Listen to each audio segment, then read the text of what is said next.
Good morning.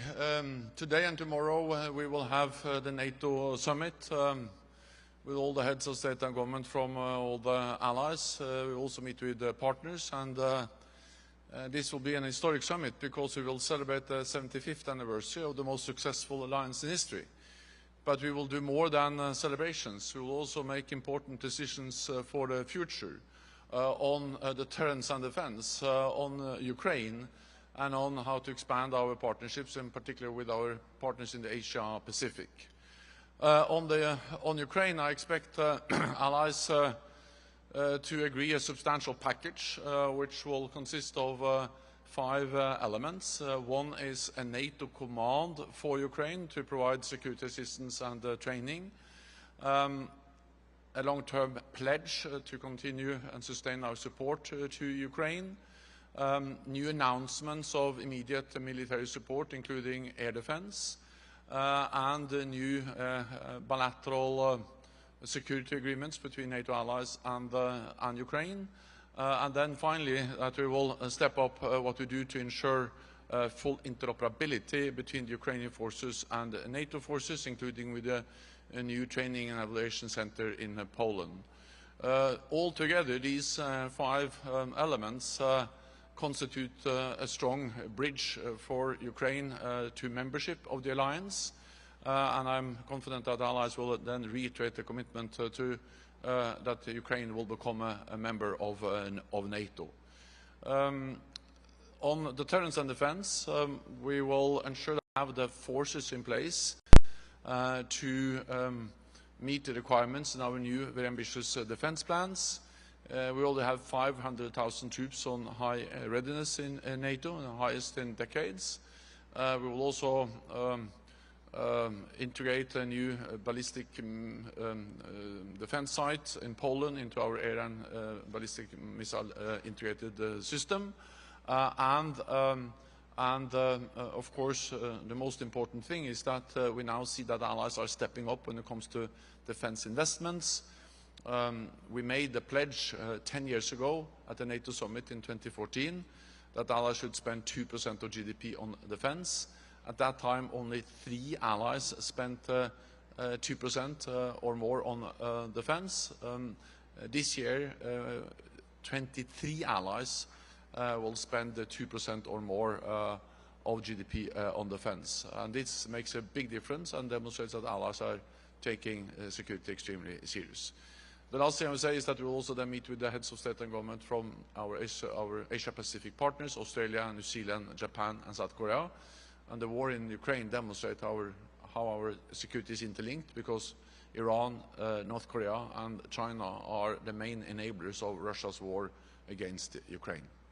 Secretary General. Yeah. Thank you, sir. First of all, congratulations on your Presidential Medal of Freedom, sir. Well deserved. Sir, it's so apt that we are in Washington, D.C., and no one coming into the country can ignore the feverish speculation and questioning around the leadership at the moment. Even Volodymyr Zelensky has very, very grave concerns about US politicians waiting to offer their support on both sides of the House before the November election. How much does the alliance hang in the balance? I remember full well you being lambasted, sir, in Brussels in 2018 by the then President, Mr. Trump, as well, about European defence. We're all waiting on the election. Is that very dangerous for the North Atlantic Alliance?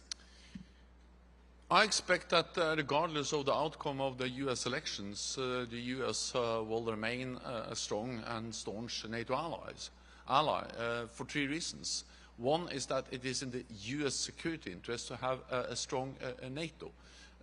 NATO is good for Europe, but it's also good for the United States. It makes the United States stronger and safer, because in NATO the United States has something no other major power has, and that is more than 30 friends and allies. Russia doesn't have that, China doesn't have that.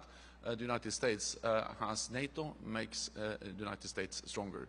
The second reason why I believe that the United States will remain a strong ally is that it is broad bipartisan support for NATO in the United States. There are just now new opinion polls demonstrating the broad support for NATO among US voters, but also in the US Congress. I will later on today go to the US Senate, and in the US Congress there is strong bipartisan support for NATO. And thirdly, the main criticism from former President Trump and also from others against NATO has actually not primarily been against NATO. It has been against NATO allies not spending enough on NATO.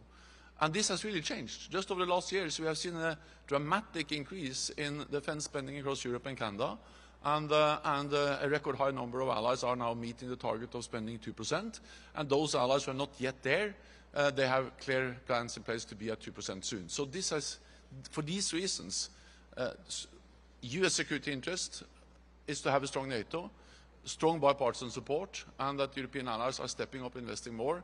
I expect that the United States will remain a strong ally regardless of the outcome of the elections. Thank you, Secretary General. Should Ukraine's path to NATO be irreversible, and should this be explicitly mentioned in the summit declaration? And another question, if I may, is this summit the opportunity to finally deliver all 7 requested air defense systems to Ukraine? First, on the exact language, I expect that allies will agree a strong message on membership for Ukraine. The exact language I will refrain to comment on until we have the statement agreed. It's negotiated as we speak. I'm confident that we'll agree a statement today, and then I can go into the details about the language. It's a relevant question to ask, but I will be able to answer it more in detail soon. On air defense, President Zelensky spoke to NATO defense ministers in April. That was when he asked for more air defense capabilities. We promised to work hard on that, and allies have worked hard. I have worked, and NATO leaders have engaged, and we have now the announcement by President Biden and several other allies yesterday that they will be able to deliver 5 new advanced strategic air defense systems from the United States, from Italy, from Romania, from the Netherlands, and also from one more ally. And of course, this is a significant contribution. On top of that, we will also then ensure that they will have more tactical air defense systems, including NASAMS. So we are constantly working on how we can deliver more. I think that the announcement that was made by President Biden yesterday is significant, but we'll continue to see if we can add even more on top of that. Thank you, Secretary. This is Song Sang, reporter from Yonhap News Agency, South Korea. South Korea's cooperation with NATO has been growing. So how do you think this cooperative partnership between South Korea and NATO will help counter the deepening alignment between North Korea and Russia, and how this kind of cooperation partnership will help enhance security on the Korean Peninsula? Thank you.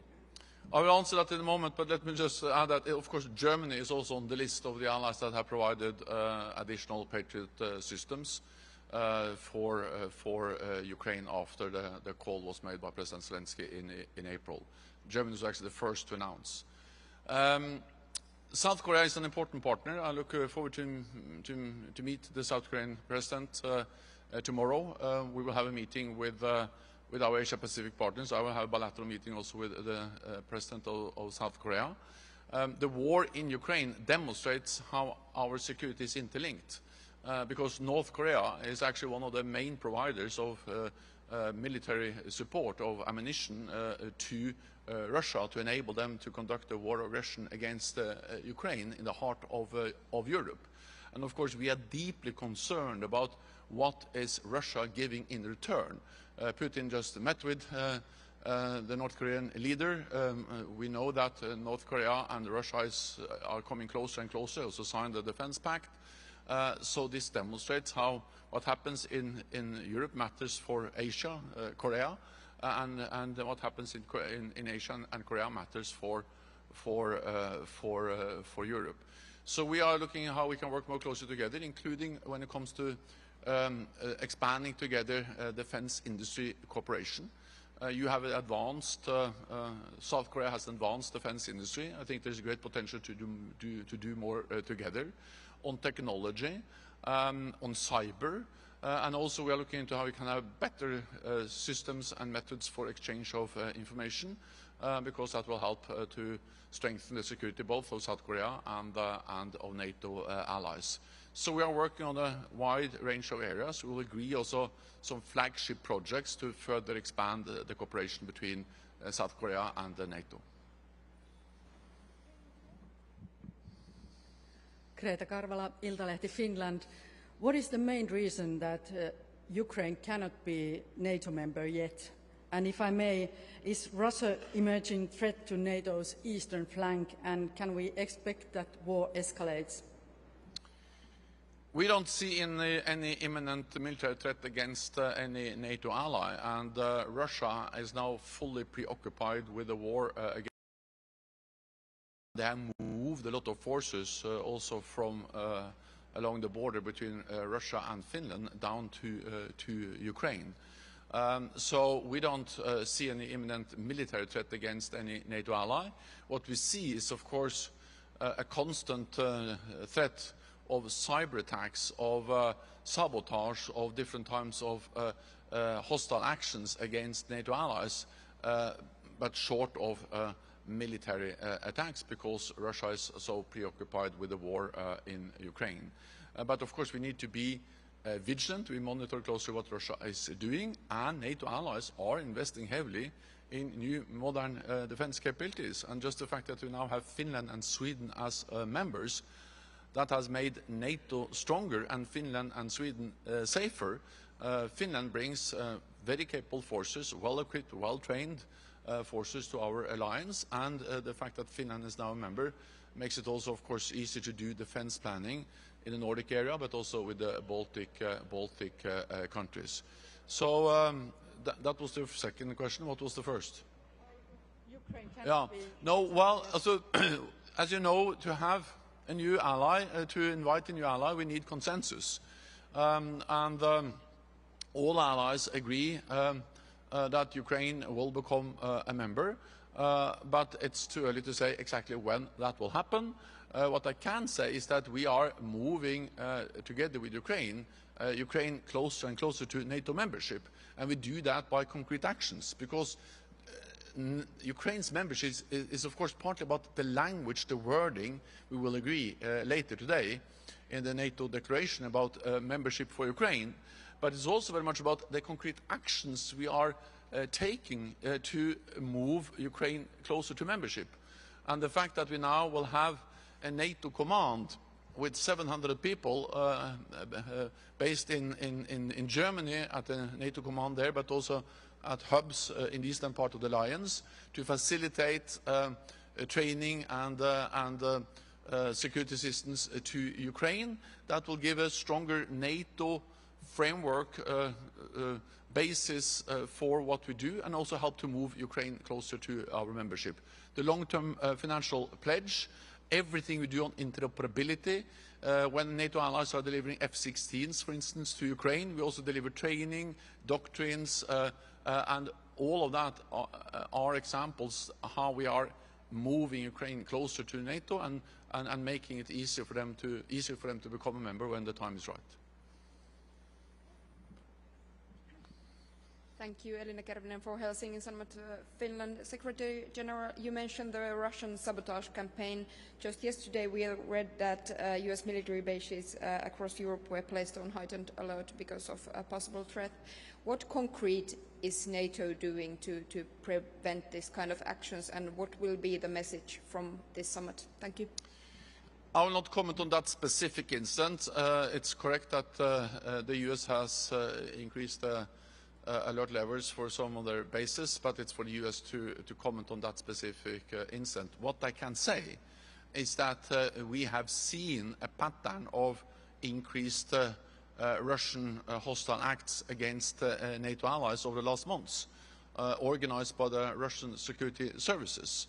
And this is about sabotage, this is about cyber attacks, this is about arson attempts, this is about different types of malign actions against NATO allies. And what NATO has done, and what we are doing, is that, first of all, we are stepping up awareness. We are making allies aware of that these are not standalone incidents, but this is part of a Russian campaign to try to intimidate us from supporting Ukraine. So increased awareness. Second, more intelligence sharing. The fact that we now also have arrests in UK, in Poland, in Germany, in some of the Baltic countries, all people who are accused of standing behind these sabotage, different sabotage or malign activities, is to some extent also the concrete outcome of exchange of intelligence between NATO allies. So stepping up the sharing of intelligence is a second thing we do. And thirdly, it's also important to realize that what NATO does to help allies improve their cyber defenses is important, because much of this is taking place in space, and also to counter disinformation, because it's a variety of different hostile actions, ranging from disinformation to concrete sabotage attempts. We are vigilant, we are monitoring closely what Russia is doing, and of course many of the actions have to be taken by individual allies. The arrests that have taken place across the alliance are taken by national police authorities, and there are ongoing legal processes across the alliance. Okay, thank you all very much. Thank you, Secretary General. Thank you.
Good morning. You going to make me ask questions, sir? Please, questions, yeah.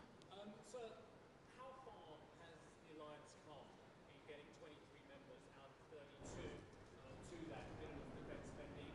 Does it answer the criticisms of the potential next President of the United States, Donald Trump? Well, I think it's a major development over the last years. Europe acknowledging that individual states should contribute more. I can tell you it takes some tough decisions in a national setting to prioritize that money. For Norway's part, we were among the countries that had not reached 2%, and we did not have a plan for it. So when my government took over, we decided first to have the plan. And now, as of the mid this year, we are beyond 2%, and we will be heading to 3% into the next decade. But it has to be matched with, good investments. So it's part of our revamping of our defense structure, in particular the maritime dimension of it, which is costly. But now that plan is laid, and it has a broad, unanimous support in Parliament. How safe does Scandinavia feel now you have additional members of traditionally neutral powers, Finland and Sweden? Well, Finland and Sweden took their choice to seek their security inside that collective security of NATO. I think it makes them more secure. They will also be net contributors to security in the broader alliance. That you have all the 5 Nordics together in NATO is the first time, if you take a large historic perspective, for many hundred years. It makes coordination across borders in the north and the south easier. I had the Swedish Prime Minister and Finnish President with me in the north of Norway 2 weeks ago to start discussions on how we will develop our communication east-west and not only north-south. Because you have the huge maritime dimension facing Norway, and then you have Sweden and Finland with inland challenges. So I think it is making NATO in the north stronger and more coherent.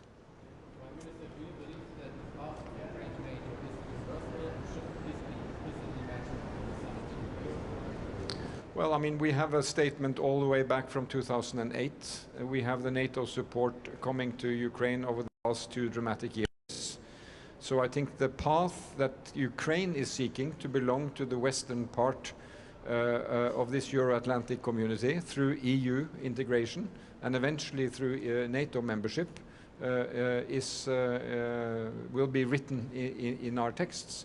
I don't see that there will be an invitation coming out of the NATO summit here, but every other indication will point towards that future.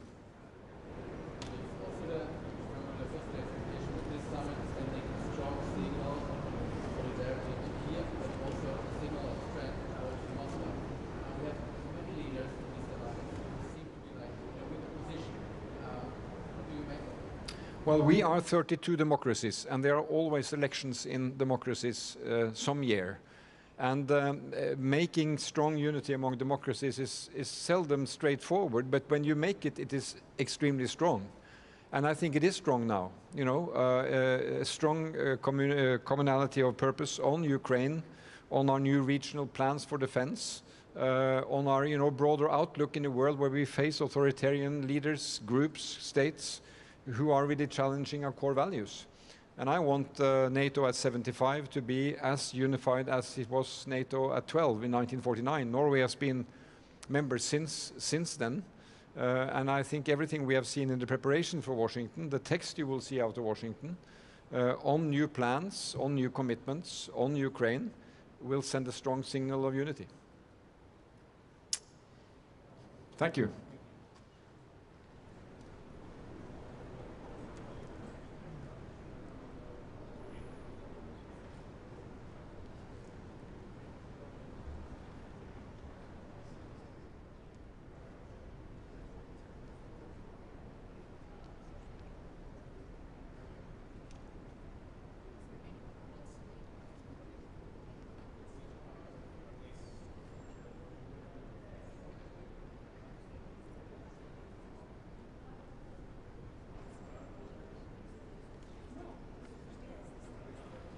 Buenos días a los medios de comunicación españoles, buenos días a todos y a todas. Bueno, yo creo que es importante la celebración de este 75 aniversario de del nacimiento de esta alianza, de la Alianza Atlántica, de la OTAN. Y ese sería el primer mensaje que me gustaría trasladar, ¿no? Un mensaje de vigencia de una alianza al servicio de unos ciudadanos que a lo largo de estos 75 años y particularmente en estos últimos años han sido muy conscientes del valor que entraña la seguridad. No solamente en el aspecto de las guerras convencionales, que por desgracia estamos volviendo a sufrir en Europa, en el flanco este, en Ucrania, como consecuencia de la invasión de Putin, sino también como consecuencia de la permanencia de organizaciones terroristas, de organizaciones también criminales con una dimensión transnacional, o los efectos ante el cambio climático y los desastres naturales que ello implica. Y, por supuesto, no quiero dejar de olvidar los riesgos que entrañan, además del desarrollo económico, los riesgos que entrañan todo el mundo digital y, por tanto, la ciberseguridad frente a los ciberataques.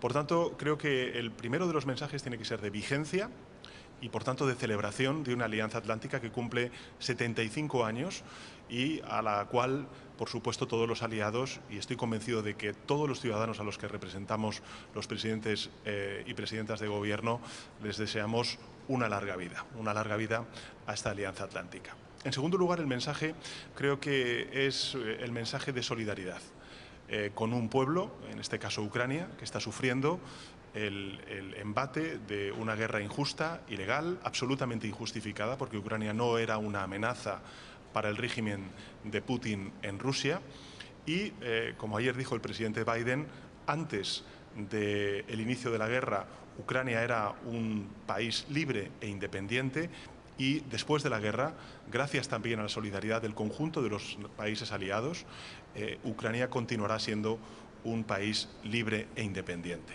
Y esto creo que es muy importante siempre. Lo hemos dicho, yo particularmente también a la ciudadanía española desde el principio de la invasión de Putin hacia Ucrania, que Ucrania lo que está haciendo no es solamente defender su integridad territorial, no es solamente defender su derecho a existir, que se está poniendo en cuestión por parte de Putin, no es solamente su derecho a decidir libremente qué quieren ser en el futuro, es algo mucho más profundo y es la defensa de un orden internacional basado en reglas, de la defensa también del derecho internacional, que está siendo menoscabado como consecuencia de esta guerra ilegal, injusta e injustificada, y finalmente la defensa de unos valores democráticos, de ciudadanía libre, que están puestos en cuestión como consecuencia de la guerra de Putin en Ucrania. Por tanto, creo que es muy importante lo que va a suceder hoy. También las palabras ayer del secretario general Stoltenberg y del presidente Biden de compromiso, de solidaridad para con una ciudadanía, un país que está viendo en riesgo su propia existencia como consecuencia del imperialismo, en este caso del presidente Putin. Y finalmente, y esto para España es importante porque lo empezamos a desarrollar en la cumbre de la OTAN en Madrid, la necesidad también de un mayor compromiso por parte de la OTAN y de los aliados respecto al flanco sur. Saben ustedes que está la estrategia de 360 grados. Es verdad que, por desgracia, la inestabilidad, los efectos del cambio climático, el auge de dictaduras en detrimento de democracias en una parte muy importante, por ejemplo, para España, como es el Sahel, está haciendo que la presencia rusa cada vez sea mayor, que hay una mayor presencia de organizaciones terroristas o de organizaciones criminales que trafican con seres humanos y que están detrás, en buena medida, de todos aquellos fenómenos migratorios irregulares que, por desgracia, está sufriendo el Mediterráneo en estos últimos años. Creo que es importante el mensaje que vamos a trasladar. Creo que es muy relevante que después de la cumbre de Vilnius el año pasado en Lituania se celebrara un grupo de trabajo que nos va a presentar en el día de hoy un plan de acción de la OTAN hacia el sur, que evidentemente es de un interés absolutamente estratégico y fundamental para España. Por tanto, yo creo que estos son los tres mensajes que me gustaría trasladar. Primero, el de vigencia total y absoluta en el 75 aniversario de la OTAN, de esta organización, de esta Alianza Atlántica, reforzando esos vínculos transatlánticos entre Europa y Estados Unidos y Canadá. En segundo lugar, el de la solidaridad con Ucrania y el tercero, el del compromiso con el flanco sur, en definitiva, con todo aquello que para España es fundamental, como es la estabilidad y el desarrollo del Mediterráneo. Y un último apunte. Bueno, me van a permitir que, lógicamente, celebre la victoria de España ayer ante Francia y, por tanto, el pase de la selección española de fútbol a la final de la Eurocopa. Vamos a ver exactamente contra quién nos vamos a enfrentar, aunque viendo y leyendo los medios de comunicación, tanto nacionales como internacionales, es evidente que la selección española se ha ganado a pulso su condición de favorita.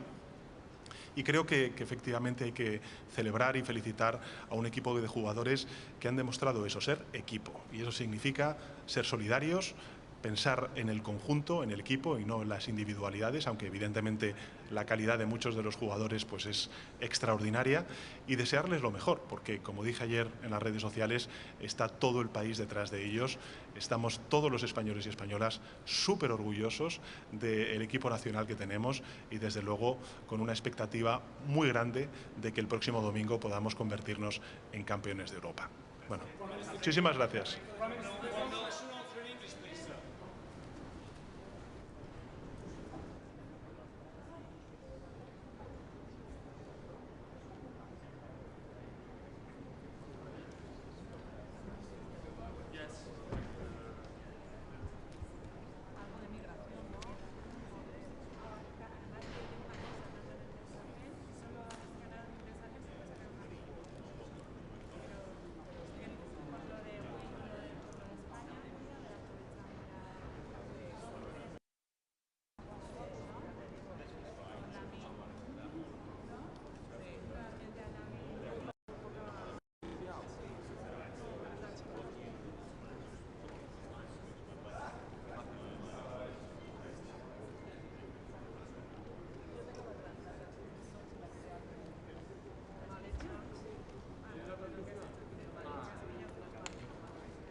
is going to come together, and that will really be an information exchange center for lessons learned. Then we incorporate those into our future doctrine. My friend Philippe Lavigne, who I hope is here someplace, the Supreme Allied Commander for Transformation, writes future concepts that are largely informed by what we're seeing in Ukraine. And then, of course, inside the alliance, we use our exercise program to test new techniques and new technologies that, for the most part, nations bring forward into the exercise. But it is quickly evolving. Your colleagues at Hudson are right. The Russians are very cleverly adapting to technologically and procedurally to many of the challenges that they run into in Ukraine. One thing that's less discussed are SACEUR's peacetime authorities. Sure. But that has evolved somewhat since Tremendous. onset of full-scale hostilities in Ukraine. Are your authorities commensurate and sufficient to prepare the alliance in a period of high tension prior to full onset of hostilities? And perhaps for the audience, you could just lay out what those authorities are. Yeah.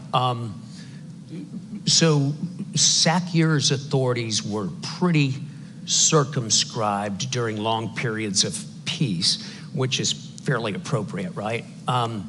At the beginning of this conflict, my predecessor, Todd Walters, petitioned the NAC to activate the 5 graduated response plans, which is a form of planning process that we had. When those were activated, General Walters suddenly got significant authorities to move folks around. For example, he got the authority to deploy parts or all of the very high readiness joint task force on his plan. He got the authority to perform specified enhanced vigilance activities throughout the AOR, so he could name an operation and then conduct it, defensive operations. As we came through the new family of plans, one part of the modernization of NATO's collective defense has been to change the way we grant authorities to SAC here. And instead of going one by one through an incredibly arcane manual like this thick that gives one authority at a time, what we've done is we've bundled authorities together and we've attached those to certain alert states. And some amount of the alert state I'm allowed to declare, like up to alert state yellow, and just inform the NAC, and that gives me certain authorities. And then for higher levels of alert, the NAC has to grant that in a deliberate political move. So I have the authority to do everything I need to do right now, I believe, in the run-up to a period of conflict, to include deploying forces to deter the conflict, and then to be in position and be ready if the alliance should invoke Article 5. Yeah, I do think we've made a huge amount of progress in the past couple of years on that. Because it's so rare to have the opportunity to interview SAC here, I asked a few of my colleagues for a question, and so I've gotten one from them. Can't they just raise their hands? They dare not show up given the question. I'm just kidding. Oh, no. The NATO force model is replacing the NATO response force. And at Tier 3, the new force structure is expected to field 500,000 troops in 30 to 100 days. Such a large-scale deployment at high readiness will require a thorough inspection mechanism. Do you have any such measures in mind, like SNAP exercises? Yeah, we sure do. We've already got a readiness program inside the alliance. The question is how vigorously is it exercised, and is there any compliance mechanism inside it? Compliance in the alliance is always, up to nations. It's a political act, how high a level of readiness they want to maintain. But I do have the authority and the systems necessary to go inspect readiness. We're changing some of the things we look at, right? So as we look in Ukraine, we've put in an increased emphasis on stockpiles and munitions and supplies on hand and readily available. We've extended the logistical systems necessary to deploy and to resupply to our troops. Instead of just looking at the sharp side of the sword, we're looking at the whole sword now.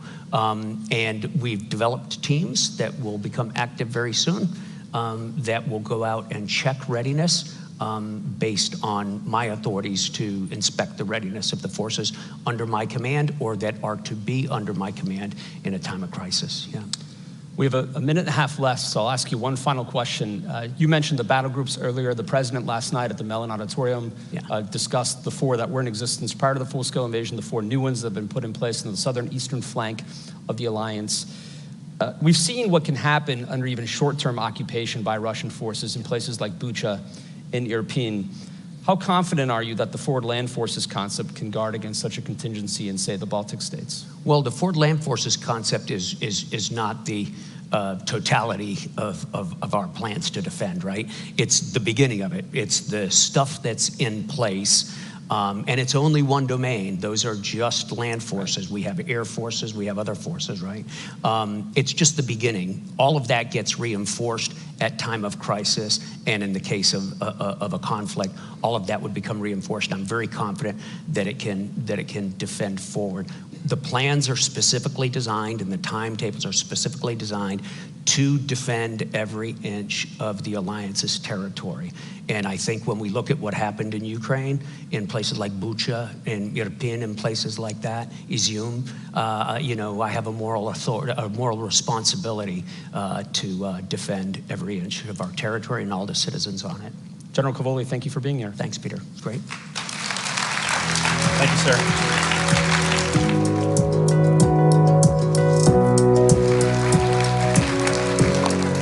Thank you, General Cavoli. Thank you, Peter, for really another fascinating conversation focused on the military aspect of readiness, of how we are learning from our Ukrainian brothers and sisters fighting brutal war with Russia, but also for emphasizing the need to defend every single inch of NATO territory. And believe me, coming from the eastern flank, this is very real for us and very important.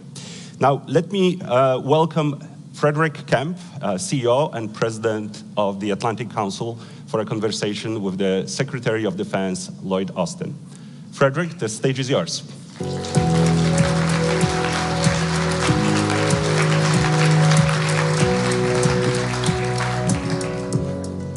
What a great lineup to start the day. The Secretary of State, the Supreme Allied Commander Europe, Secretary of Defense. It's really an honor to be here. And thanks to everyone in the room. Good morning to you all, and good afternoon to everyone joining from Europe, and hello to everyone joining from all over the world virtually. Since its founding in 1949, since NATO's founding, the United States has played a pivotal role in safeguarding transatlantic security, and the Secretary of Defense has always been at the center of that. As one of NATO's founding members, the U.S. has proven to be a critical part of the alliance's collective defense and its adaptability to deter evolving threats. And they have been evolving. America has always stood ready to defend and protect the Euro-Atlantic area and beyond, continuing its commitments to the principles of the Washington Treaty. U.S. leadership was pivotal, particularly following Russia's invasion of Ukraine, mobilizing tremendous support, and you've heard more about that today, new Air Force batteries, F-16s, to bolster collective defenses on NATO's eastern flank, fortifying the commitment to NATO allies, and extending that kind of critical assistance to Ukraine. So it's my privilege to introduce a leader who embodies this commitment to transatlantic and indeed global security, U.S. Secretary of Defense Lloyd Austin. A graduate of West Point in 1975, Secretary Austin's career in the U.S. Army spanned more than 40 years. Throughout his years of service, he has led the command at the Corps, Division, Battalion, and Brigade levels in the U.S. Armed Forces. Secretary Austin was awarded the Silver Star for his leadership of the U.S. Army's 3rd Infantry Division during the invasion of Iraq in 2003. Before he concluded his uniformed service, Secretary Austin was the commander of the U.S. Central Command from 2013 to 2016, one of our most challenging positions, where he was responsible for all the military operations in the Middle East and Afghanistan. Under his leadership, the U.S. Department of Defense has adapted national defense strategies to address the greatest global challenges of our time. And it's reaffirmed the U.S. commitment to allies and its role as a champion of the rules-based order.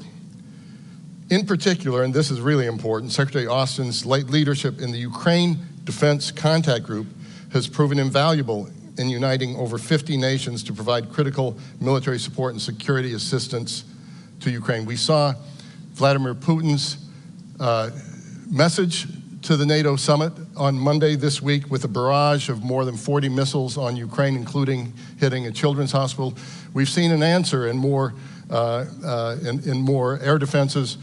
We've seen an answer in the F-16s. We've seen an answer in everything else that Secretary Austin and all the allies are doing. As President Biden has said, the world is at an inflection point with wars in the Middle East, Europe, rising challenge posed to China, biggest defense buildup, peacetime defense buildup in history from China. The Secretary of Defense is facing more simultaneous challenges than perhaps any predecessor. And we're lucky to have a man of his pedigree and capability at this historic moment. So with that, ladies and gentlemen, please join me in welcoming to the stage the 28th U.S. Secretary of Defense, Lloyd Austin.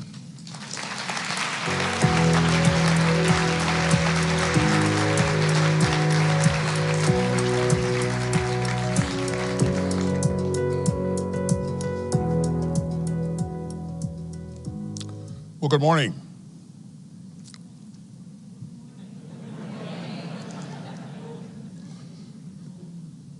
It's really good to be here with all of you. And Fred, thanks for that kind introduction.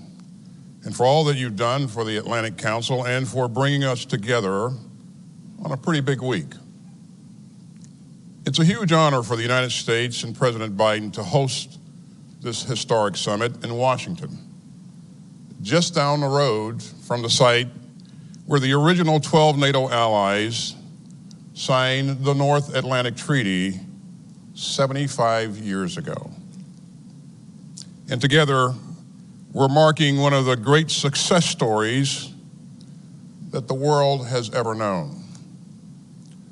On April 4th, 1949, those 12 democracies came together in the wake of 2 world wars and at the dawn of a new Cold War. They all remembered, as President Truman put it, the sickening blow of unprovoked aggression.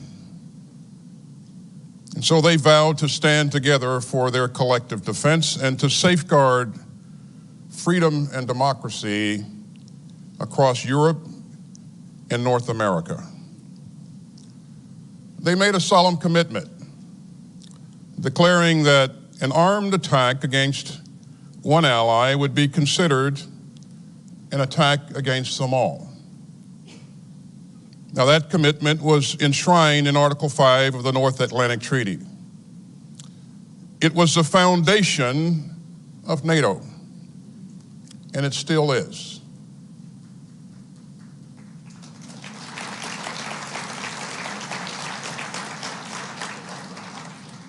And on that bedrock, we have built the strongest and most successful defensive alliance in human history. Throughout the Cold War, NATO deterred Soviet aggression against Western Europe and prevented a third World War. In the 1990s, NATO used air power to stop ethnic cleansing in Bosnia and Herzegovina and in Kosovo. And the day after September 11th, 2001, when al-Qaeda terrorists attacked our country, including slamming a plane into the Pentagon, NATO invoked Article 5 for the first and only time in its history. So NATO has always stood by us, and we're going to stand by NATO. Without NATO, the past 75 years would have been far different and far more dangerous. You know, I'm proud of the ways that NATO continues to strengthen our shared security. I'm proud of the way that NATO and America's other alliances and partnerships have grown and strengthened under the leadership of President Biden. And I'm especially proud of the way that our allies and partners, including our NATO allies, have met the challenge of Putin's increasingly aggressive Russia. In 2014, Putin made an illegal land grab against Ukraine's Crimea region and eastern Ukraine. And since then, NATO has undertaken the largest reinforcement of our collective defense in a generation, with more forces, more capabilities, and more investment. Since 2014, our fellow allies have increased their defense spending by an average of 72%, accounting for inflation. In February 2022, the world again saw what President Truman called the sickening blow of unprovoked aggression, as the Kremlin's forces invaded the free and sovereign state of Ukraine. As this administration has made very clear, we will not be dragged into Putin's reckless war of choice. But we will stand by Ukraine as it fights for its sovereignty and security. We will defend every inch of NATO, and we will continue to strengthen NATO's collective defense and deterrence. In the wake of Putin's imperial invasion of Ukraine, we've bolstered NATO's forward defense posture with more troops at high readiness, larger exercises, sharper vigilance, and multinational battle groups in 8 countries. NATO is now larger than ever. And our new allies in Finland and Sweden have brought the alliance's membership to 32. And make no mistake, Putin's war is not the result of NATO enlargement. Putin's war is the cause of NATO enlargement.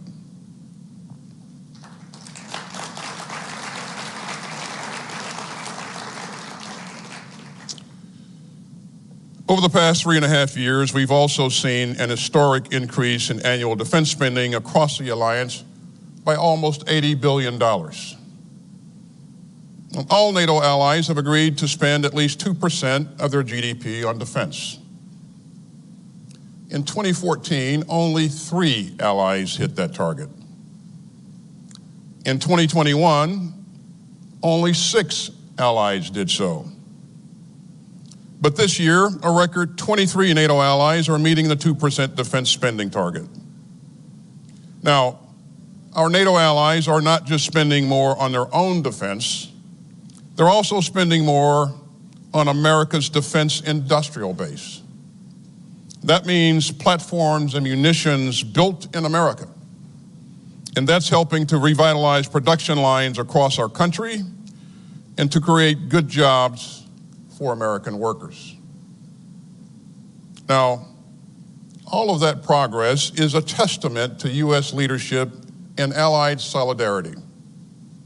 But it's also a testament to the leadership of our outgoing Secretary General, my good friend Jens Stoltenberg.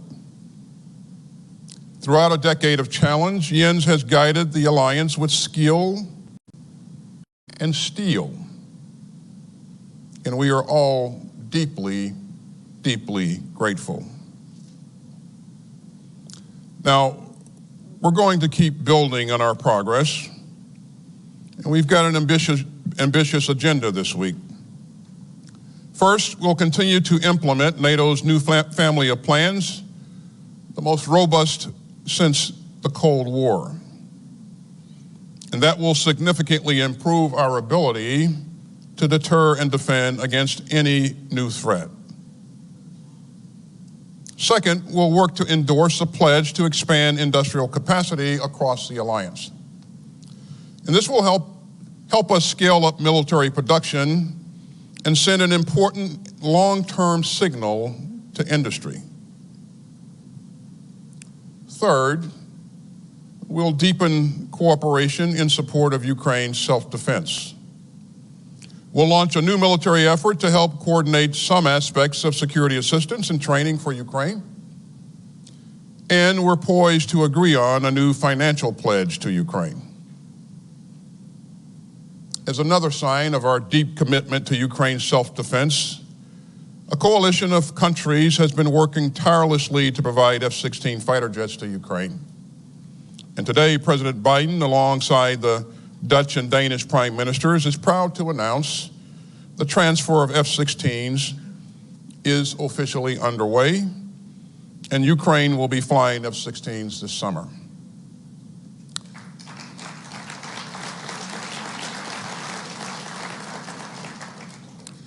And finally, we'll continue to deepen ties with our global partners, especially in the Indo-Pacific. I know that we're all troubled by China's support for Putin's war against Ukraine.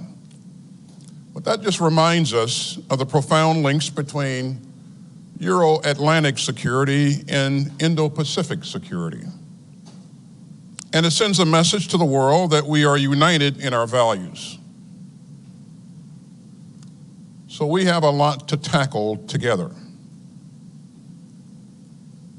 But we're also here to mark this moment. We're here to strengthen an alliance that has kept millions of people safe for 75 years. And we're here to reaffirm the ironclad commitment that those 12 leaders made on April 4th, 1949. An armed attack against one ally is an attack against us all. You know, as you heard Fred say, I had a brief 41-year career in uniform. I started working with NATO back in 1975 when I was Lieutenant Austin. And I've never seen NATO stronger or more united than it is today. And we are determined to keep it that way. You know, I learned a lesson early on in my Army career, and that lesson is that as a soldier, the last thing that you want to do is to fight alone. So here's the blunt military reality. America is stronger with our allies. America is safer with our allies. And America is more secure with our allies. And any attempt to undermine NATO only undermines American security.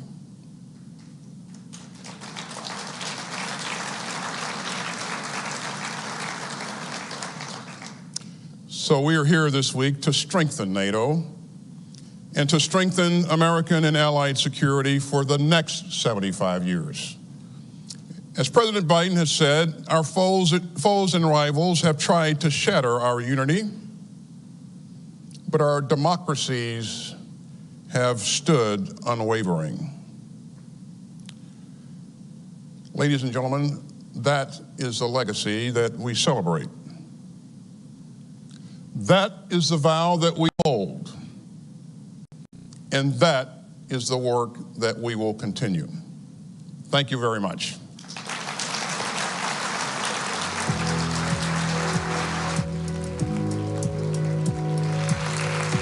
Secretary Austin, thank you so much for the speech, for your thoughts, for your leadership as well, for really underpinning and emphasizing the message that the last thing that a soldier would want to do is fight alone. With that, for our guests online, please tune in for conversations with Doug Lute, U.S. Ambassador to NATO, and Rachel Rizzo. And for all of us here, there is a coffee break. Please be back at 10:35 and enjoy the conversations. Thanks.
Pacific, for example.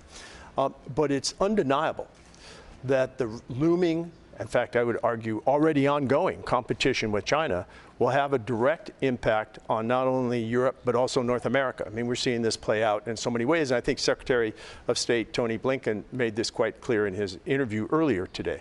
I think for European allies, one of the things that has to be of concern is the buying up by China of commercial infrastructure in Europe, which is actually not just civilian infrastructure, but dual purpose infrastructure. So here you see this pattern, this trend of Chinese investment and purchasing of seaports, transportation infrastructure, energy infrastructure, mass communications infrastructure, and so forth. And it's, I think, increasingly important that NATO and our partners at the European Union appreciate that these are dual purpose, and that rail lines, for example, or ports used by commercial entities are also a part of the military equation. So I think being more aware of Chinese attempts to influence Europe by way of commercial infiltration with the expectation that there's a political payoff down the road after these commercial investments are made. That's a place for us to be much more aware.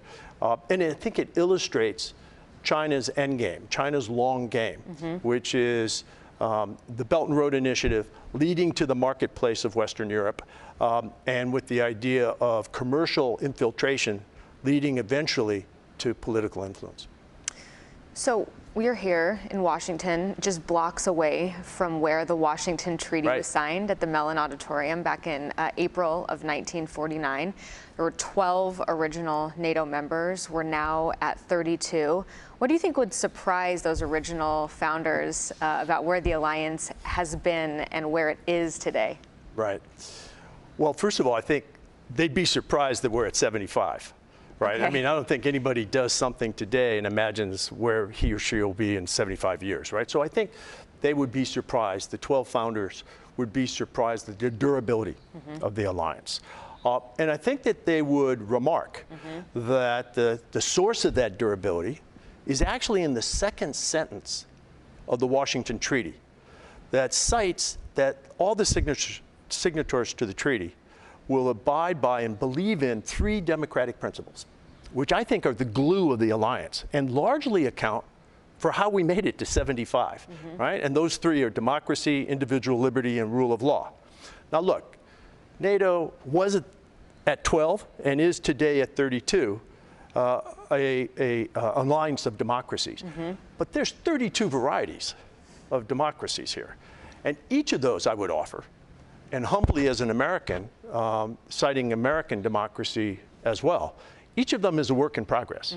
But the fact that we're founded on these core values, I think, is part of the reason that, that we've been this durable. And I think that the founders would be proud of that second sentence. Yeah. I also think they have to be surprised at the geographic scope of the alliance.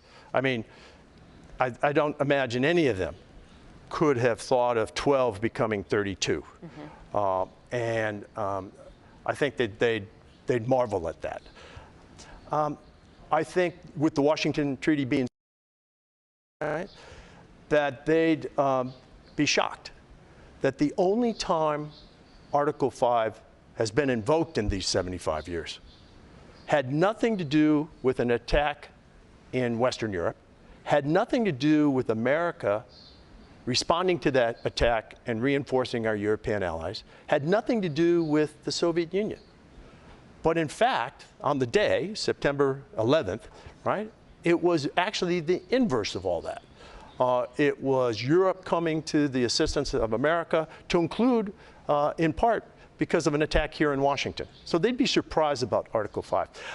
I'd also remark, though, these photos make clear that the 12 men who signed the Washington, make clear that the 12 men who signed the Washington Treaty, I think would be surprised today at the role of women in leadership positions in NATO at multiple levels. So head of state and government, ministers, both foreign and defense ministers, the NATO staff, ambassadors, and so forth. I would add there that today, perhaps we should be surprised that there aren't more women in prominent roles in NATO. So I think there's a lot to be surprised at. One thing that they would not be surprised at. Yeah, that's my next question. I'll preempt your next question. They would not be surprised that NATO today is rallying in the face of Russian aggression. Yeah. That, of course, was the original forming cause of NATO. And today, I think, the founders would see a familiar Russia in terms of imperialist designs and aggression on its neighbors. They probably wouldn't be surprised. They probably would also be surprised that we're trying to get Germany to spend more on defense and do more and be more forward-leaning as well. Perhaps. Perhaps. Maybe even the Germans are a little surprised. Yeah. There's a lot of surprise that has happened to us since 1949. You know, finally, one of the main headlines at this alliance, or at this specific summit, is what the alliance is delivering for Ukraine. There's a lot of talk about a bridge to membership that's well lit, that is short.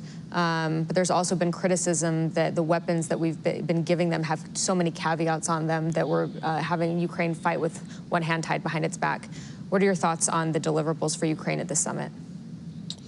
Well, I think that the military deliverables and the political deliverables, these two parallel tracks or lines of effort for Ukraine, are predictable and quite candidly, quite modest. Yeah. I would have liked to have seen even more progress on military assistance and on fulfilling the commitment that Ukraine politically will eventually become a member. The bridge metaphor works in part, but I'm not sure it's completely satisfactory. Look, I think everyone here at the summit this week was stunned by just the blatant aggression of the most recent Russian attack on Kyiv and other cities, to include the tragic attack on the Children's Hospital, right? It's important for us to remember two things. First of all, that attack originated from inside Russia. Mm-hmm. And the base from which that attack was launched is essentially in sanctuary, because it is beyond the ability of Ukrainian indigenous capacity to strike it. And we have placed limits on the geographic range of the systems we've provided Ukraine.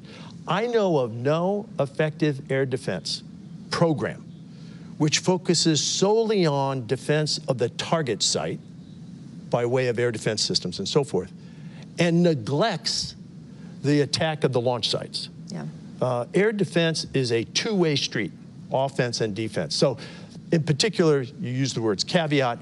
I think that the restrictions, the caveats that we've placed and others have placed on some of our systems are not justifiable in legal terms. These are legitimate military targets, and they don't make sense in terms of military science.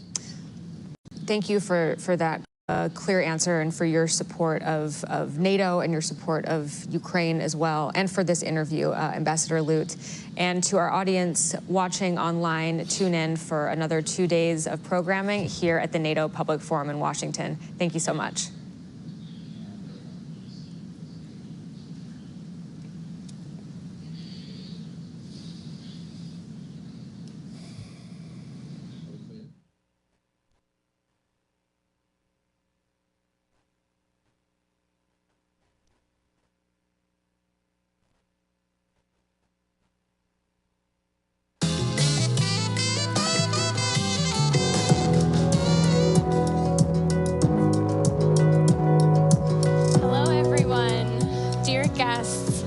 Before we resume our live conversations, we will be viewing a short video. Over the next few days, you will be viewing several videos created by the organizing partners of the forum, bringing in voices on the ground from across the Alliance on a variety of issues. Please join me now in viewing the first such video from the U.S. heartland.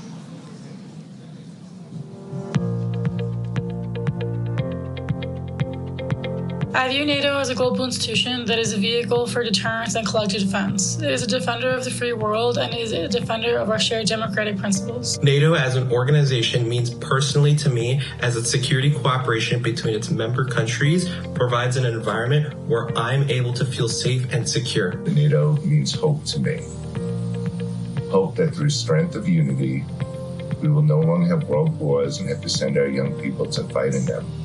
Hopeful that a rogue leader or a rogue nation will no longer be emboldened to attack a NATO country, and hopeful that into the future, NATO will create a more democratic and peaceful union in the world.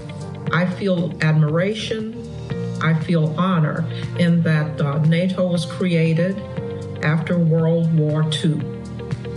It means alliance among people, among nations who trust each other.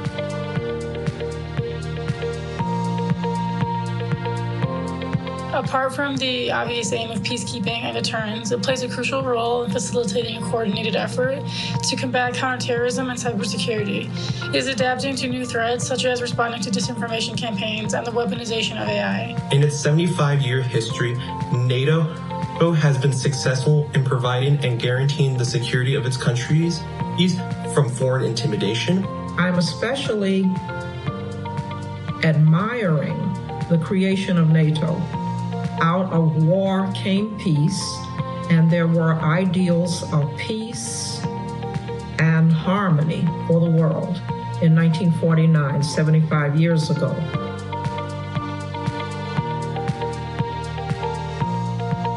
NATO was created for establishing and promoting economic and political security against Soviet or another future demagogue aggression.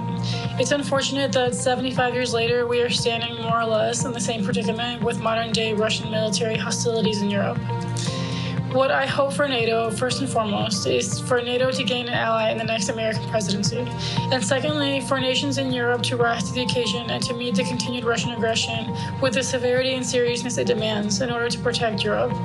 Finally, a unified show of support in the future would demonstrate to other authoritarian leaders that NATO will not allow malicious leadership to trample on the will of the free world. What I wish for in NATO's future is to act as a bulwark of democracy in these trying times of uncertainty, economically and politically. As the future comes forward, we want that trust to be continued, and if it is at all destroyed a little bit, we want it to come back.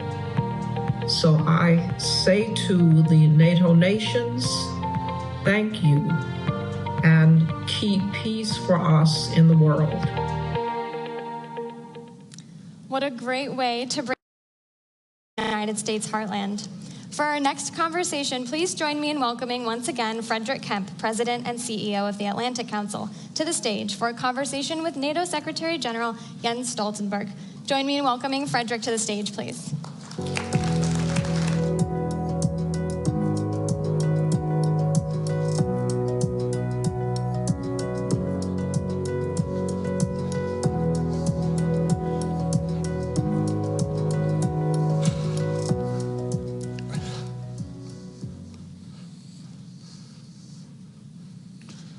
Good morning. It still is morning. It's great to see you all here in person. It's wonderful to have so many people here online from all over the world, and of course across all of our allies in Europe as well. And so it's my honor to introduce someone I've known a long time now, the NATO Secretary General Jens Stoltenberg.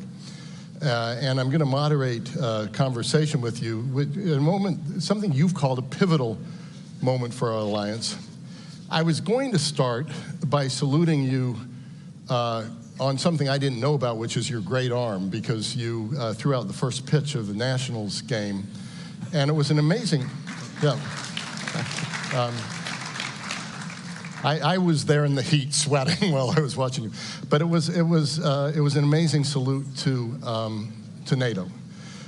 But having been at Mellon Auditorium yesterday evening, one of the most moving events I've been at, I'll instead quote President Biden, what he said to you as he gave you the Presidential Medal of Freedom, to a standing ovation, a really remarkable moment. He called you a man of integrity and intellectual rigor, a calm temperament in moments of crisis, a consummate diplomat. And I think the consummate diplomat, a person who can engage with leaders across all spectrums and across all nationalities. And I just want to salute you on behalf of everyone in the audience for more than a decade of the most extraordinary leadership. So let's start with that.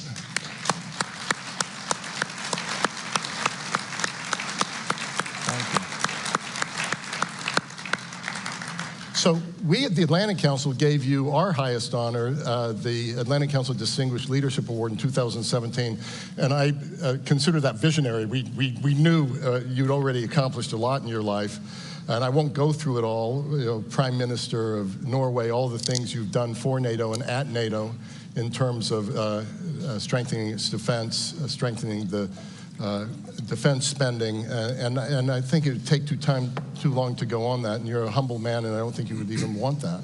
So I'm going to go right into the questions. You laid out 3 goals for this summit: increasing support for Ukraine for the long haul, reinforcing collective defense, and deepening global partnerships. I'm sure they're all important, but for this week, what do you consider most crucial? I will answer that in a moment, but let me first say that it's great to be here, to be at the public forum, and many thanks to you, Fred, and also many thanks to all those who have organized and are making this event possible, because this is an important part of the summit, the public outreach, which this public forum is a very important part of. Then, thank you for your kind words. It has actually been a great privilege serving as Secretary General of NATO for 10 years. And I see around in the audience here, there are many people who have helped me, supported me. So many thanks to all of you for your advice, your help, and support throughout these years. Then, on throwing the first pitch, that is the most difficult task I ever committed as Secretary General of NATO. Not least because I've never been at a baseball match ever before. The first time I touched the baseball, actually, when I started to exercise for this, I thought it was a tennis ball, but it's not the case. So it was a very steep learning curve, and I think my future is not in baseball. I think my future is in something else. I was going to say in the introduction that it showed that NATO always sets lofty targets. Yeah. And we have to adapt to the challenges. Yeah. Then, of course, this summit, it's of course a summit where we're going to celebrate the 75th anniversary of the strongest, most successful alliance in history. But the only way to truly celebrate that achievement, the 75th anniversary, is first to demonstrate that NATO is adapting, that we are changing when the world is changing, because we are the most successful alliance in history, because we have changed when the world is changing. And now we live in a more dangerous, more challenging security environment, and therefore NATO is changing again. And therefore we will make important decisions at this summit for the future, not only celebrate the past. And there are three main issues: is deterrence and defense, is our partnership with our Asia-Pacific partners. But of course, the most urgent, the most critical task at this summit will be everything we will do and decide on Ukraine, because this is really the time where we are tested. If we want to stand up for democracy and freedom, it's now, and the place is Ukraine. I expect that the NATO leaders will agree a substantial package for Ukraine. There are fundamentally 5 elements in that package. One is that we will establish a NATO command for Ukraine to facilitate and ensure training and delivery of security assistance to Ukraine. It will be 700 personnel. Will take over much of what the US have done so far in leading the coordination of security assistance and training. It will be a command in Wiesbaden in Germany, but also with logistical nodes or hubs in the eastern part of the alliance, to ensure that we have a more institutionalized framework for our support to Ukraine. Then it will be a long-term pledge to support Ukraine, not least to send the message to President Putin that he cannot wait us out, Because the paradox is that the stronger and the more we are committed for a long term to support Ukraine, the sooner this war can end. So that's the thing we have to do. Then we will have, and we have already seen some new announcements of military immediate support with the air defense systems, with F-16s and other things that allies have and will announce. We have the bilateral, that's the third, also the announcement of more military aid. Then we have the bilateral security agreements, 20 agreed between NATO allies and Ukraine. And then the fifth element of the package for Ukraine will be more interoperability. We will have a new joint training and evaluation center in Budgorsk in Poland. We will have the comprehensive assistance package to help Ukraine implement reforms on the defense and security institutions to ensure that the armed forces are more and more interoperable with NATO. And together, the NATO command, the pledge, the bilateral security agreements, the announcement of new military support and interoperability, these 5 elements combined constitute a bridge to NATO membership for Ukraine. And later on today, we will see the language which we will agree in the NATO declaration on how to ensure that Ukraine is moving closer to NATO membership. So these are the 5 important deliverables on Ukraine that I expect allies will agree later on today. Not to press you on what's actually going to be in the document, because of course you can't reveal that, but we saw at the Vilnius summit, hearing it again in Washington, that allies closer to Russia or more eager to provide NATO membership sooner for Ukraine. And no doubt the bridge and all the elements of the bridge are pretty impressive, including the new command. But are Ukraine's NATO membership prospects sufficient? We did our own wargaming with our Estonian partners in the Estonian government. We found almost under any scenario Ukraine was safer in NATO, that Russia would respond in a way that would be less provocative with it in than outside. What's your thinking on that, and have we gone far enough with Ukraine? So first of all, the language you will see later on today in the NATO declaration, or the declaration for heads of state and government, of course that language is important because language matters. It sets an agenda, it points a direction. But of course, action speaks louder than words. So in addition to the language in the declaration on membership, which again is important, I think that what we actually do together with Ukraine is as important. And therefore, the fact that we now have a NATO framework, we'll have a NATO framework around the support. The fact that we have a long-term NATO commitment when we agreed the pledge. And also the fact that we actually are delivering more weapon systems to Ukraine. All of that is helping Ukraine to become closer to NATO membership.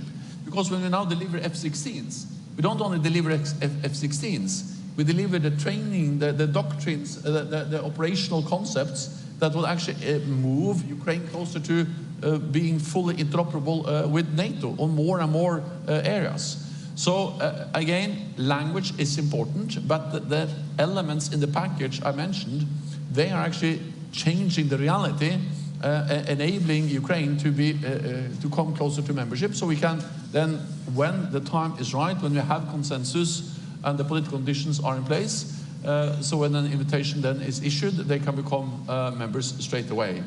I cannot give you a date because, as you know, there has to be consensus in this alliance on membership. But what I can say is that when the fighting stops in Ukraine, we need to ensure that that's really the end. Because what you have seen is a pattern of aggression. First, Russia annexed Crimea. We said that was unacceptable. After some few months, they went into Eastern Donbass. We said that that was unacceptable. Then we had the Minsk I agreement with the delimitation of the ceasefire line.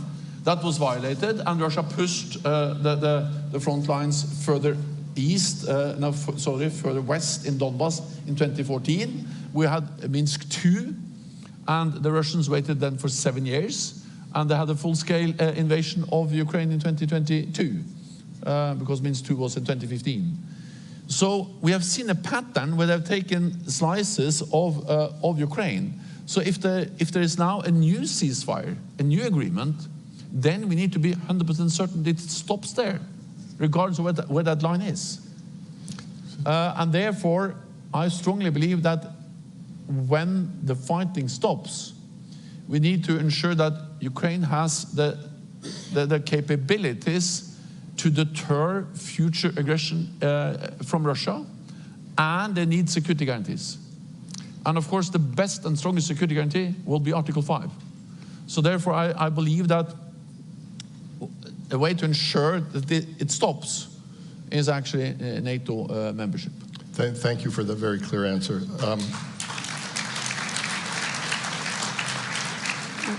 One more brief question on Ukraine, and then we'll move on to Indo-Pacific. In a press conference you had with President Macron a couple of weeks ago, you noted recent gaps and delays and how they've led in funding and weapons and led to battlefield consequences. You said, quote, "We must give Ukraine the predictability and accountability it needs to defend itself." So 2 questions. Is everything you've talked about today that's going to be agreed enough? And secondarily, not just with uncertainties in US politics, which exist, but also uncertainties in European politics, do you worry at all about the sustainability of that support over time? So first of all, you are right that I have referred to, I also did that in Kiev in a meeting with President Zelensky earlier this spring, to the fact that during this winter and the early spring, allies didn't deliver on their promises to Ukraine. We saw the delays in the US, months agreeing a supplemental, but we also saw European allies not being able to deliver the ammunition and the support they have announced. So of course these gaps and these delays in military support to Ukraine, they created a very difficult situation for the Ukrainians on the battlefield. The good news in that difficult situation is that despite of the delays in our support to Ukraine, the Ukrainians have actually been able to hold the line, more or less. So the Russians have not been able to utilize these delays in really making any big advantage on the battlefield. Now we are providing more support, and I'm confident that allies will now actually deliver, and we see that, for instance, ammunition moving into Ukraine has been a significant increase over the last weeks. The purpose of a stronger NATO role in providing training and security assistance, the purpose of the command and the purpose of the pledge is of course to minimize the risks for future delays and gaps. But of course you don't have guarantees, because at the end of the day it has to be support in all the individual allied capitals and parliaments to providing this support. And at the end of the day you have to go to the Congress, to the parliaments across Europe and Canada to get support. But I believe that when we turn this into something which is more a NATO obligation, a NATO framework, it is the threshold for not delivering will be higher than when it's based on more voluntary ad hoc national announcements. So the purpose of creating a stronger NATO framework is to make the support more robust and more predictable. It's also another part of this NATO framework for the support on the pledge and the command, and that is that it will visualize and ensure burden sharing. Because my impression is that, especially in the United States, there's this perception that the United States is almost alone in delivering support to Ukraine. That's not the case. When you look at military support, roughly 50% of the military support is provided by European allies and Canada. 99% of the support, military support to Ukraine, comes from NATO allies, but 50% of that comes from European allies and Canada. If you add economic, macroeconomic support, humanitarian support, the European allies are providing much more than the United States. So the point with the pledge is to ensure that we have some kind of agreed formulas for burden sharing, that we have more transparency, and also that we have more accountability. Because then we can use NATO to count, to measure, and to ensure that allies deliver. It's not the same, but it's a bit like the 2% pledge. Because the importance with the pledge we made in Wales in 2014 was actually to give NATO a role to enforce and to ensure that allies delivered, and also that we agreed how to count and what to count. And that's also what we now do with the pledge, to agree how to count and what to count, and to give NATO a role to having also accountability. So again, there are no guarantees, but by giving NATO that role, I think the likelihood for allies delivering what they have promised will increase, and the likelihood of new gaps will decrease, and that's the purpose of giving NATO a stronger role. Thank you, Mr. Secretary General. Let's go to China.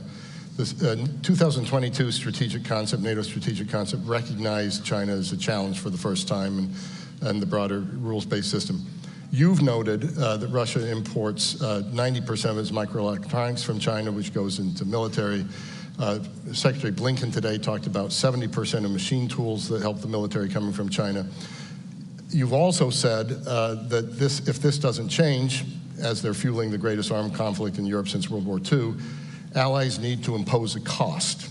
Is it time for that? And what cost can NATO and NATO countries actually impose? So first of all, I think it's important that we recognize the reality, and that's the first step towards any action. And that is that not only are Iran and North Korea important when it comes to enabling Russia's war aggression against Ukraine, but China is the main enabler.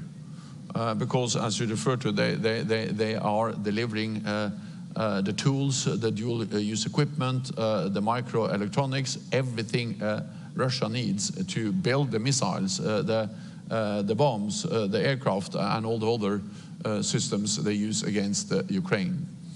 Well, I have said that foreign allies are willing to go, but I strongly believe that if China continues, they cannot have it both ways.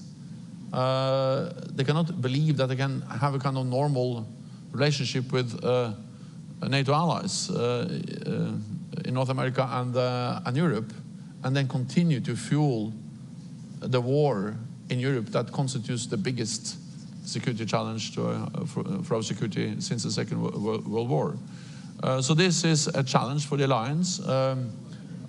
Let's see how far we're willing to go as allies. So we're getting close to the end of time, so just two other brief questions. First, Indo-Pacific 4, Australia, Japan, South Korea, New Zealand are here. Third time taking part in NATO summit, but it's going to be the first NATO joint document with this group. Can you give us some insight into what might be in it and any concrete outcomes? Yeah, so first I would just say that the fact that we now are engaging so closely with our Indo-Pacific partners, Australia, Japan, New Zealand, and South Korea, that reflects a change in NATO, because that was not the case a few years ago. And as many of you may know, the first time we mentioned China in an agreed negotiated document in NATO is at the NATO summit in London in 2019. And in the previous NATO strategic concept, China was not mentioned with a single word. Now China has a prominent place in the strategic concept we agreed in Madrid. And the fact that we now are engaging so closely with our Indo-Pacific partners reflect, of course, the fact that we have to take China seriously when it comes to the challenges it poses for our security. And the war in Ukraine is perhaps the most obvious example, or as the Japanese Prime Minister has said several times, what happens in Ukraine today can happen in Asia tomorrow. We are now working with our Asia-Pacific partners how we can do more together with them. We will agree some flagship projects. That's about technology, it's about support Ukraine, but we are also working, for instance, as part of our defense industrial pledge, how we can ramp up defense industrial production and cooperation with these countries. They are big, some of them, on defense industry. We can work closely with them to ramp up our combined defense industrial capacity. We can exchange more information. And I also welcome the fact that more and more allies are now also conducting joint exercises. Recently there was a big air exercise. Allies are also more and more actively also looking into how they can also have more naval exercises with our Asia-Pacific partners. Because NATO will remain an alliance of North America and Europe. We will not be a global NATO. NATO will be North America and Europe. But this region, the North Atlantic region, we face global threats. And the reality is that's nothing new. Global terrorism, international terrorism brought us to Afghanistan.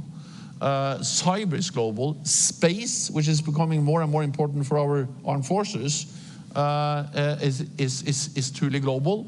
And of course, the threats and challenges that China poses to our security is a global challenge. So this region, the North Atlantic region, faces global challenges. We will remain a regional alliance, but we need to work with our global partners, the Asia-Pacific partners, to address these global challenges. That, I guess, will be a very important issue at the next NATO summit. I will not be there, but I'm certain it will be a great... And that brings me to my final question. This is your swan song summit. Yeah.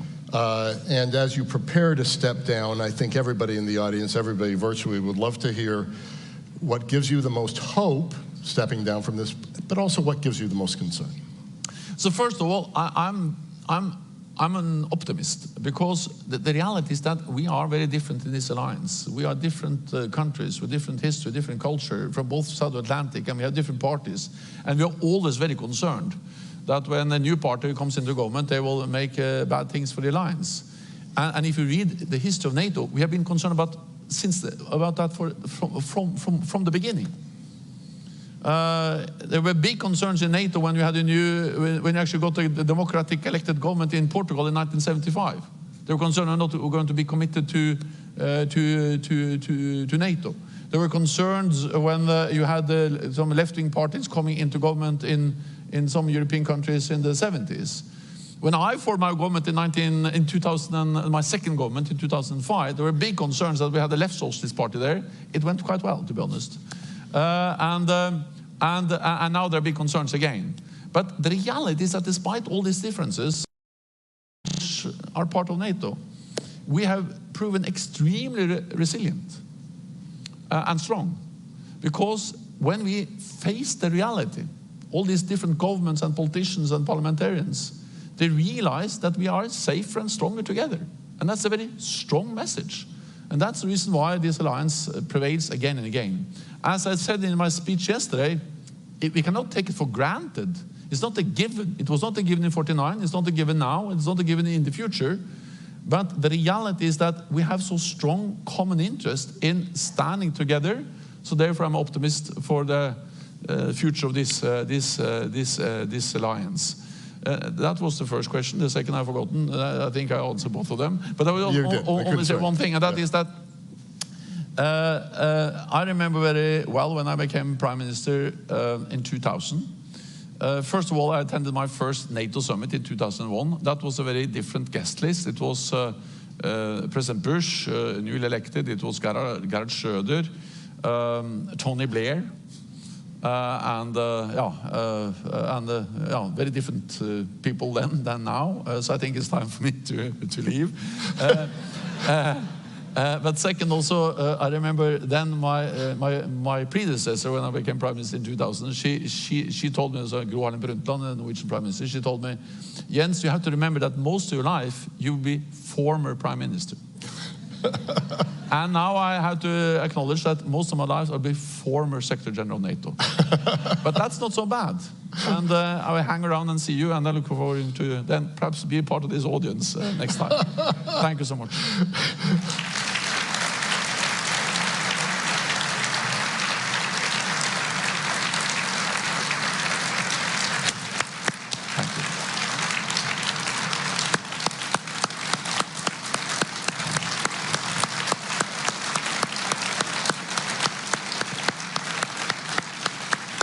Thank you.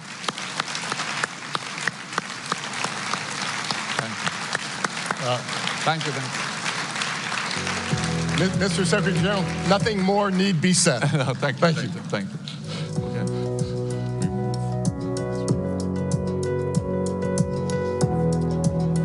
Frederick and His Excellency Jens Stoltenberg, thank you for such an enticing conversation. I personally loved the commentary on the first pitch as a baseball fan myself. We can be safely assured that the Secretary General is focused surely on transatlantic security and not baseball. As he mentioned, the alliance is truly being tested, and he outlined some crucial elements of aid to Ukraine the alliance is working on, from joint training to defense assistance packages, and looking how to secure Ukraine not just now, but even after the fighting stops. Thank you again. Our next panel, Strengthening the Transatlantic Bond, will aim to answer questions such as, what is the future of the transatlantic partnership? How can Europe and North America cooperate more efficiently? How can the transatlantic bond be affected by recent elections? Now, please join me in welcoming to the stage Mr. Robert Vash, President of GlobSec, and the panelists.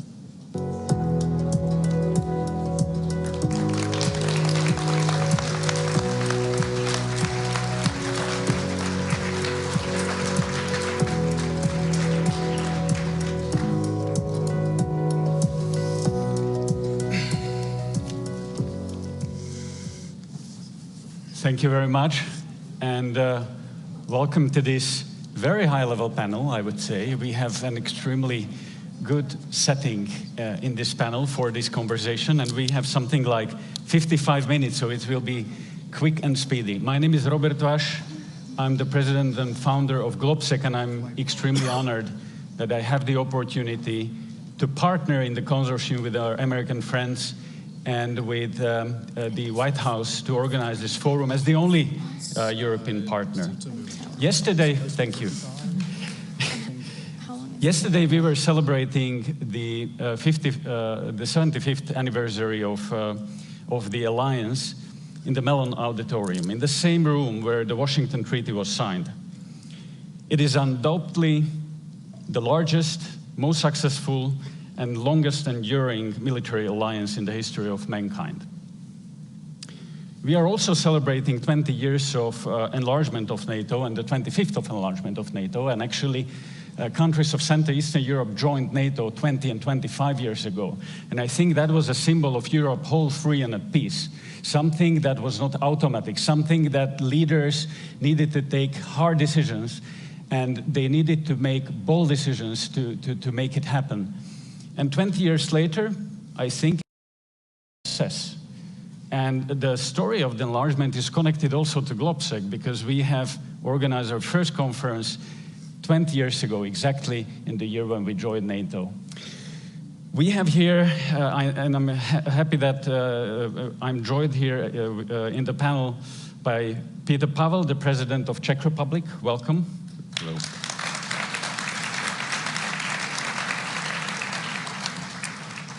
Kaja Kallas, Prime Minister of Estonia, welcome.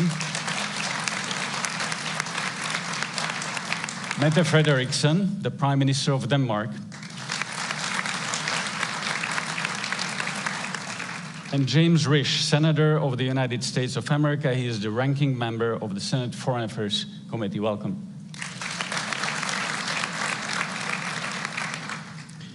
As we celebrate the 75th anniversary of NATO, and all these anniversaries that I mentioned, at the same time we are facing the most difficult challenge for the alliance, and that's the Russian aggression in Ukraine. The war is back in Europe. And we've done a lot, we united, and we've been stronger than ever. But is that enough for the future? Is that enough to secure our future? Are we up to the speed? Because Russians are speeding up as well. In Ukraine. So these will be the questions and the conversations we'll be talking about today. So let me turn to you, Prime Minister Kallas, first. You come from, and by the way, congratulations on nomination to be the High Representative of the European Commission.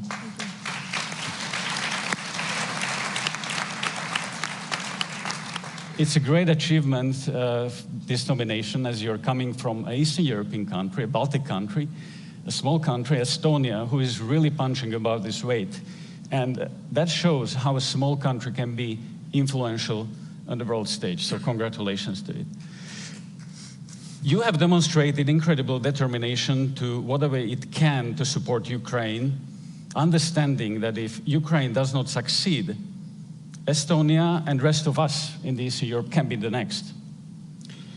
And you've been one of those who wanted all NATO countries collectively to be even more serious about our ambitions, about our collective defense. Emmanuel Macron at the GlobSec Forum last year in Bratislava said that NATO is not brain dead anymore, that it was revived by electroshocks in the East. And he also said that we should have listened to you more in the Central Eastern European countries. So what is your message now? What the other leaders from Western Europe and the United States should listen right now? First, I want to correct one thing, and that is I never say that the Baltics or the eastern flank is next, because we don't have any second or first-class countries in NATO. We only have NATO countries. So if Russia decides to move on and really uses power to attack, then it's going to attack NATO and not single countries. And this is actually one of the narratives that Russia wants us to buy.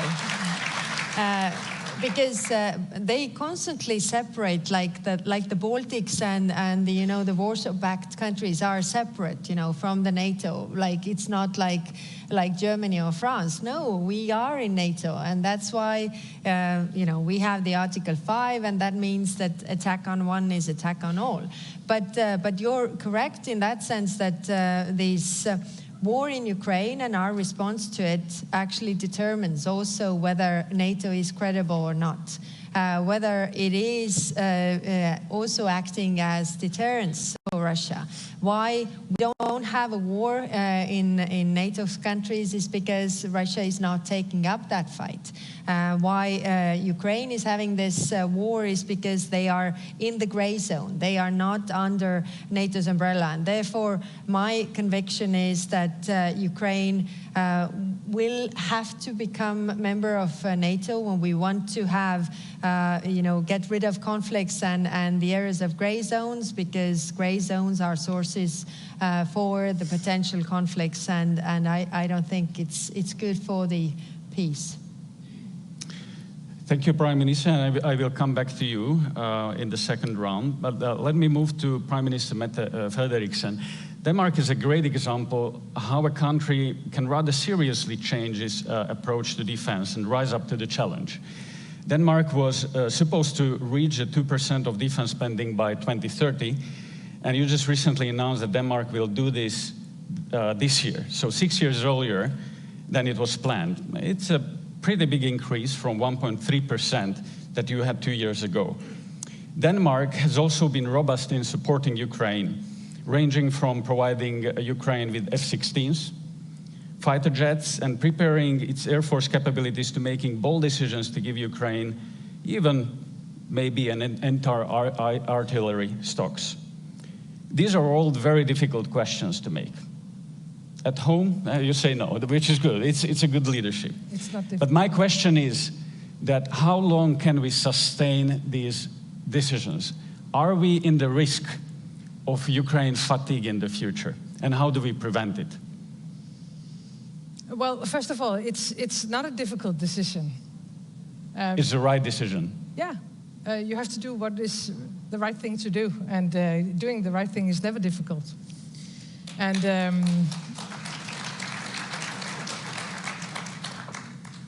you're totally right. We decided many months ago to give away our entire artillery to Ukraine. Why? Because it's better used in Ukraine than it's used in Denmark.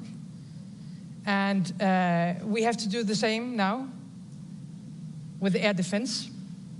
We have a lot of air defense systems in the NATO alliance. It's better used in Ukraine than it is used, especially in the western part of NATO. The eastern part is a different case. And we said from the very beginning of the war that we are going to stand with Ukraine for as long as it takes, and with what it has to. The measures we have to take will be taken. I'm very proud of everything we have done collectively. And we have a stronger NATO, we have a stronger European Union now than when the war started. But we have to admit that we have been moving too slow. I think we have to speed up, we have to scale up. And we have to take a decision, do we want Ukraine to win the war or not? And I see no signs in Russia and in the Russian behavior that they are going to stop with Ukraine. When I watch Russia through the last years, but also now, not only in Ukraine, but also in the West Balkans, what they do in Europe with cyber attacks, hybrid attacks, disinformation. Look at what they're doing in Africa, in the Middle East. They're trying to destabilize everything we believe in. Everything we believe in. And therefore, asking me, it's not enough to provide the Ukrainians with what they need to defend themselves. We have to provide them with what is needed so they can beat Russia and push Russia back. And I think this is the main, it has to be the main discussion on the table also in the coming days. And you are right, when I came to office 5 years ago, we were spending 1.3 on defense. Now we are spending 2.4. And are you sure it will be enough in the future? I cannot say yes, because we have to put it the other way around. And let me just conclude by saying what you have said from US for many years now to us in Europe. You have to be able to protect yourself. You have to spend much more money on deterrence and defense. You have been correct. And we have to admit from a European perspective that we were depending on you. We're still depending on you, and never leave us alone. Never. We have to fight together also in the future. But you were right that we have to be able to defend ourselves. And putting that question on the table, then you cannot say 2% is enough. Then you have to put it the other way around. Exactly. So Ukraine is... And that's exactly the leadership we really need in Europe, to say that Ukraine is not only fighting for its sovereignty, it is fighting for the very basic principles of international law and of the principles of European peace and security. If we give up on these principles, who will believe us in the future? So it's the part, so deterrence of any other parts, not only of the NATO territory, but of our allies, starts in Ukraine. Absolutely, and winning in Ukraine. So thank you for that clear leadership. President Pavel, you are the president of Czech Republic, who is leading a lot of international initiatives supporting Ukraine, especially the munition initiative that has really caught interest internationally. So Czech Republic is also pushing or punching above its weight. You also spent all your career in military. You were also chairman of the NATO Defense Committee, and you will be hosting the next GOPSEC summit in Prague, and we are very glad. Thank you for that. But your voice has been among the boldest when it comes to helping Ukraine, defeating Russia, and building strong Europe's military strength.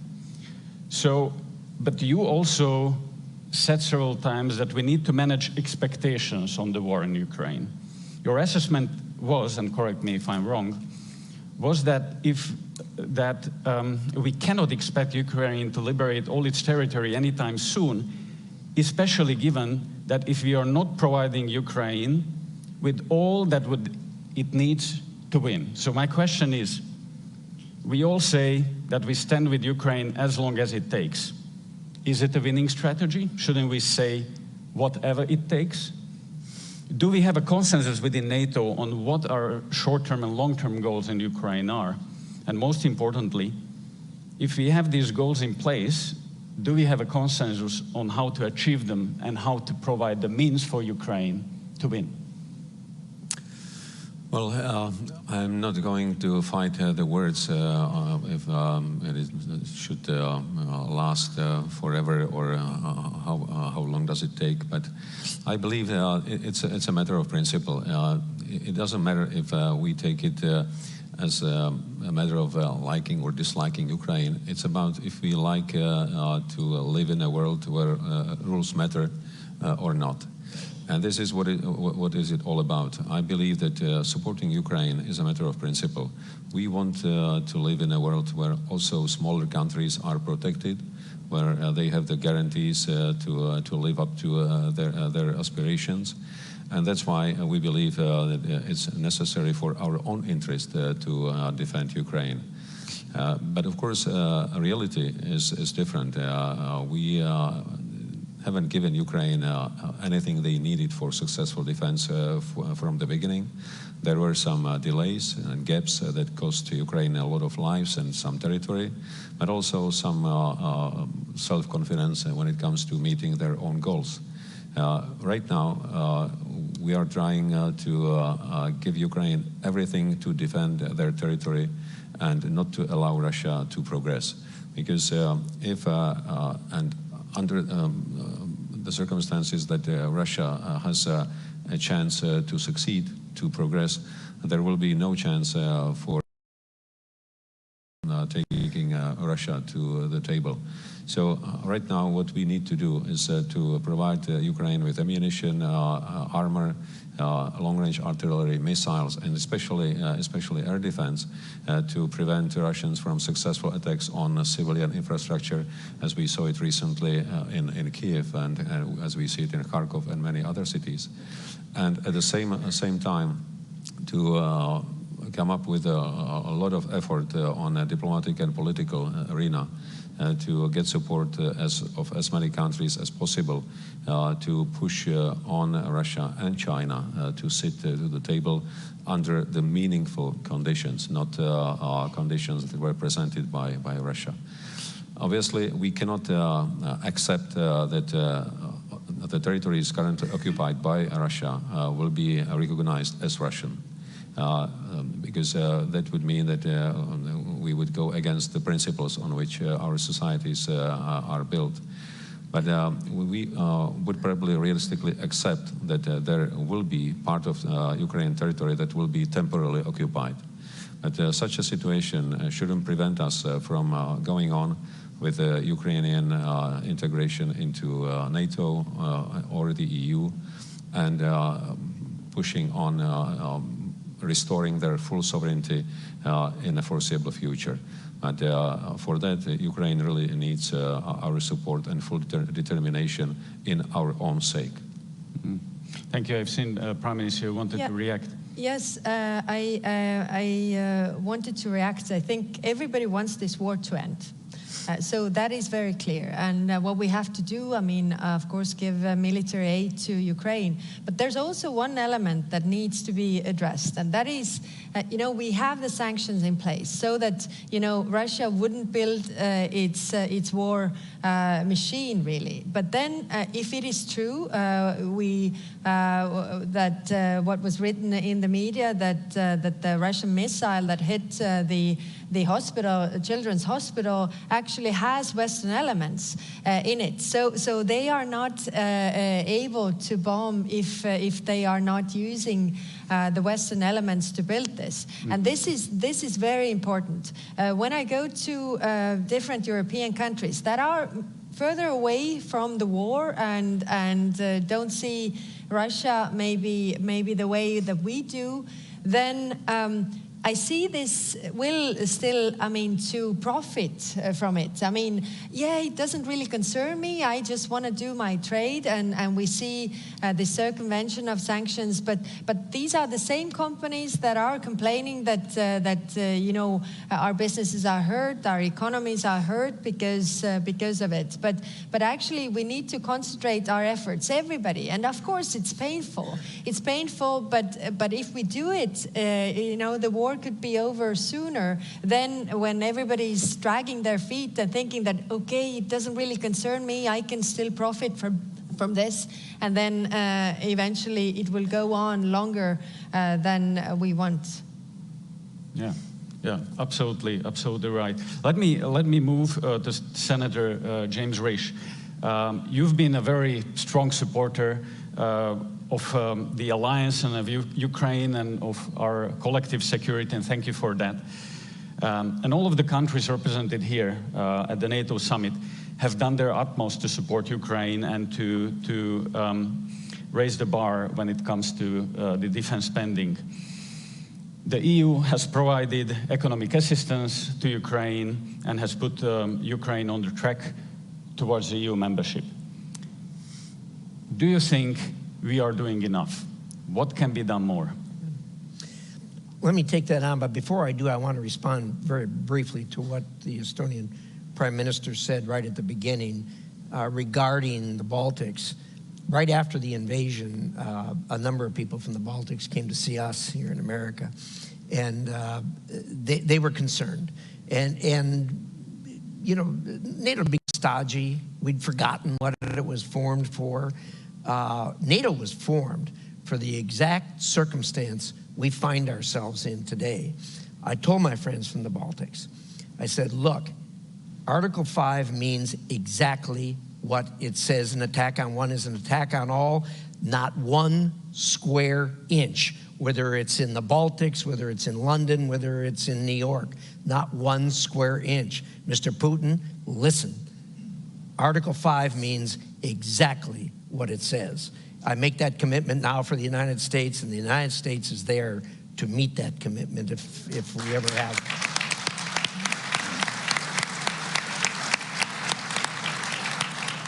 So let's take on that question, are we doing enough?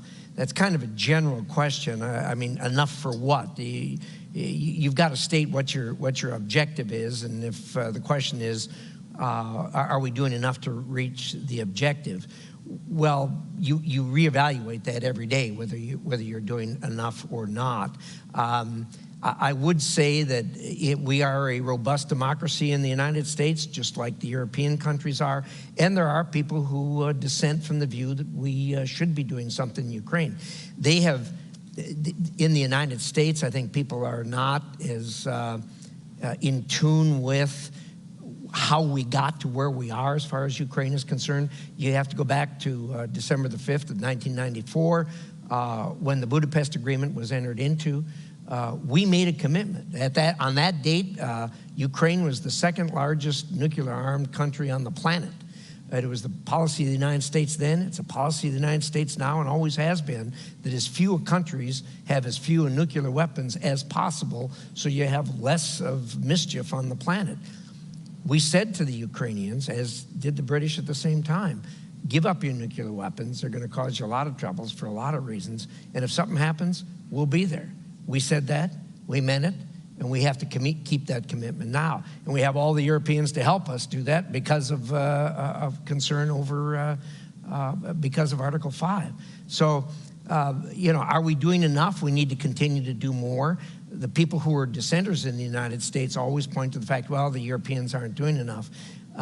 It depends on how you do the math. I mean, look, you can't penny this out, nickel and dime this out, but you certainly have to look at what the Europeans have done, way beyond what I think a lot of people's expectations were here. But secondly, not just on the military side, but also on the humanitarian side. I mean, it's stunning to me. You know, when I went into Ukraine, I went through Poland, and they were talking about the number of refugees they had. They've never been in a country with 2 million refugees, but no refugee camps. Why not? They're all in people's homes, and they're being taken care of. So, look, we need to continue to do that. And one of the things I will say to our European friends, and has been said over and over again, that 10 years ago in Wales, we all agreed 2% would be the number.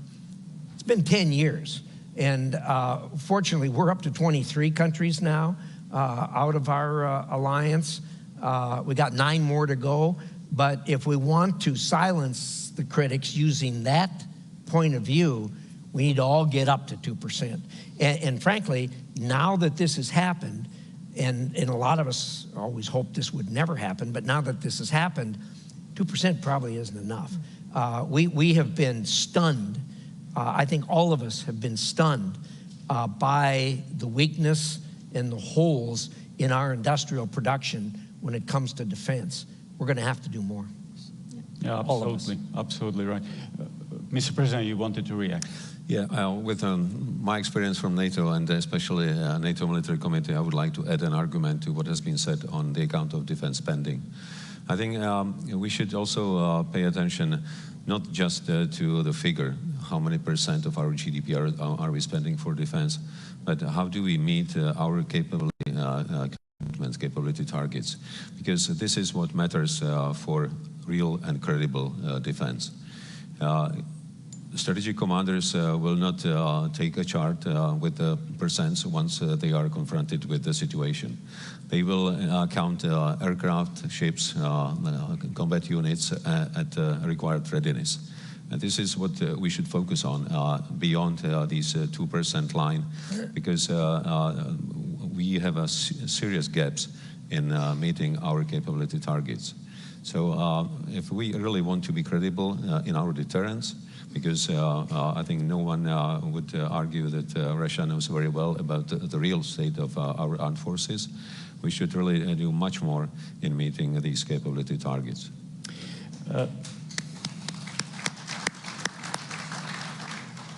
I will give you the word in a second, but I would like to follow up on what you said, because we at GOPSEC in several reports, we've been saying that there are several transatlantic gaps. One is in the defense spending that we are closing down. Another one is in the efficiency, how we spend this money. In Europe, we have a huge potential still to increase the efficiency of that spent money. And the third transatlantic gap that is not closing down, but is growing, is the technology gap. Yeah. US is much faster in the technological innovation than Europe, and Europe is lagging behind. This is going to create serious troubles in the future if we don't act now. And NATO has started with the Diana, with the Innovation Fund, etc.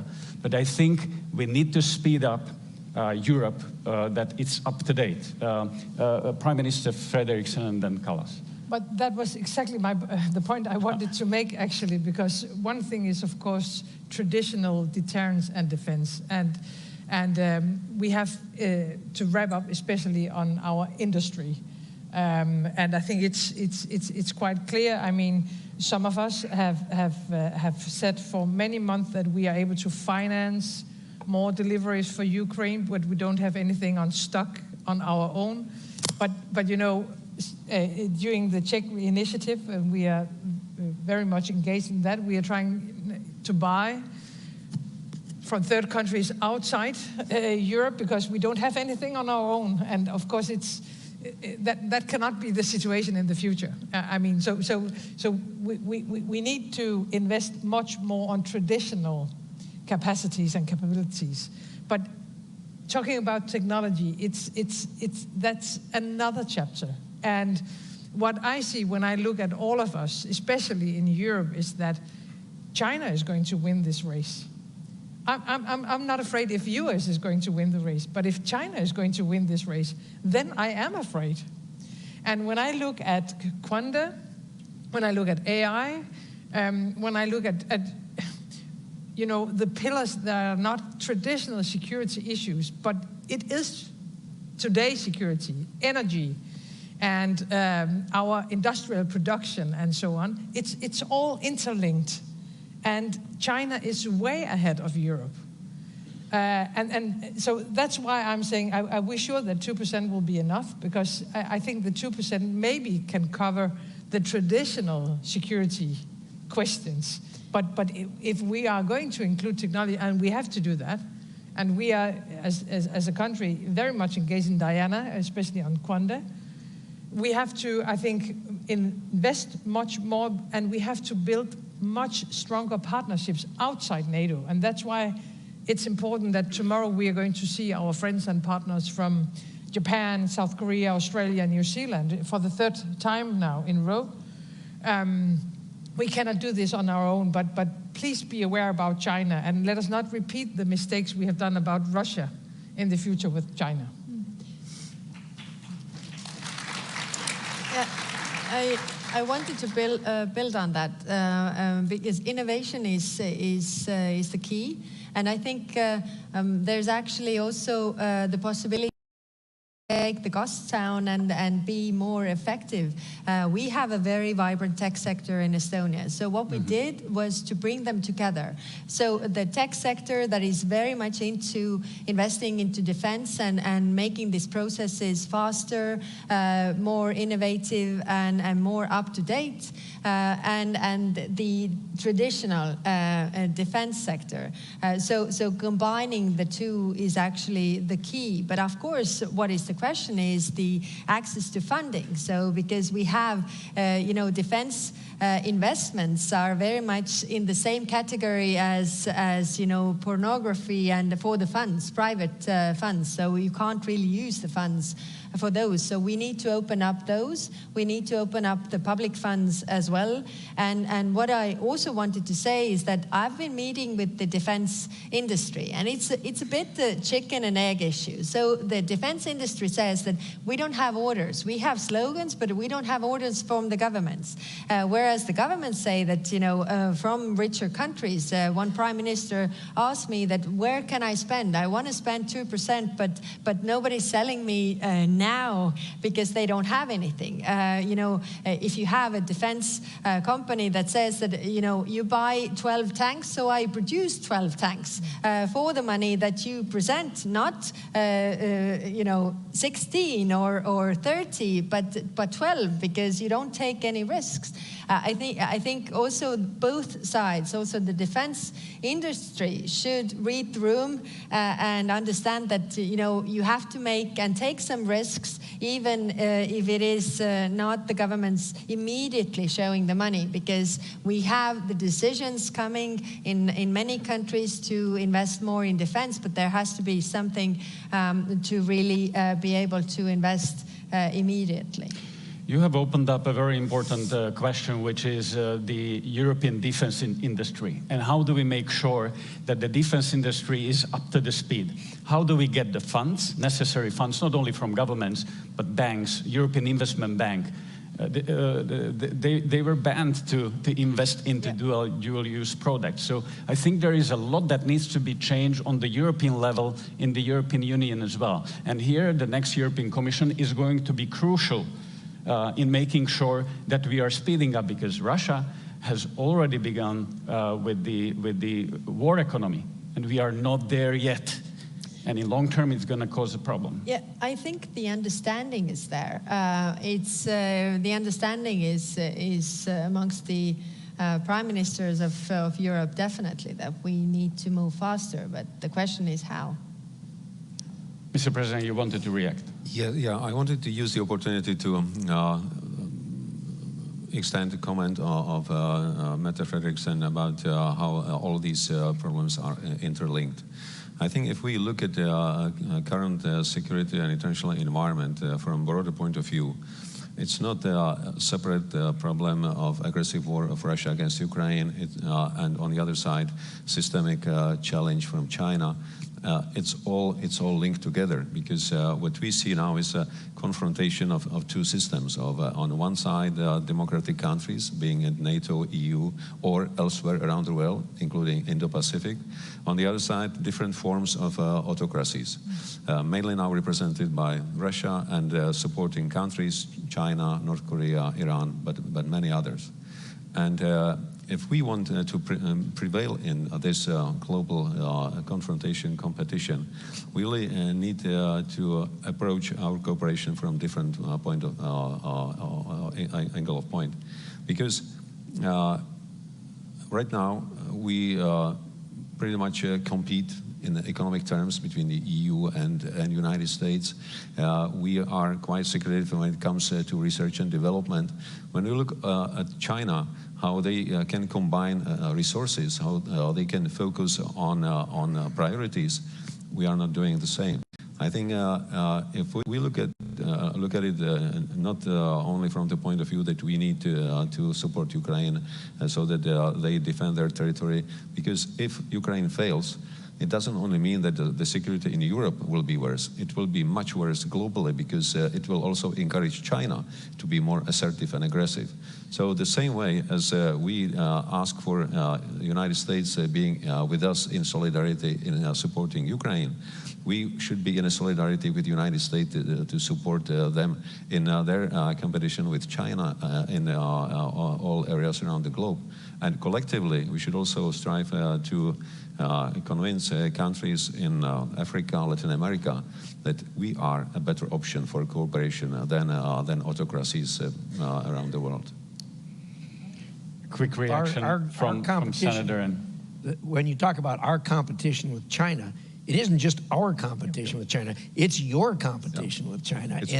Look, what's going on with Russia, I think is a warm-up for the rest of this century as we compete on the planet. China's the issue. China's going to be we're all talking about Ukraine here, and we should, because that's the hot war going on. But this thing with China is going to go on for the rest of this century. And the United States and Europe will be able to compete with China if we join together. And there is no more obvious ally for us than you, and there's no more obvious ally for you than us. And we need to join together as we push back against China. And look, this thing, the one thing that the war has brought out, the Ukraine war has brought out, is the fact that what we've always known as an undercurrent, and that is the relationship between China, Russia, North Korea, Iran, Venezuela, the autocracies. It's there, it's real. And it's going to get stronger, only stronger, as we go forward in this century. And for us to, I think the challenge for this century is going to be how we all occupy this planet without killing each other and compete with each other. We should be able to compete with each other without killing each other. We need to figure that out, because this is not going to get better as we get forward. The autocracies are not going to change their belief as to what they think is best for their people, and the democracies are not going to change their belief as to what they think is best for their people. We're going to have to figure this out. You opened a very important question of China, and we will see that there is an increasingly clear voice that how China is supporting Russia in its war to Ukraine. It's a problem for us, and it's a problem for NATO. There are many voices in the US as well that basically Ukraine is just a distraction from our main adversary, which is China in long term. And it's decreasing our focus on the main challenge. Well, I like the argument of my friend Ben Hodges, who said Ukraine is all about China. Because if we are sending a wrong signal now that we are not able to defend a country on our borders, who will trust us whatever we say in the future about Taiwan or anything else? So the future deterrence really starts here. So I would say even the future of the West is now being decided in Eastern Europe, in the East. Interesting you should mention that now, because yesterday there was released a document entitled Next Steps to Defend the Transatlantic Alliance from Chinese Aggression. The author is one of the distinguished thinkers and actors in the 21st century, myself.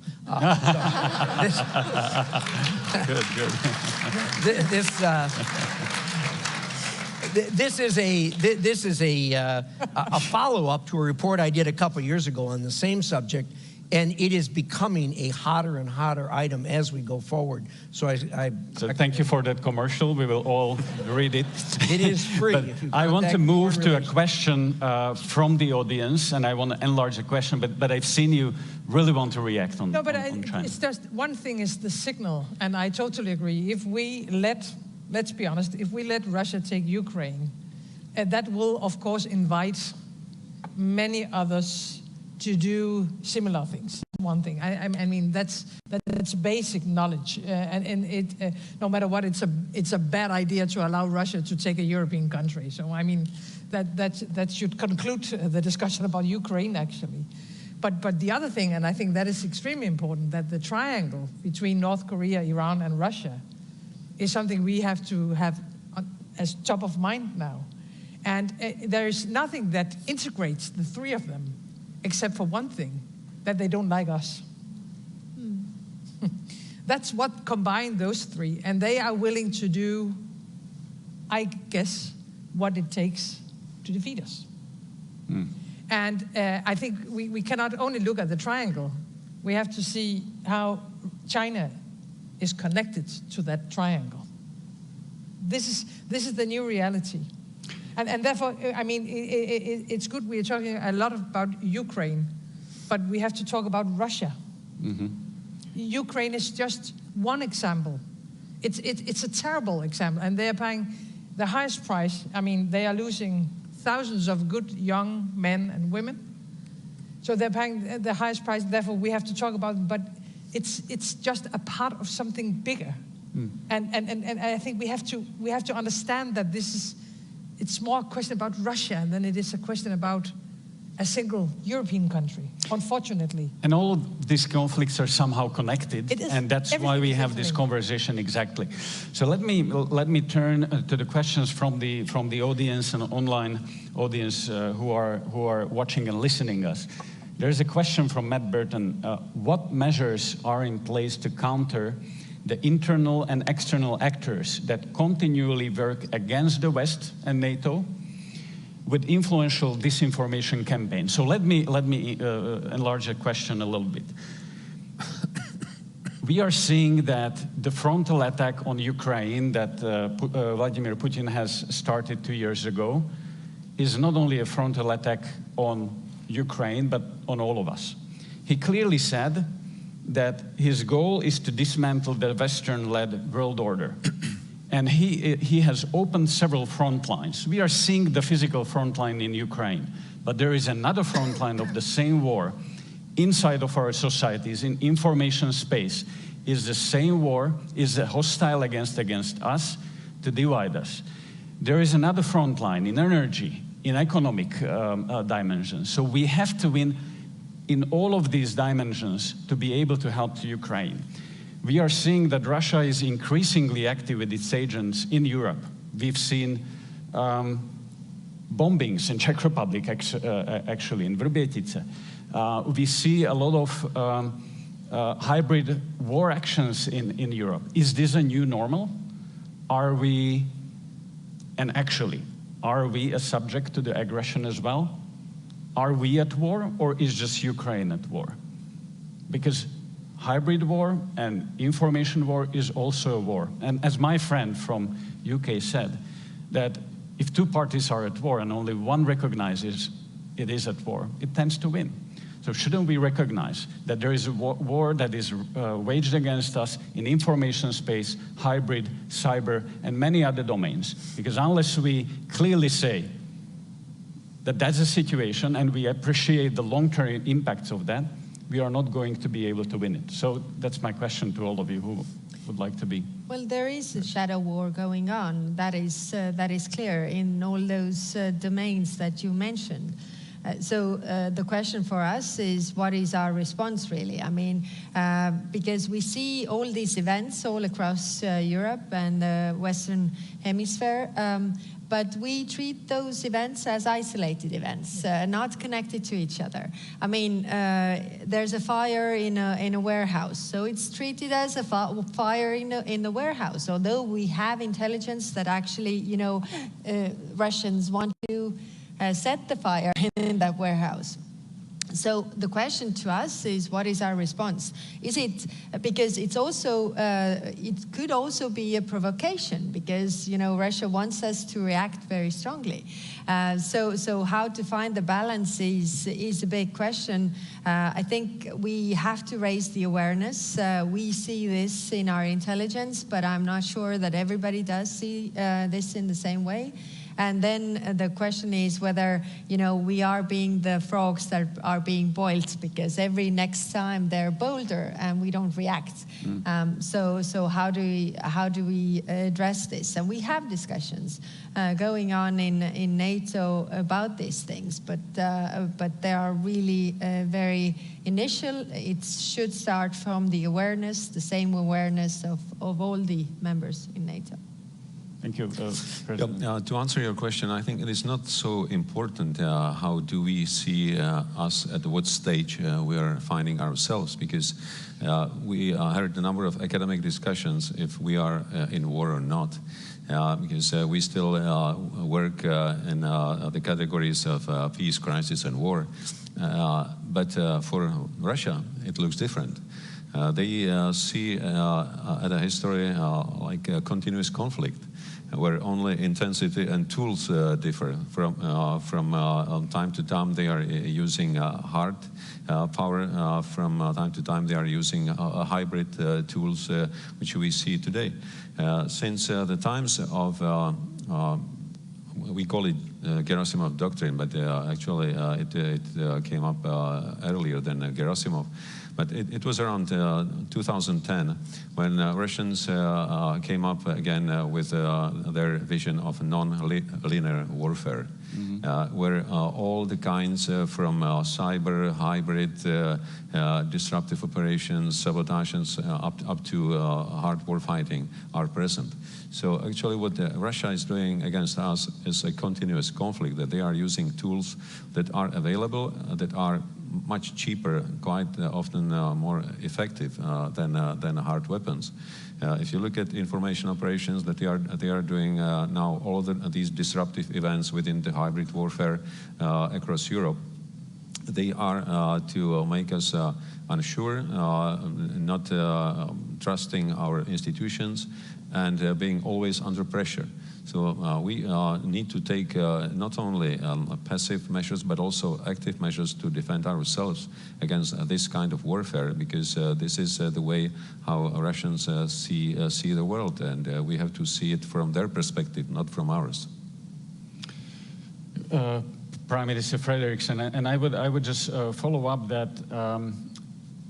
Of course, we need to watch very closely all the disinformation campaigns that are going on in several countries in Europe with the goal to divide us and to also alter the political conversation. Also, there is a role for both NATO and the EU in protecting our critical infrastructure, because we are seeing that this critical infrastructure is under threat. So what do you expect from the NATO summit and maybe also the next European Commission in this regard? Well, first of all, I think we have been spending too much time discussing what we can say about this war and what we cannot say. What is the right wordings? I mean, if a foreign country is trying to destabilize Denmark by misinformation, I consider it as an attack against a democratic society. And the same way when they use hybrid attacks, cyber attacks, and so on. So I think let's call it what it is. They are trying to destabilize all of us, and they are using different measures, if it's Ukraine or if it's Denmark or Estonia or Czech Republic. And therefore it's so dangerous what they're doing. And talking about one of the mistakes we have made, I think putting a lot of red lines on the table when you are handling a war is also a mistake. I mean, it's simply giving the enemy two good cards on when you are, all the time telling Russia what we are not going to do or what we are not going to accept, instead of putting it the other way around, that we are willing to do whatever it takes to defend Europe and to defend our alliance and to defend the world order that we believe in and that we have built since the end of the Second World War.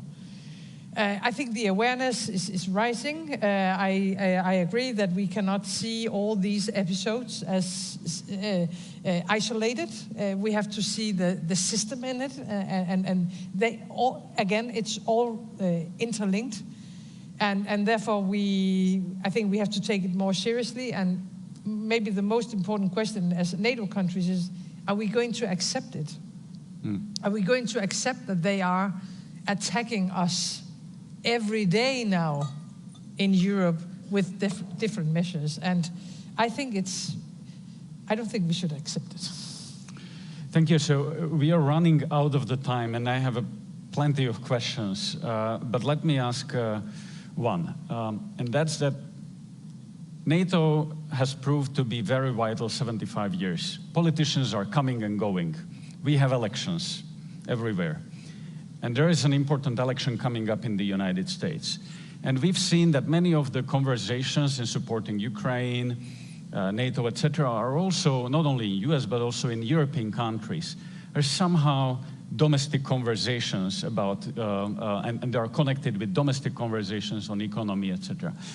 But my question is, what do you expect that how the election campaign and the elections might change the conversation in the support for Ukraine and for NATO? Is that for these guys? Well, I can give you a very clear answer to that. I don't know. Look, the United States has a treaty that is a NATO treaty. Now, admittedly, Ukraine is not part of that treaty. Nonetheless, the attack on Ukraine is as clearly as close to that treaty as you can possibly get. We have taken great steps in the United States already to do what we should do in order to help Ukraine. I really believe that's going to continue. I don't think the election is going to change that greatly. I know that at least one of the candidates has said that they're going to end the war. We haven't got an explanation as to how that's going to happen, but the candidate who says that generally gets done what he says he's going to get done. So I'll be anxious to see that. But look, I think people should not be wringing their hands over this. This is as far as the Congress is concerned, which is where I come from. The vast majority, and it's only a small minority, are saying that we shouldn't be doing what we're doing. I mean, look, this is the right thing to do. America generally does the right thing that should be done. And given that, I have confidence we'll be there. Thank you very much, Senator. And let me thank all of the panel, because this was a wonderful conversation, and this shows that we had US and 3 small countries of Europe who have shown the way how to raise up to the challenge and how to support Ukraine. And I think there is an increasing understanding of the situation we are in, that we are going to be in a difficult situation, but we all understand that we are stronger together, and that we need to do whatever it takes to secure Europe and Ukraine. So with that, thank you very much for the conversation.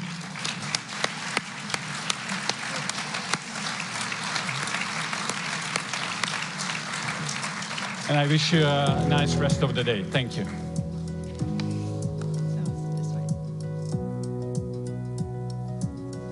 Thank you so much to our panelists and our moderator for such an engaging conversation.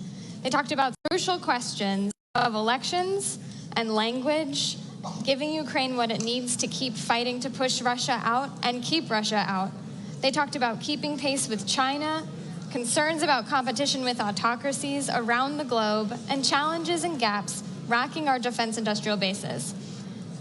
We will now be viewing a second video from the NATO Youth Summit, which took place on May 14th in Miami, Florida in the US, and Stockholm, Sweden, with watch parties viewing around the world.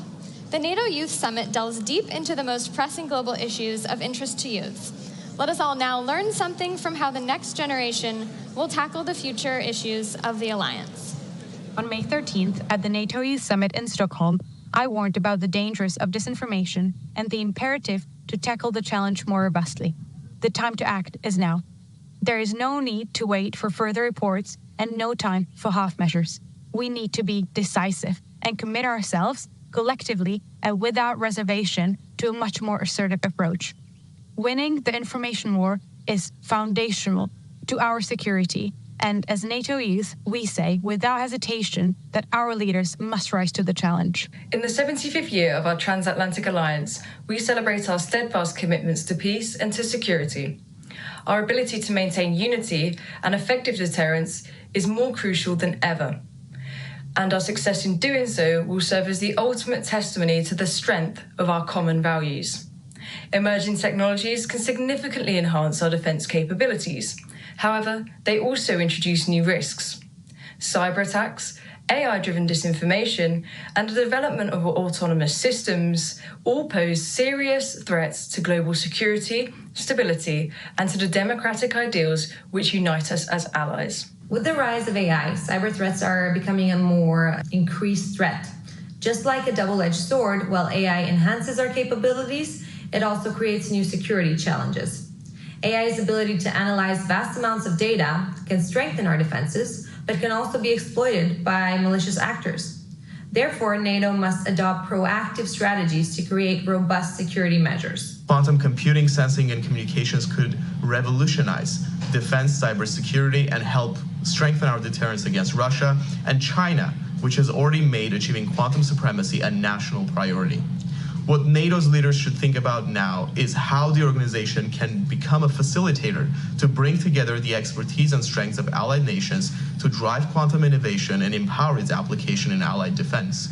The time is now to make sure that NATO and member states remain at the forefront of quantum innovation and realize its potential. When we talk military tech or innovation or countering disinformation, those are all reactive actions or actions that will help us win a potential hot war. But the most important strategic question that we have to find the answer to and start working proactively with is, how do we change the will of the Russian people? If we really are committed to the desire to live in peace with all peoples and all governments, we have to change the will of the Russian people to stop being aggressive towards its neighbors, as well as funding international crime and terrorism, so that we can achieve a sustainable and stable peace and save succeeding generations from the scourge of war. Our democratic values are victims of the self-imposed red lines. Our democratic values are victims of the appeasement of dictatorships. As we face the largest war in Europe since World War II, with Ukraine at its forefront of protecting democratic values and paying the highest price with the lives of its people, we find ourselves trapped by these self-imposed red lines. It's not time to appease the axis of evil any longer. Without adherence to rules, everyone's sovereignty and territorial integrity are under the threat. It's time to demonstrate the strength and unity of democracy. Ukrainians have been remarkable in defending their country, but they need your support. But do not support Ukraine just enough to survive. Support Ukraine to win. We know that decisions in democracies take time, but time in Ukraine is not measured by days, hours, or weeks. It's measured in human lives. Therefore, do not let political games and individual interests get in the way of decision-making. Therefore, I urge you to be bold, to be brave, and to be decisive. The biggest gift for NATO's 75th anniversary would be a victorious and free Ukraine. Thank you. What a great way to highlight the individuals and issues that will be shaping tomorrow with our youths. Now, please join us for lunch, where we will all be able to discuss these pressing issues before resuming our programming. For those of you joining us online, you will now hear a series of interviews. The first from His Excellency Alexander De Croo, Prime Minister of Belgium. The conversation will be moderated by Elena Kutsko, Vice President for Policy and Programming of Globe. We'll hear from His Excellency Kyriakos Mitsotakis, the Prime Minister of Greece, which will be moderated by Nadia Shadlow, Senior Fellow at the Hudson Institute. And finally, we'll be replaying the earlier conversation between Rachel Rizzo and Douglas Lute on the history and geography of NATO. Enjoy. And a few notes for our in-person audience and those of you in the plenary room. We kindly ask that you refrain from saving seats, as it is disruptive in the room and impedes the flow of traffic. Also, please be mindful and do not leave your personal belongings in the plenary room during pauses in programming. Our programming will resume at 1:15. Enjoy your lunch.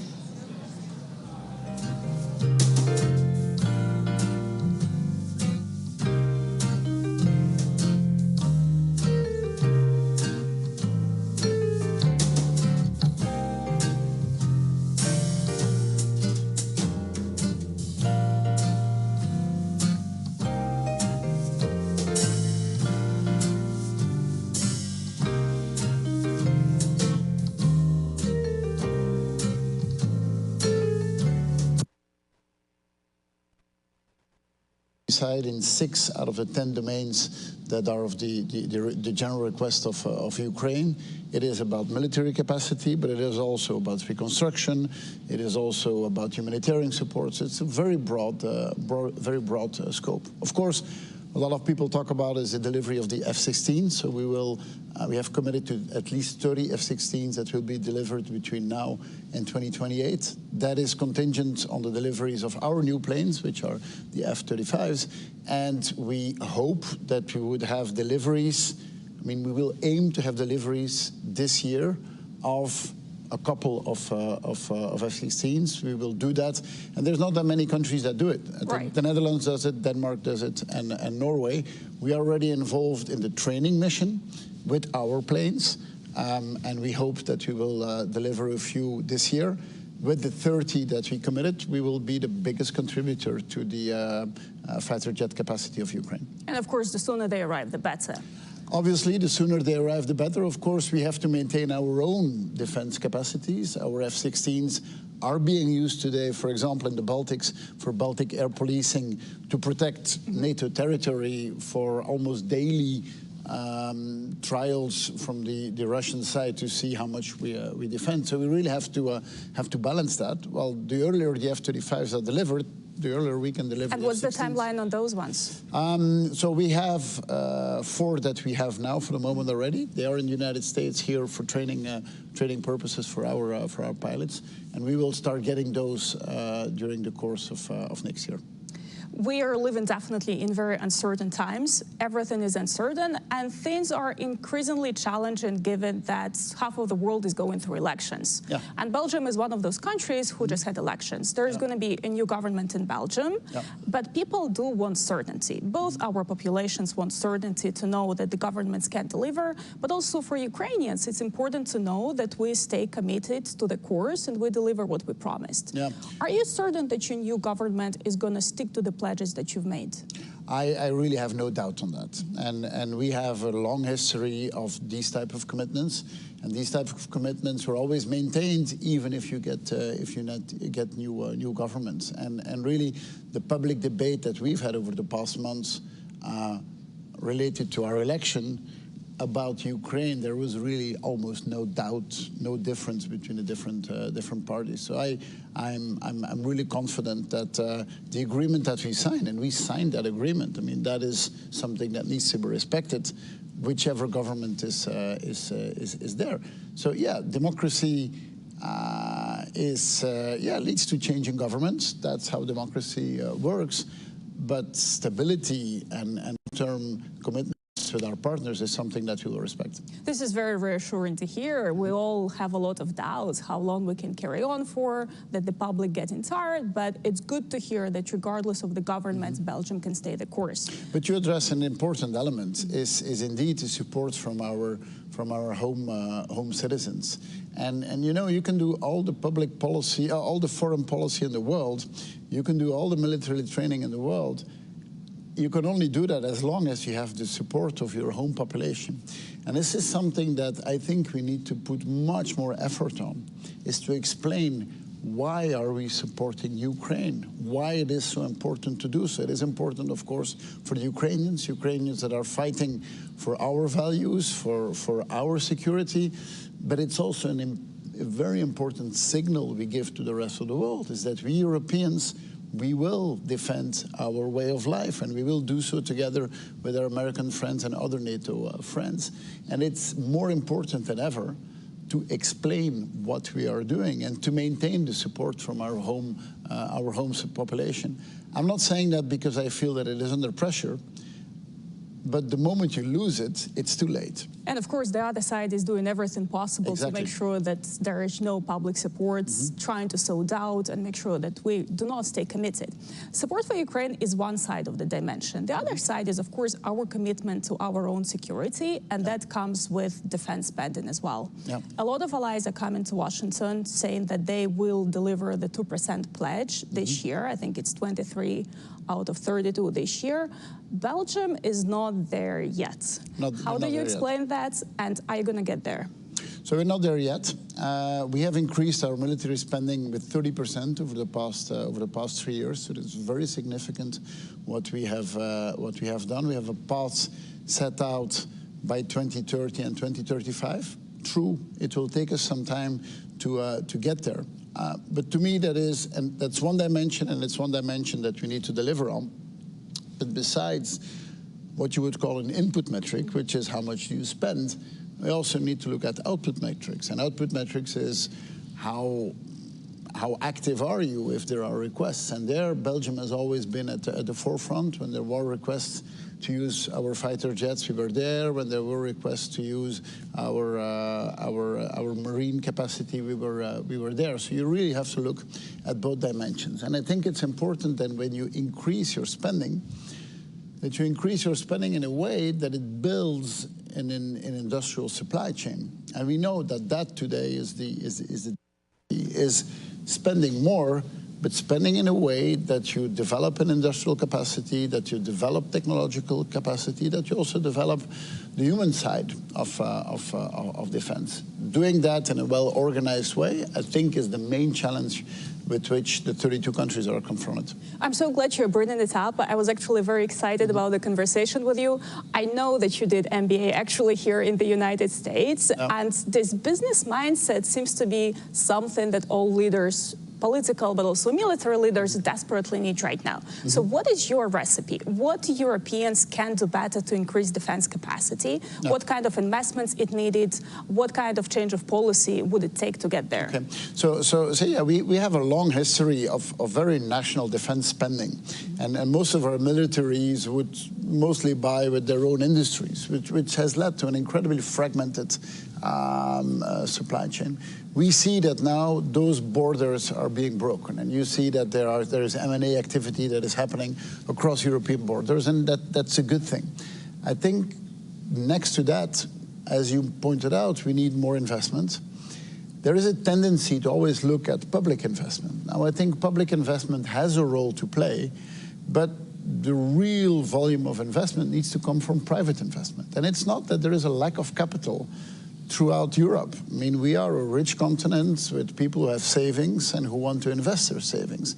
And so we need to create a very attractive business case for our population to say, you know, your savings can be used to invest in technology that will make us safer, that will help us to maintain our freedoms, our way of life. So that means that public investment has to play a role, but it really has to be merit-based.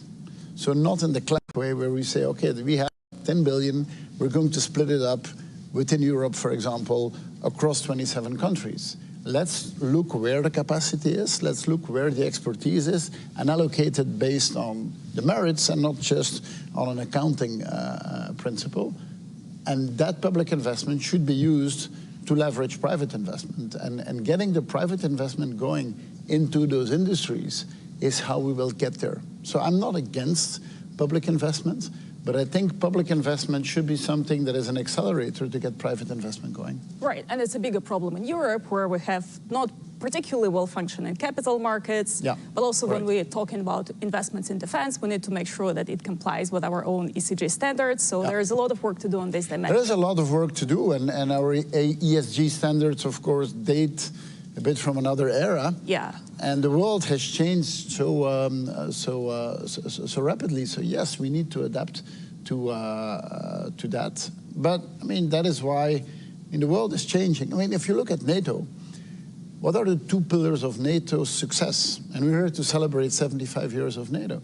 The first pillar, obviously, is solidarity. Is we say we stand shoulder to shoulder and we will defend one another. But the second element, besides solidarity, is adaptability. The world has changed so much and so fast in the past 75 years, and an organization like NATO has only been successful because it can adapt. And it's quite clear that, again, we will need to adapt to a new environment. And I'm afraid we're running out of time, but I'll sneak in one last question. We've been covering a lot of ground here, but also at the NATO summit. What do you think, though, is the blind spot, a particular challenge that we're not paying too much attention to right now, but we will regret it in the future? Well, so I think one of them was working on our own public support that we addressed. I think a second one is what we would call the southern flank, is what is happening in the Sahel, for example.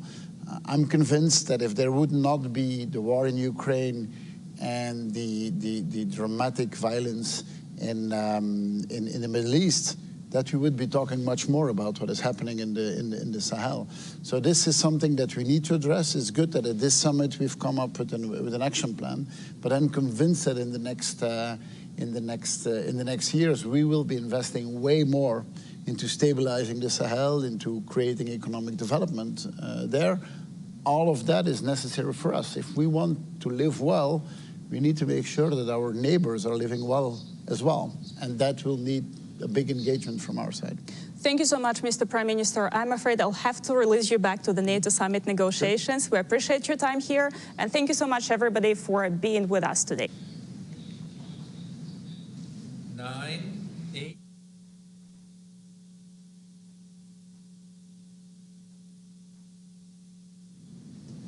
Welcome back to the NATO Public Forum. I'm Nadia Shadlow, a senior fellow at the Hudson Institute, and it's my pleasure this afternoon to have an opportunity to have a conversation with Greek Prime Minister Kyriakos Mitsotakis. Prime Minister, it's really great to be here with you today, and since we only have a few minutes, I wanted to jump right in. When you became Prime Minister first in 2019, Europe looked different. And the challenges facing NATO seemed perhaps less intense than what we're facing today. So could you talk to us a little bit about whether or not NATO has been adapting enough since 2019, since 2022? I know Greece has been really in the lead in terms of modernization and adaptation, but I'd love to hear your views. When I became Prime Minister in 2019, no one thought that we would be faced with a war at the heart of the European continent. But this is what we have to deal with after Russia's unprovoked invasion of Ukraine. And I do believe that the alliance has adjusted and has tackled this momentous challenge as successfully as it could.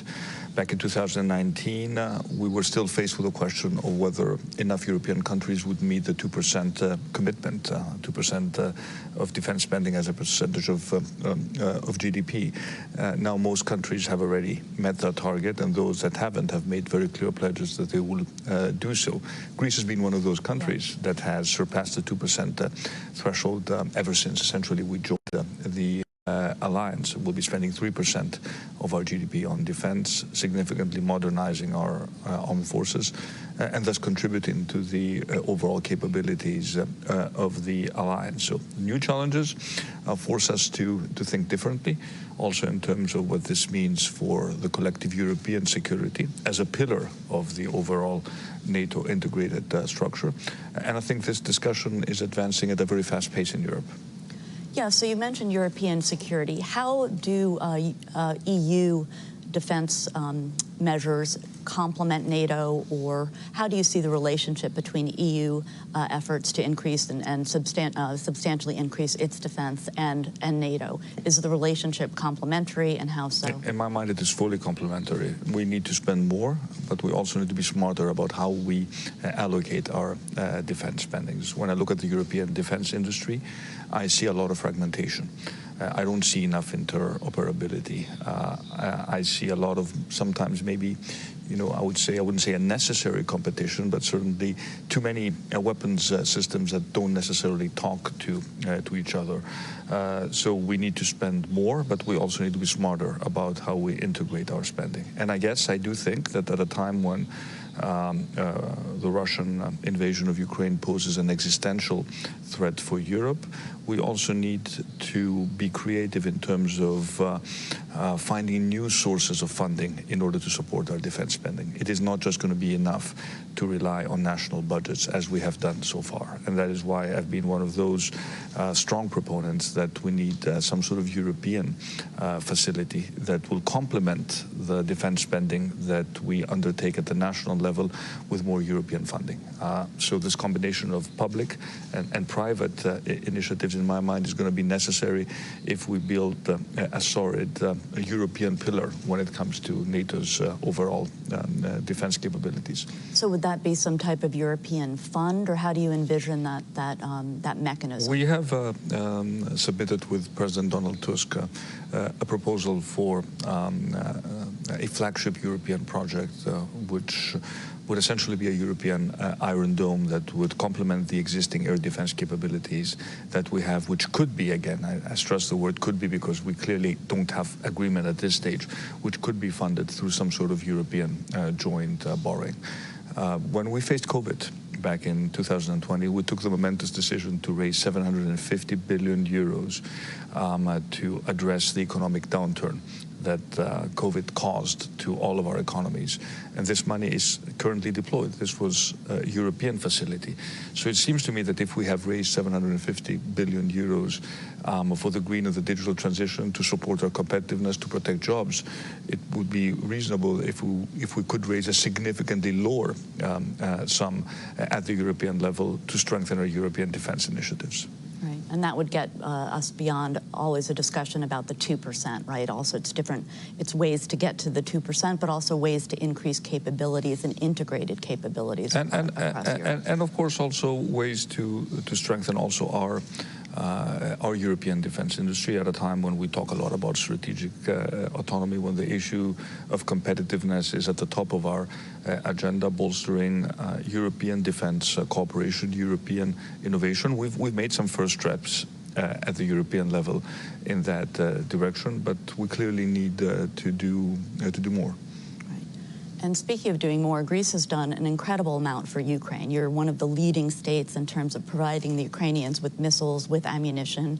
What more do you think NATO needs to do quickly, and how can we get there, right? A key theme throughout this past year really has been speed and NATO's ability or lack thereof to get things to Ukraine fast enough. And that's been a problem we've had in the United States too. How do you think things might shift over the next few months, or what could be most meaningful to get us to act faster? Well, first of all, I think Europe has stepped up to the plate and has delivered. Back in 2022, I think many, including many in Moscow, would have placed bets on the inability of Europe to remain united when it comes to supporting. They were wrong. Europe remains united. We are providing Ukraine with European financial assistance, 50 billion euros. It's a significant package that we agreed a few months ago, but also member states are providing Ukraine with defense capabilities to the best of our abilities, and we will continue to do so. And initiatives such as the Czech initiative, for example, have proven to be very efficient in terms of delivering aid to Ukraine as quickly as possible. But at the same time, we need to look at the holes this has created to our own defense capabilities. And as much as we talk about sophisticated systems, we also need to make sure that we have the basics. I mean, Ukraine demonstrated how important, for example, 155 shells are, and that not everything is going to be sort of as technology-driven in a modern war as many people thought. So making sure that we also streamline production, strengthen our stockpiles, while at the same time having the capability to support Ukraine. This is a challenge that we have to meet. Right. Quantity matters. Quantity and quality. Yeah.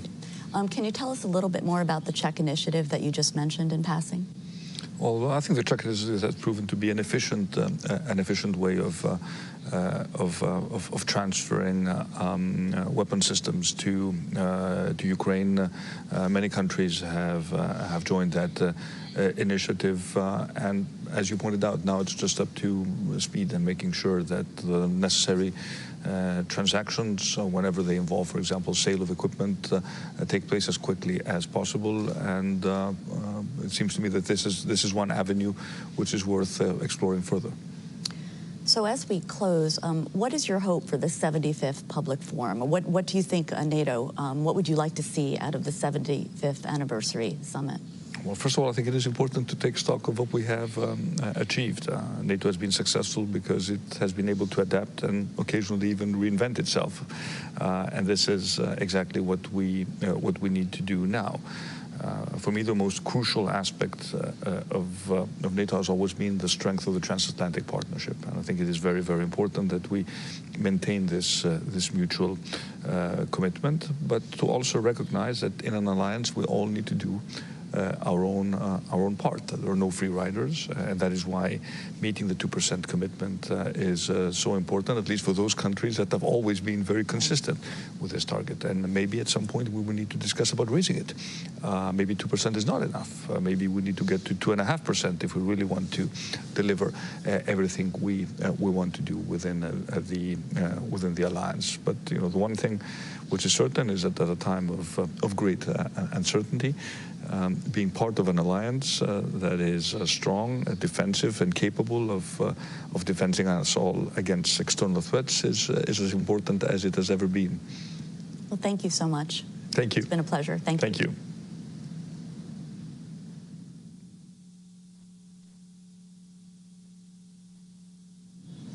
Good morning, everyone, from Washington, D.C. at the NATO Public Forum. My name is Rachel Rizzo, and I am a non-resident senior fellow at the Atlantic Council's Europe Center. And today I am thrilled to have with me Ambassador Doug Lute, who served as the U.S. ambassador to NATO from 2013 to 2017. Ambassador Lute, thank you so much for being with us today for this interview. Well, it's great to be with you, Rachel. Absolutely. So we're celebrating a huge milestone here in Washington for this NATO summit, 75 years. Now, you've talked a little bit about how there's 3 different versions of NATO, NATO 1.0, 2.0, 3.0. Can you talk a little bit about that and your ideas around what that looks like for NATO? Right. So, 75 years is a long period of time to absorb.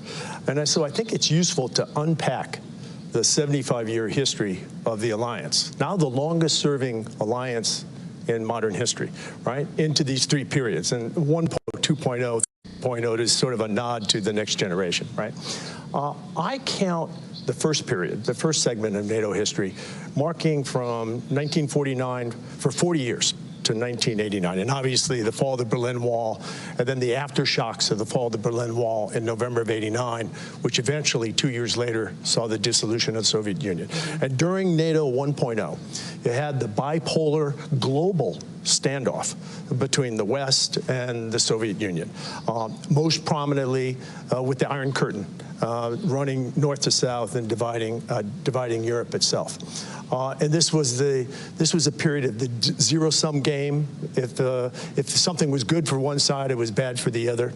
And it really spoke to the original purpose of NATO, which was the defense of the 12 allies itself.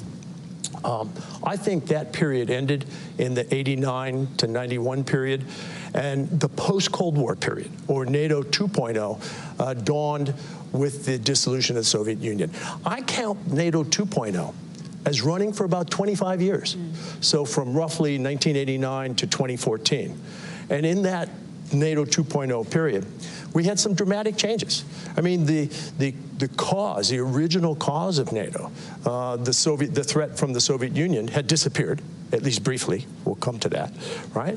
And NATO began to question its purpose, its standing in the world, and so forth. And it found its feet. It did so by, first of all, enlarging its membership. So this is a period when the first Central and Eastern European countries joined the alliance. Now the first 3 are celebrating their 25th anniversary, also simultaneous with the NATO 75th anniversary this week.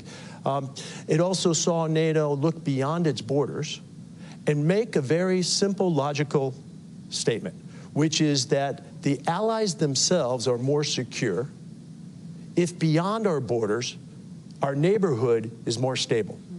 And this ushered in the idea of NATO partnerships. This began, of course, in the early 1990s with Partnership for Peace, and now it's extended to some 40 partners that range geographically from Mauritania to Japan. And these diverse set of partners really bring a great value to the alliance. They give us not only insight into regions beyond our borders that are critical to NATO security itself, but they also gain by way of access to NATO military standards, essentially the gold standard of military interoperability, access to the NATO school system, and so forth. So this two-way street of NATO partnerships began in this NATO 2.0 period. And we even fashioned a partnership, as unusual as it may seem today, with the Russian Federation, the successor to the Soviet Union. I think that that partnership was well-intentioned. It was exploring the potential that NATO could actually have meaningful, reliable relations with its largest geographic military neighbor. And I think that that experiment, that exploration actually marked the end of NATO 2.0 with the Russian seizing and illegally annexing Crimea, destabilizing the Donbass, and so forth. And so I think in 2014, we really began to see a move towards NATO 3.0. And that's the period we're still in. And much of the substance of this summit has to do with this transition from NATO 2.0 to NATO 3.0 and how NATO will continue to adapt as we face new challenges. So we're at 75 years, the longest military alliance in history. The next big milestone is going to be 100 years. What is that going to look like? There have been a lot of things written, a lot of discussions being had about how the U.S.-European security relationship will have to fundamentally change as the U.S. is pulled in multiple directions, as the U.S. focuses more on the Indo-Pacific. That will ultimately mean that Europe will have to shoulder more of its own security burden. Is that what NATO 4.0 might look like? What's your idea on that? Well, obviously, this is a pretty hazy crystal ball it is. in terms of gazing into the next 25 years. But I think there is a NATO 4.0, and it features a new security architecture, certainly in Europe, after peace is established in Ukraine and stability is established after the Ukraine war. I think it has to account for the fact, the geographic reality, that Russia will remain NATO's closest neighbor, nearest neighbor, most militarily capable neighbor, and will have to settle on some sort of security architecture that provides stability on both sides. And I think increasingly, as your question suggests, it's got to account for the fact that security is perhaps more than ever, a global equation, a global dynamic, and will have to account for the looming competition with China, which NATO now formally recognizes by way of its strategic concept. And I think what that must mean is that European allies, with U.S. support, continued U.S. support, have to assume even more responsibility for security here in Europe. That doesn't mean the absence of the United States, but it means a more equitable balance from the roughly 70%, 30% distribution that we see today. So if I were to predict 25 years with some hazard, I'd suggest those are some cornerstones of NATO 4.0. One of the major meetings that's going to happen at this summit is alongside NATO's Indo-Pacific partners. And there's sort of a debate happening in Washington about the role that NATO has to play in the Indo-Pacific. Secretary General Stoltenberg has made it clear that this is not about NATO pushing itself into the Indo-Pacific, but it's a response to China's inroads throughout Europe. But there's also another side of that debate where people say, look, NATO's main its main theater of operations is the European continent. Its main adversary is Russia, and that's what it should be focusing on. What are your thoughts on how NATO should navigate this new geographical challenge when it comes to China and the Indo-Pacific? Well, I think the first point to make very clear is that the NATO treaty itself lays out the geographic confines of the alliance. So it is the North Atlantic area. And so NATO doesn't have a treaty obligation beyond the North Atlantic, so not into the Indo-Pacific, for example. But it's undeniable that the looming, in fact, I would argue already ongoing competition with China will have a direct impact on not only Europe, but also North America. I mean, we're seeing this play out in so many ways. And I think Secretary of State Tony Blinken made this quite clear in his interview earlier today.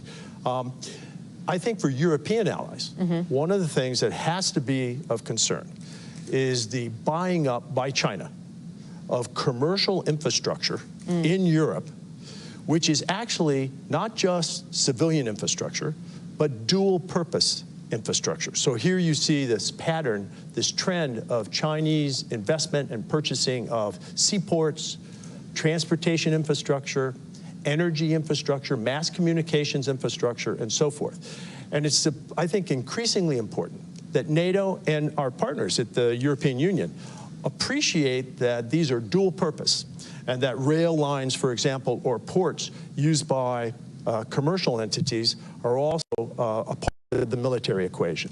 So I think being more aware of Chinese attempts to influence Europe by way of commercial infiltration with the expectation that there's a political payoff down the road after these commercial investments are made. That's a place for us to be much more aware. And I think it illustrates China's end game, China's long game, which is the Belt and Road Initiative leading to the marketplace of Western Europe, and with the idea of commercial infiltration leading eventually to political influence. So we're here in Washington, just blocks away from where the Washington Treaty was signed at the Mellon Auditorium back in April of 1949. There were 12 original NATO members. We're now at 32. What do you think would surprise those original founders about where the alliance has been and where it is today? Right. Well, first of all, I think they'd be surprised that we're at 75.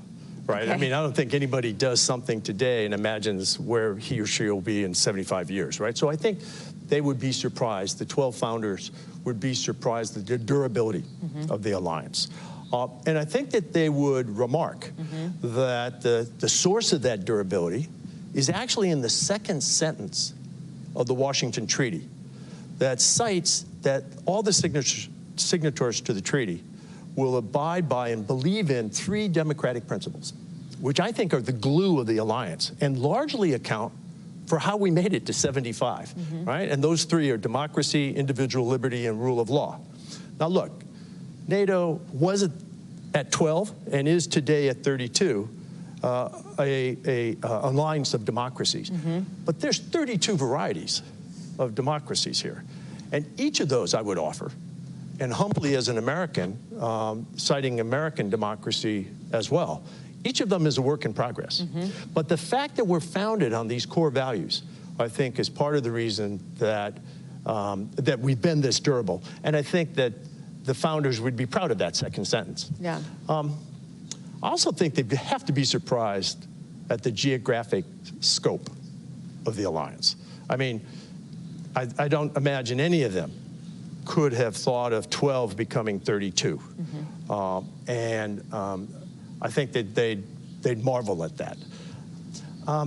I think with the Washington Treaty being signed in Washington, right, that they'd be shocked that the only time Article 5 has been invoked in these 75 years had nothing to do with an attack in Western Europe, had nothing to do with America responding to that attack and reinforcing our European allies, had nothing to do with the Soviet Union.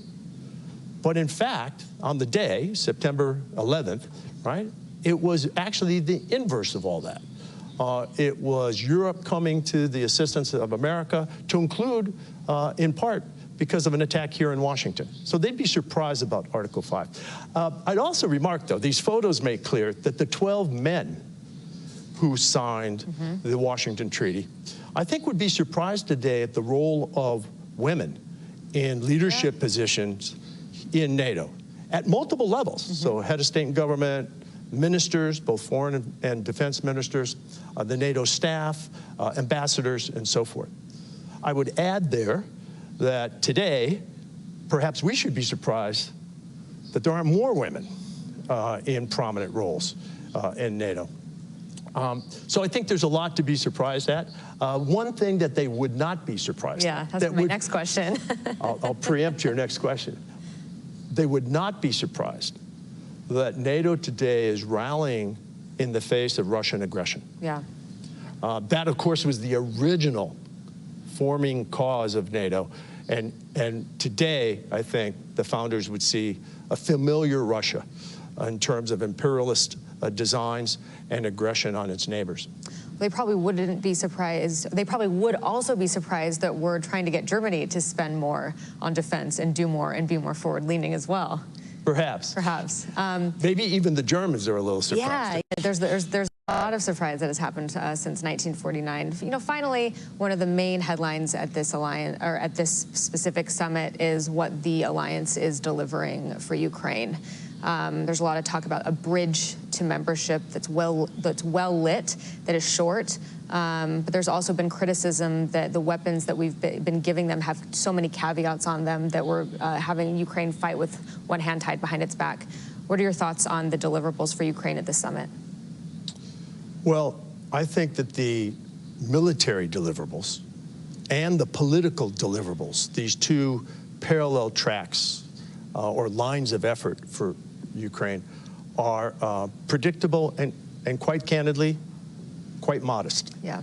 I would have liked to have seen even more progress on military assistance and on fulfilling the commitment that Ukraine politically will eventually become a member. The bridge metaphor works in part, but I'm not sure it's completely satisfactory. Look, I think everyone here at the summit this week was stunned by just the blatant aggression of the most recent Russian attack on Kyiv and other cities, to include the tragic attack on the Children's Hospital, right? It's important for us to remember two things. First of all, that attack originated from inside Russia. Mm-hmm. And the base from which that attack was launched is essentially in sanctuary, because it is beyond the ability of Ukrainian indigenous capacity to strike it. And we have placed limits on the geographic range of the systems we've provided Ukraine. I know of no effective air defense program which focuses solely on defense of the target site by way of air defense systems and so forth, and neglects the attack of the launch sites. Yeah. Air defense is a two-way street, offense and defense. So in particular, you use the words caveat. I think that the restrictions, the caveats that we've placed and others have placed on some of our systems are not justifiable in legal terms. These are legitimate military targets, and they don't make sense in terms of military science. Thank you for that clear answer, and for your support of NATO and your support of Ukraine as well, and for this interview, Ambassador Lute. And to our audience watching online, tune in for another 2 days of programming here at the NATO Public Forum in Washington. Thank you so much.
Welcome back.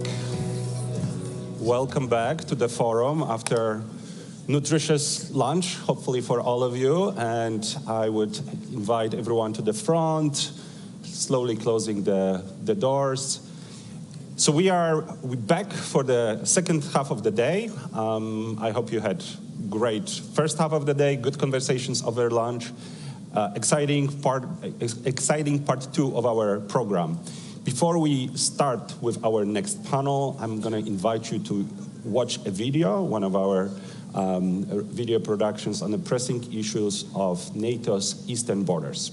So please watch the video with us. Thanks. As a fighter pilot, it's an honor to be here in the Baltic Air Policing mission in Lithuania in Chile Air Force Base. Especially this year, which is the 20th anniversary of the BAT mission and the 75th anniversary of NATO, an organization which works for the freedom and security of all its members. I perform my part of the collective defense effort of all allies, just in order to deter possible aggressions and defend the population and territories of our alliance. This duty makes me feel very proud, and if required, and as a part of the deep commitment that all of the members have with this organization, I would love to be here again with my friends for the 25th anniversary of the BAT mission and even for the centenary of NATO. Thank you. I believe that for young people who have only ever known peace in their countries, the challenges that NATO is facing may seem distant and foreign. We must not create spaces for our enemies to sow fear and distrust, but we must ensure that our societies are prepared for the threats that we are facing. As NATO reaches its 75th anniversary, the alliance has a lot to be proud of. Yet its greatest accomplishment is providing security and defense to the former captive nations of the Soviet Union. Through the credible deterrence and security provided by NATO, the countries of the eastern flank, including my country, Latvia, have been able to prosper, escape Russia's imperial orbit, and the Iron Curtain we see today. This mission, however, has not yet been completed. Our Ukrainian friends deserve the same. This is the first big anniversary Finland is celebrating as a member of NATO. But NATO has been important to Finland for over 75 years. By keeping the peace in Europe during the Cold War, and by preventing Soviet efforts to dominate Europe, NATO contributed to Finland remaining independent. Today, Finns across the political spectrum are determined to safeguard democracy, individual liberty, and the rule of law. And as allies, we're ready to do this across the transatlantic space. Finland has always been ready to defend itself. As one of some 900,000 reservists, I am so happy we no longer have to do it alone, but together with our allies. Thank you. This larger occasion contains within itself the 20th anniversary of NATO's eastern expansion in 2004, and this represented a major milestone in Bulgaria's and Central and East Europe's process of Europeanization based on deep-seated military modernization and democratization of security policy.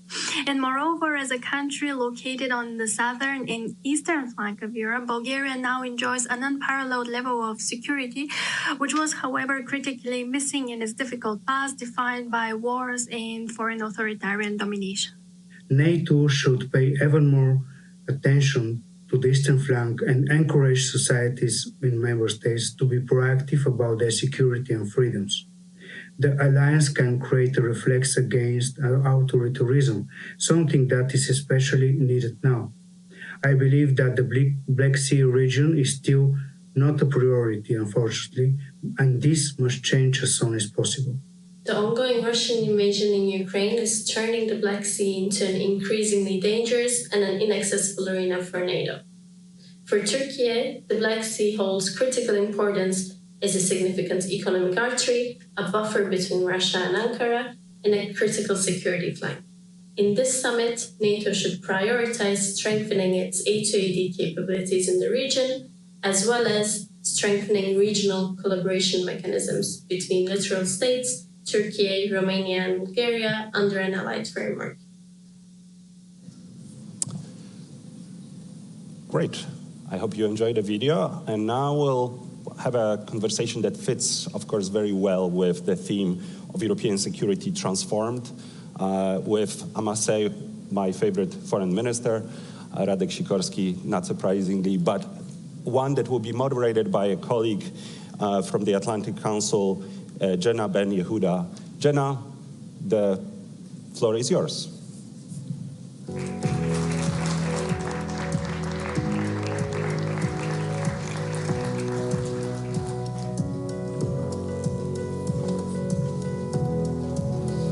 Thank you.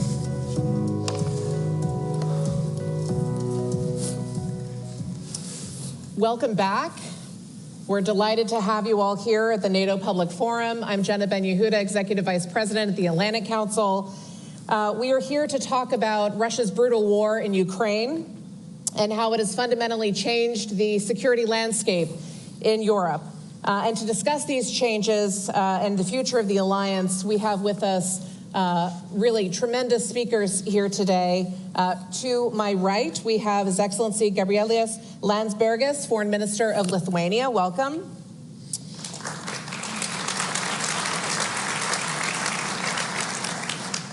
Foreign Minister, I almost promoted you. Radek Sikorski of Poland, thank you for being with us. Prime Ministers watch these things. We'll see what we can do. And Mr. Mikael Johansson, President and CEO of Saab, welcome. Thank you. We have 45 minutes together. The first half an hour will be in conversation, and then we'll come to all of you. So be thinking of your questions. We'll take them from online as well as here in the room, so we'll let you know when you can start queuing up. We've heard a big metaphor this week, and it's a bridge. It's a two-way bridge, it's a long bridge, it's a short bridge. What should the bridge look like? Wow. Should Please. I? Okay. Well, I mean, defining the bridge, I think we shouldn't start with it. I mean, we are in a position where we have to say something, right? So we say that it's a bridge. It's understandable. What we're looking for, and during the whole negotiations process for the declaration, we've been looking for the end goal of the bridge.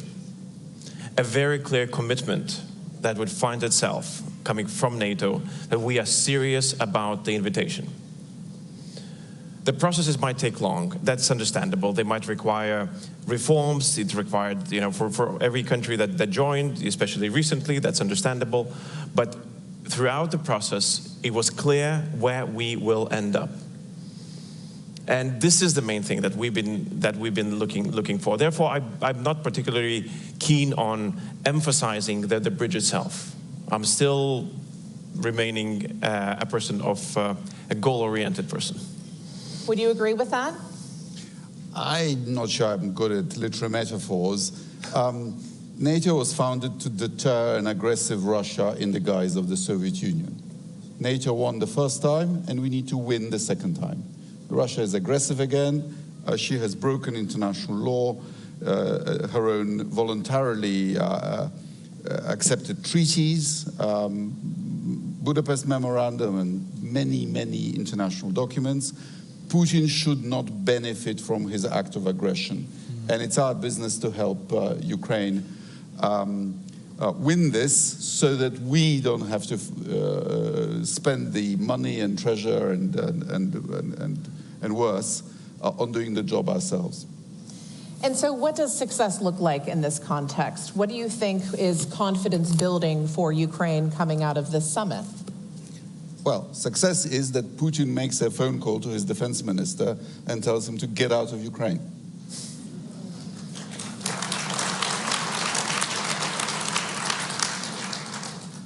Will that happen this week? I don't know. What does success look like within a summit context for each of you? Let me turn to you, Mr. Johansson. What can be achieved this week that is confidence building, that leaves folks feeling as though the 75th anniversary is not just a marker of what's been in the past, but a really strong future yet to come? Oh, many have said it, but I think we, as industry, I mean, we're doing everything we can to support our nations, to donate and to raise capacity and all that, but to really make sure that we give them something that makes them win the war rather than not to sort of lose the war. It's still a little bit of hesitation on that in terms of may it escalate, or how do we treat that in terms of can we avoid to keep that stuff ourselves, or can we actually donate things? So if we can come to giving them really sophisticated things going forward to make them win the war, that's probably the best thing that can come out of this, I think. We heard Secretary Blinken say from the stage just this morning that the F-16s are coming. This was reiterated by Secretary of Defense Austin. Last night, we heard President Biden say that Russia is losing this war. Additional material support is on the way. Do you agree with that? Is Russia losing right now? Well, I would not necessarily subscribe to narratives, you know, especially when the situation on the ground is not agreeing with them. The situation is very difficult. And the security of Ukraine and security of Europe and the transatlantic alliance has not yet been defined. And it's been fought for in the trenches of Kharkiv. Today, right now, when we sit here, there are men and women in trenches out there fighting for our security so that we, those who sit on the stage and those who listen to us, are able to celebrate today.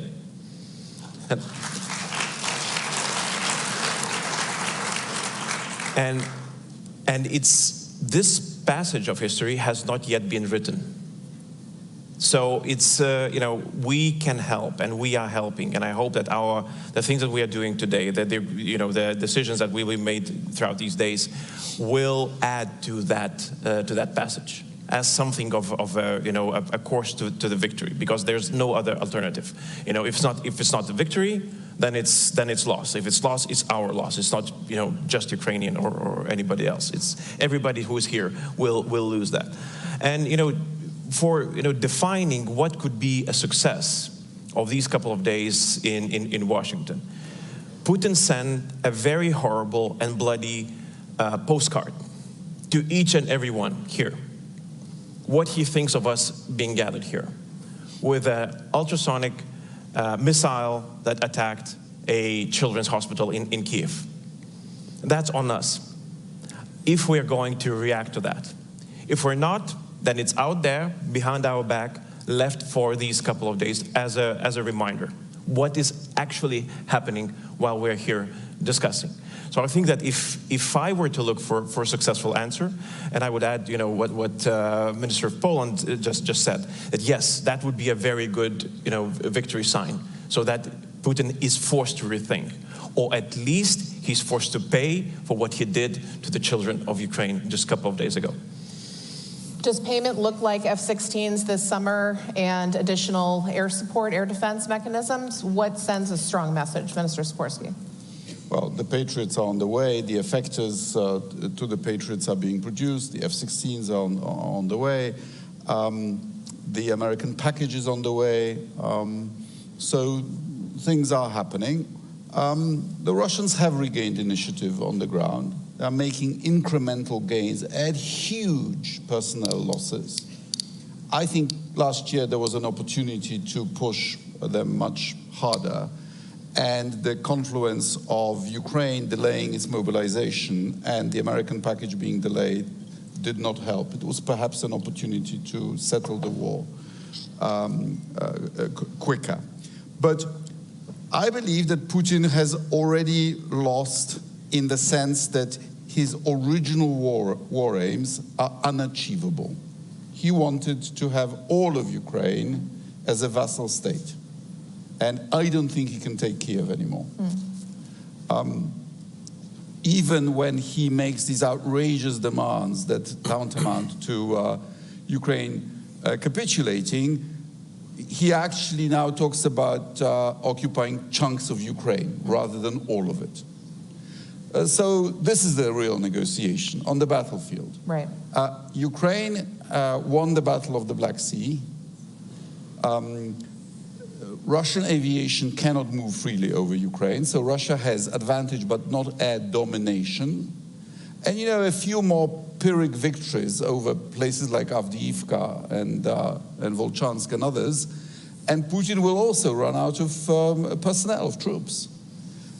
Plus, do not be misled by Russian propaganda about how their economy is doing.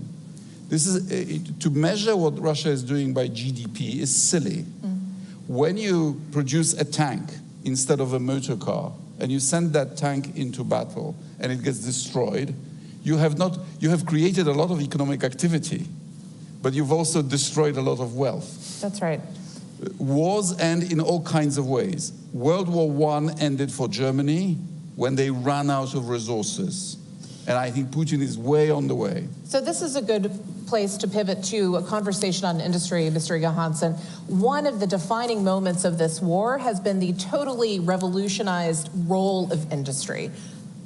How has it changed for you as CEO of a defense company? Is it easier for companies to move? Has the acquisition process changed in a meaningful way? We've talked about things are on the way, on the way, on the way. Part of the challenge has been fielding them, getting it into theater. What's your impression of how things have shifted?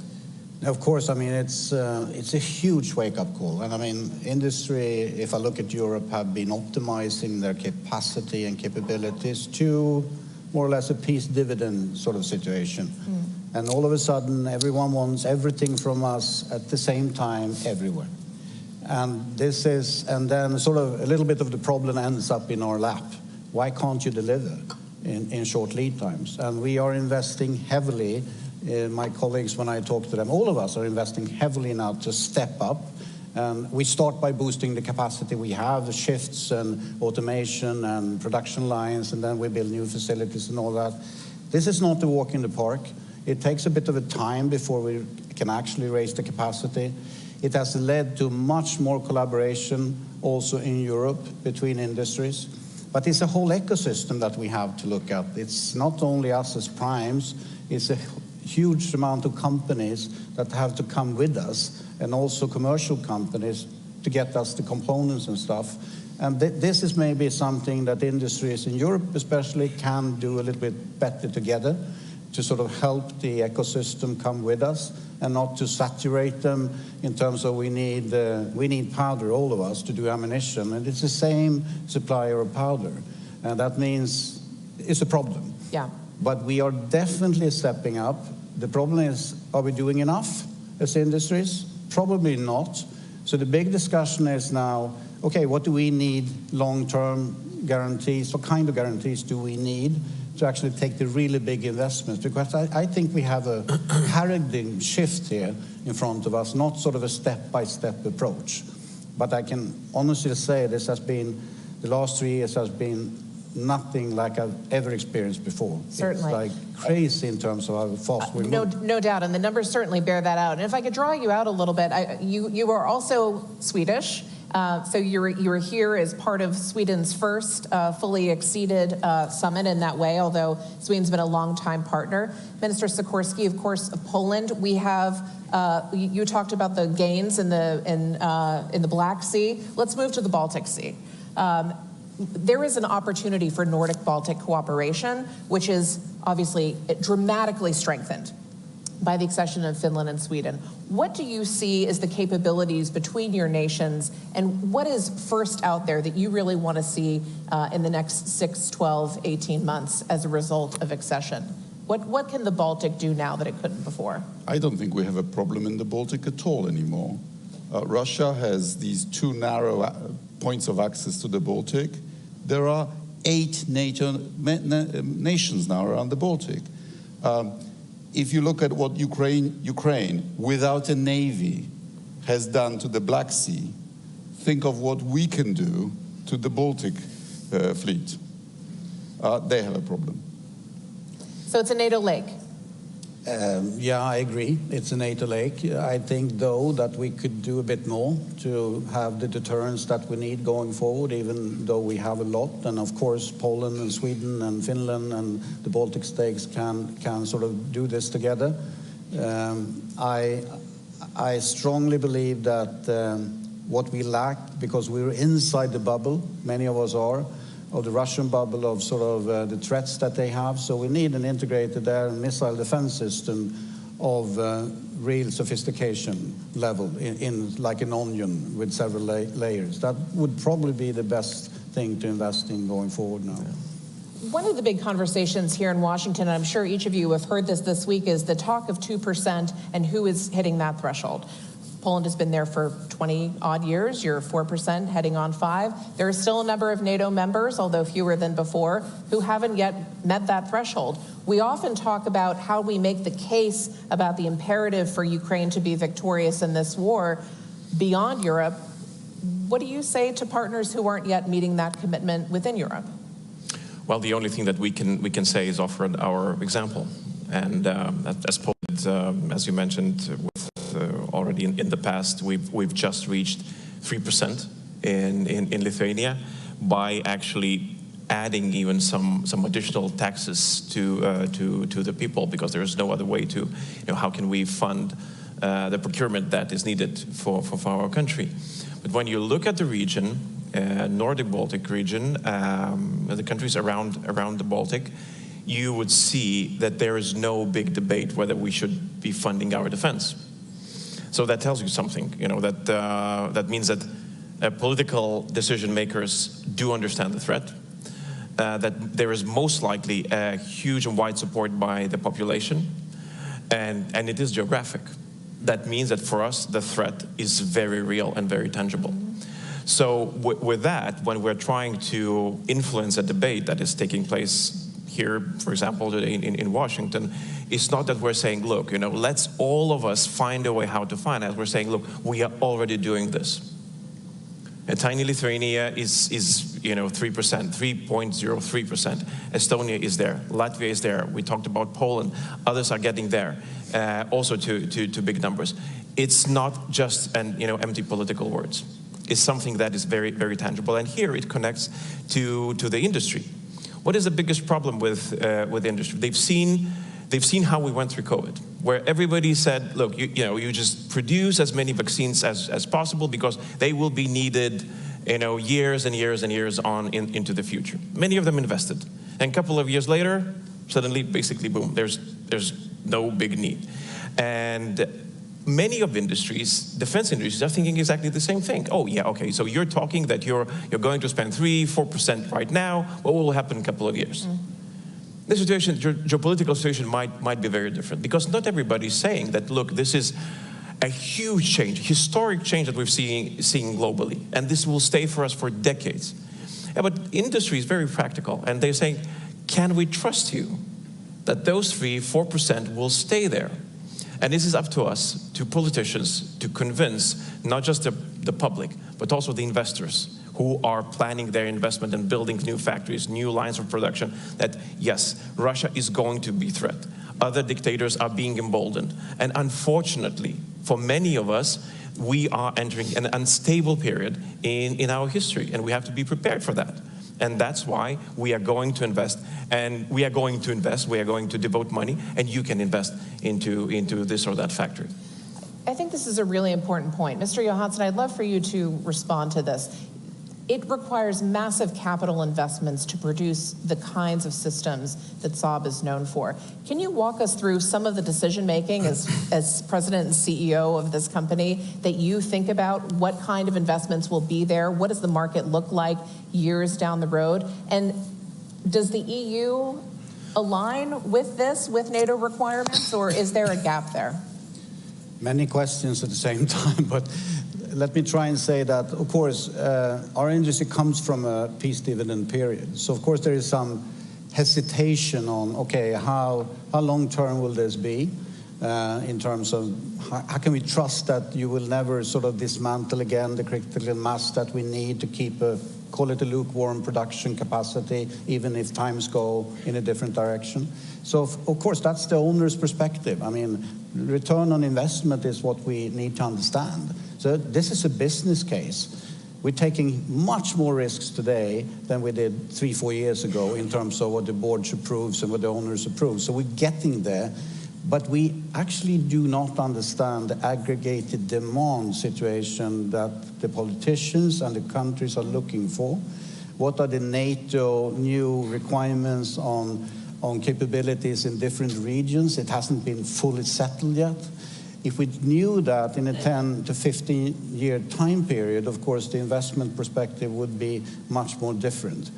Looking at EU and Europe, of course, what the EU is doing is great in terms of initiatives, financial incentives to start having companies and countries collaborating. I support that 100%, but they don't put any money into it. You can compare it to the pandemic when you put like 700 billion euros in a fund or something to make companies work on that. And they did.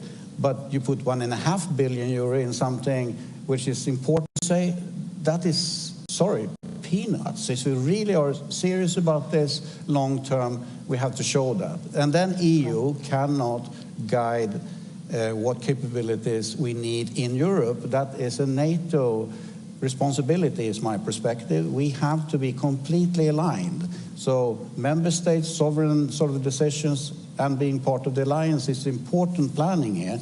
And we need to understand the aggregated demand. But of course, EU can step up and put a huge amount of money in that fund, more than 100 billion euros, and then you will see things happening. That's what I like to see. So the rhetoric needs to be met by action and by resources. Minister Sikorsky, we've heard a lot of rhetoric about the role of China. Europe is now fighting this battle to help Ukraine win against Russia. China has been a not insignificant player in this process. You heard the president last evening talk about that China can't have it both ways. You had Modi, Prime Minister Modi in India, of India in Russia earlier this week during the hospital attack, I believe. Should India get a pass too? What does it look like for some of these partners who are engaged in providing dramatic material support, especially for purchases of Russian energy? What should NATO be saying about that kind of extra regional engagement? I'll solve the China and the India problems for you in just a second.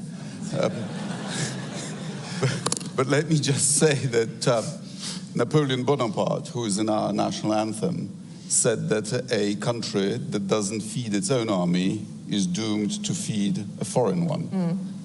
In Poland, we have a somewhat similar saying that every country has an army, either your own or a foreign one. Your own is cheaper in the long run. We are spending over 4% of GDP on defense this year. We have the 14th biggest defense budget in the world, and next year we'll go higher. We will do whatever it takes not to be a Russian colony again, irrespective of what anybody else does.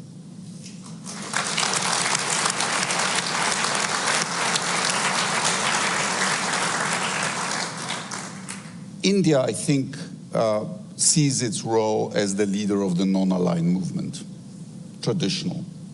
And by buying Russian oil for rupees, I hope it is making President Putin realize that he's lost his most lucrative market for his oil and gas, which is the biggest sanction that we have imposed. China is also driving a very hard bargain in terms of the gas price. China is respecting our thickest red line, namely is not supplying actual weapons or ammunition to Russia. Components, yes. Dual goods, yes. UAVs, yes. But actually it's selling them to both sides, because I've personally seen Chinese drones on the Ukrainian side. China, I think, is getting a vassal on the cheap. My friend and mentor here in Washington, Zbigniew Brzezinski, used to say that Russia's choice is to be either an ally of the West or a vassal of China. But to be an ally, you have to respect some rules, like not invading neighboring countries. Details, yeah. And if I were a Russian nationalist, I would be furious at Putin for putting Russia into this position vis-à-vis China. And I hope they recalculate in future. Because I think China is taking over the Russian market they are cut off from apps, so they are now using Chinese apps, Chinese white goods, Chinese everything. I don't think that's good for Russia in the long run. And also the two countries have a history of territorial claims. Unequal Treaty of Beijing of 1860, under which Russia got Outer Manchuria and the port of Vladivostok, which the Chinese now call Hanshan-Wei. If I were a Russian general, I would be very concerned about all that. Let's pull back to some of the broader nature of the conflict. We've heard a lot about these gray zone attacks. Those acts short of traditional warfare. We have commercial air traffic that has been grounded in Finland because of GPS jamming. We've seen massive waves of cyber attacks by Russia across Europe. Is NATO doing enough to respond to this dynamic? What should be done, and what does success look like? How do you really wrap your arms around this? Because it feels like a drip, drip, drip on a national level, but collectively is generating dramatic losses. Well, that's a very good question, and I'd like to focus on some specific events that took place in my country and in some of our neighboring countries. These are, we call them sabotage, but basically it's arson against civilian objects in my country. And I'm not sure whether it can be called just hybrid events or gray zone event any longer, because it's quite clear a terrorist attack sponsored by a hostile neighboring country against one of the NATO countries. The problem is at this stage that when you're saying this, you immediately have to say what you're going to do about it. Right. And this is currently, and I'm happy that it's being addressed right now in the summit. It is the first time that we are going to address this in that respect, that we have to find an answer, and it has to be, Putin has to be notified. That we're just not just seeing, we're not just registering, but we are going to act. And in this, I'd like to remind that the only time that Article 5 was invoked was because of a terrorist attack. So we have to be very clear that we'll make no definition. When it comes, when we'll decide that it's needed, we'll do it. And there will be an answer. So should these attacks be called terrorism? I mean, if it is terrorism, yeah, definitely.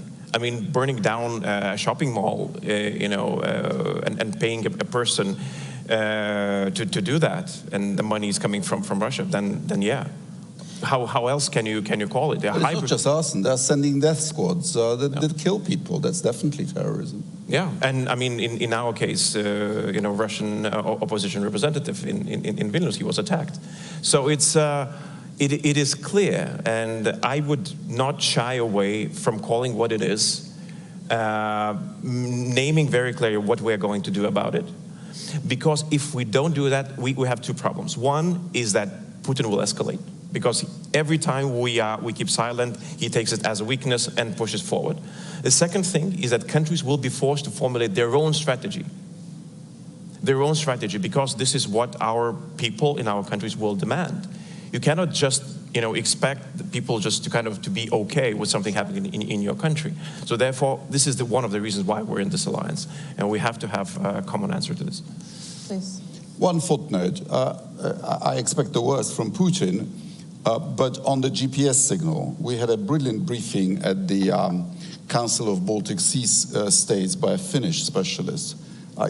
I'm no specialist, so correct me if I'm wrong, but what he told us is this, that the GPS signal is in fact very weak coming from satellites, just above background.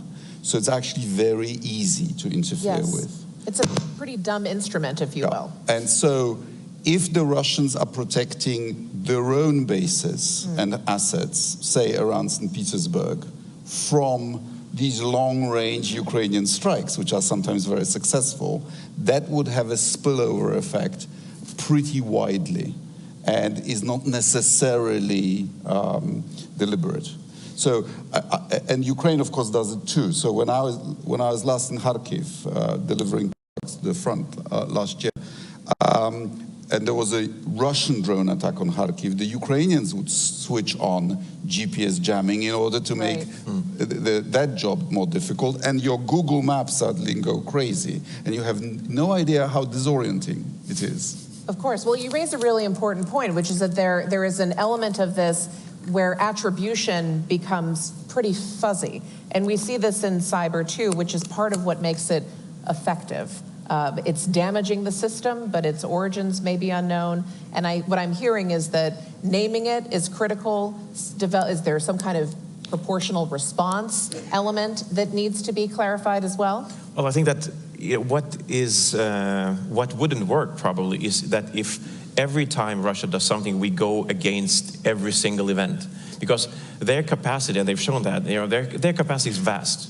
And they can, they can wreak havoc in Lithuania, Latvia, Estonia, Poland, wherever they want, because with social media, they can reach very wide audiences, and find people who would do their job for them in those countries.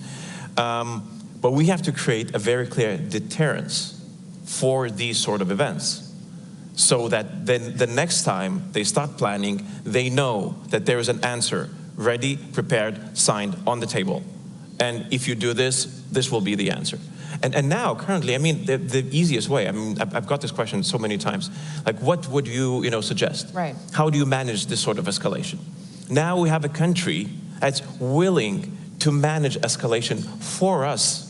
They're actually asking here in Washington today, allow us to strike deeper into Russian territory. We will manage your escalation for you. They're saying, look, no, not right now. So I think that this is mistake. If we cannot find any other reason, no other reason, no children's hospital, no kindergarten, nothing for why to allow them to attack deeper into Russian territory, then at least this. Absolutely. If they attack us in any way that they think of, then let's allow Ukrainians to attack them. I understand that.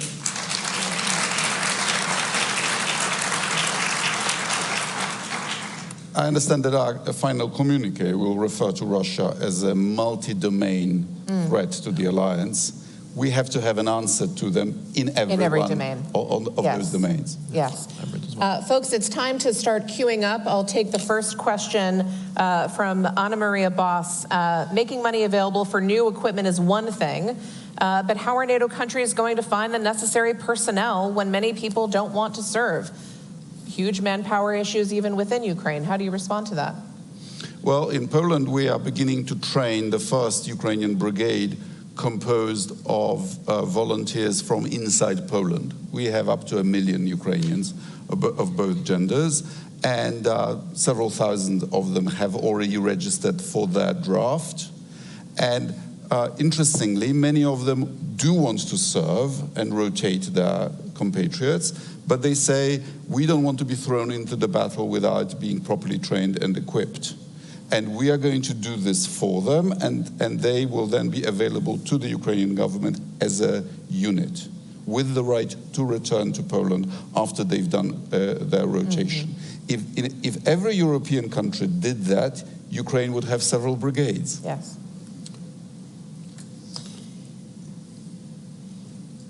I want to take us to the future, but first go back just to this morning.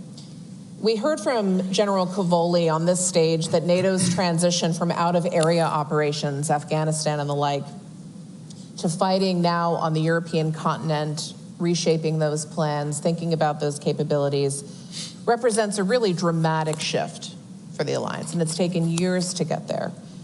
So in this moment now, what is the next big moment we should be planning for? What is the blindness that you feel we have now that we'll look ahead to 25 years from now and think, boy, we really missed that? Well, the blindness would be, I'm not necessarily saying that it is there, is the expectation that somehow this Putin will stop. And I have a sense that it is in the room in some cases. This expectation that, okay, one day there will be negotiations and we'll prove to Putin, that he cannot continue, that if he does continue, then blah, blah, blah.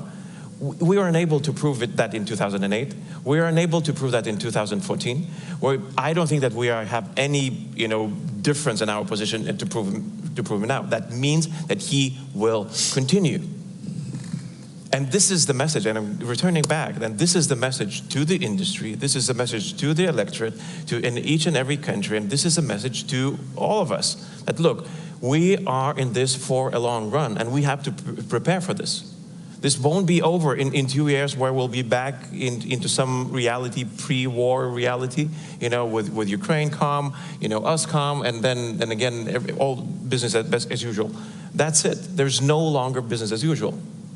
Or, I mean, there is business as usual in our case, in the Baltic case, where we've seen Russia for what is. Yes. So for us, it is quite a natural state of mind, but it has to be wider. If we're expecting this, that is blindness. If we're expecting this, this is a mistake. Mr. Johansson, and then I'll come to you, Minister. I would say that if you look at, I agree, I mean, NATO is coming back to regional defense capabilities, and many of the countries, of course, Sweden now being a new kid on the block, are waiting eagerly to get our capability targets from NATO. Now, there are two parts that I think I would like NATO to discuss more, and that is looking at security of supply as a capability target, meaning that NATO could sort of decide where will we have in our sort of geography capabilities to ramp up production or production of drones, or who should take that responsibility? Because today you give different capability targets. I would like to see that as you give them security of supply type of capability targets. That would be great. Then more coordination, more alignment coordination on that in yeah. terms of setting up a regional defense again. Then, of course, the interoperability question is huge. Yeah. And if we cannot come to a new architecture where there is a real multi-domain operation capability which everyone in NATO can hook up into, it will never work. So that's also a big thing going forward to make that happen. Those are the two things I'm thinking about. Minister. Deterring Putin is a NATO job in Europe. And if we stay the course, I believe we can sort him out in a couple of years. The emerging threat, I believe, is in Africa. The Wagner Group has now been renamed Africa Corps. And Africa Corps is trying to take Tobruk again. The Russians have no business in meddling in Libya and switching on and off the mass migration to try to destroy the European Union from within through the political process. This business of Russian mercenaries taking over gold mines and other African resources and then destabilizing Africa using their own money, this has to end. But I believe that this is a job that could be done by the European Union, that we don't need to beg the United States to solve every problem for us. We should have a reinforced brigade operational as an EU rapid reaction capacity in a couple of years. And from what I hear from the Pentagon, that at last they see the logic of relieving the United States for other jobs in other theaters. You made this argument in Foreign Policy Magazine recently.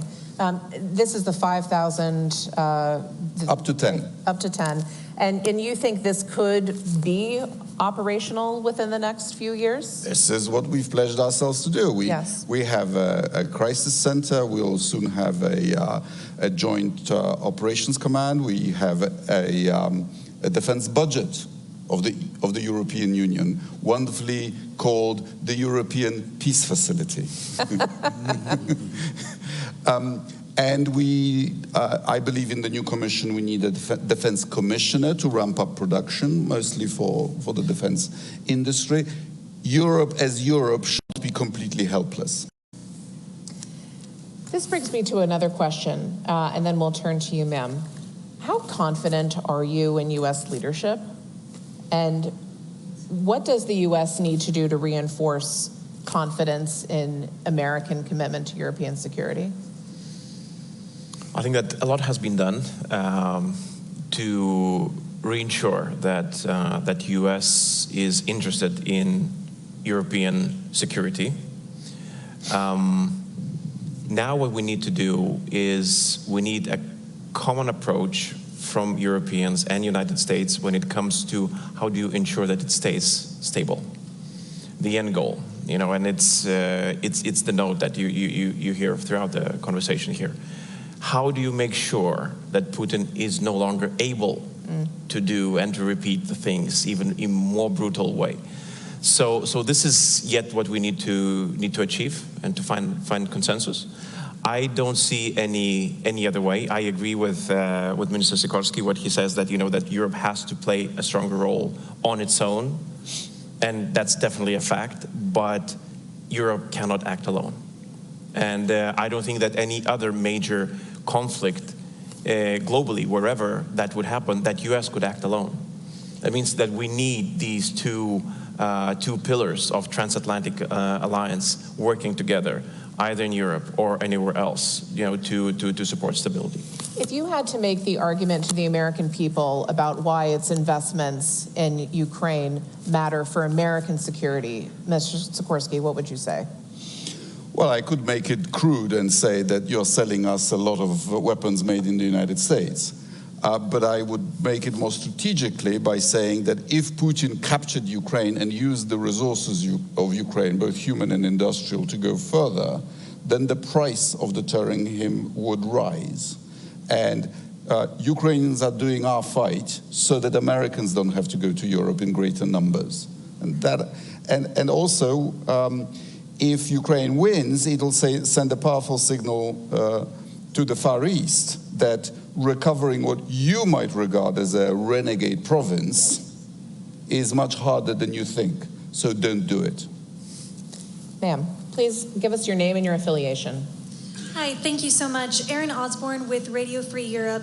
And we've heard from Secretary Cavoli and Secretary General Stoltenberg today that there will be a Ukrainian Information Exchange or Joint Training Center in Poland. So a question to you, Minister Sikorski. Well, thank you all so much for being here, but to Minister Sikorski, how will that help deter Russian aggression and make sure that Ukraine is ready to stand on its own 2 feet? Thank you. Well, I'm very pleased that JTEC, the Joint Analysis and Training Center, is coming to my hometown in Poland, which will be a second NATO institution in Bydgoszcz. And we need it. It won't be big, but it's an analysis center. This is the most up-to-date war, and it's re-evaluating many of our assumptions. The role of drones has been transformational in this war. And we need to study it and then apply the lessons. And I believe that the people who will be, that in future, won't be us training the Ukrainians. Ukrainians will be teaching us. Yes, indeed. And JTEC, I hope, will serve that. Sir, I'll come to you. Yes, thank you. My name is Adam Dudash from Tilburg University. First of all, thank you for the insightful discussion. You've discussed the impact of Finnish and Swedish accession on the Baltic and its waters. But what about the High North? Does NATO need to reevaluate its strategy in the Arctic in light of melting ice crafts that are going to allow, or are already allowing, Russian naval assets to move more freely in these waters? Yes, the melting Arctic. Well, Henry Kissinger once said that there is never a shortage of opinions in Poland. So let me give you my piece of wisdom on this. What a fool Putin is. With the Houthi attack on the Red Sea, with the problems in the Suez, he would now be making a lot of money servicing the northern route, the shortest sea route from Europe to the Far East. And instead, he's ruining his country. Mr. Hansen, would you like to respond? And Ms. Saab has some technology that's weather-built. I think we're moving in the direction of looking at much deeper collaboration between the Nordic countries, so to say, in terms of how to at least have 24/7 coverage of what's happening there, in terms of airborne early warning and all that. So we are doing a lot in that area, and we do have the expertise of how to operate in that Arctic condition. So us coming into NATO, being the alliance, I think will mean a lot. And we're already seeing movements in that direction. So that's one of the capability targets that I hope that now we as countries in the Nordic will get. So yes, when we will provide technology to do that. We are almost at time. I want to turn to each of you for a quick final word. What do you want folks to take away? What should they remember from this summit in this moment? What do you think is the key message that you want them to know from you? It's very easy. Ukraine has to win. Ukraine has to win. NATO prevailed in the confrontation with a much more powerful Soviet Union. We can prevail again. No, give Ukraine what they need to win the war, and industry is there to support. And industry needs to give and sell and do contracts with Ukraine directly. We cannot only do donations, but I'm prepared to give everything we have to make them win the war. Please join me in thanking.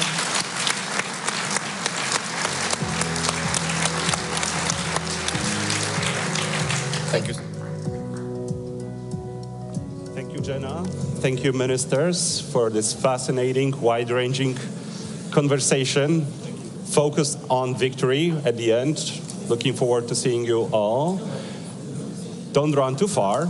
I saw a lot of determination, a lot of leadership in the last conversation, and it was very well summed up by a statement of we'll do whatever it takes not to be a Russian colony again. We are all having fun here, but we have another great panel coming, so please take your seats or set up conversations a little bit. Oh yes, this is great. Please take your seats, because we will now focus on a specific issue of Russia's ability to reconstitute its forces. And this conversation will be led by a good friend of mine, Henry Foy of Financial Times. Henry now serves in Brussels, but he has very good Polish roots. That's why he's my favorite FT journalist. Henry, the floor is yours.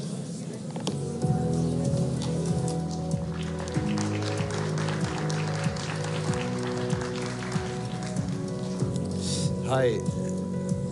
Are we ready? Yes, we're good. Oh. Hello, everyone. Good afternoon. It's really nice to be here and enjoy your air conditioning. It's tremendous to be out of that other room. We only have a short amount of time, so I'm going to get straight to it. We're very lucky today to have a great panel, two formidable women. Baiba Braje is the foreign minister of Latvia and, of course, the former ASG at NATO. Dara Masakot is the senior fellow at the Russia and Eurasia program at the Carnegie Endowment for International Peace. We're going to talk about Russian force reconstitution, which is a real tangible thing. It's a real thing that's happening. It's a really important issue that I think doesn't get enough coverage at the moment while we talk about more theoretical ideas. Baiba, you have a frontline view of what's happening across the border. When you look at what Russia's doing to reconstitute its armed forces 2.5 years after the full-scale invasion, what do you see? What do you see? What are they doing differently now that they weren't doing before February 2022? I think the big picture is pretty clear, that there is not one element, one instrument of power in Russia that would not be oriented towards the war. Right. So Russia's policy is war. And when we look at the military instrument of power, economic, politics, religion, education system, anything, it's all about war. Media, public, anything. So in that respect, I think it's on us to understand and to integrate that in our thinking and to really, and again, I will repeat what I said already yesterday at the dinner with our Ukrainian friends, is very clear that our problem is not support to Ukraine. We will get there. Our problem is Russia. And this war policy of Russia is not going to go away. So it's upon us to deal with that and to find a way how to degrade the military capability, economy, and so on and so forth. Because ultimately what the leaders have said is that the strategic objective would be returning Russia to peace, peaceful state. So if we put that in front of us, then of course in interim measures, whether it's containment, constrainment, whatever we will find in the declaration, using our instruments of power to achieve that objective. So that is ultimately, when we look at the big picture, is what is there. And then, of course, we are seeing that, yes, indeed, currently we have quite a number of bases at the NATO's borders. They are not back where they were before the war. Russians are fighting down in Ukraine. So in the short term, what we are saying is that there is no direct military threat to us. It's true.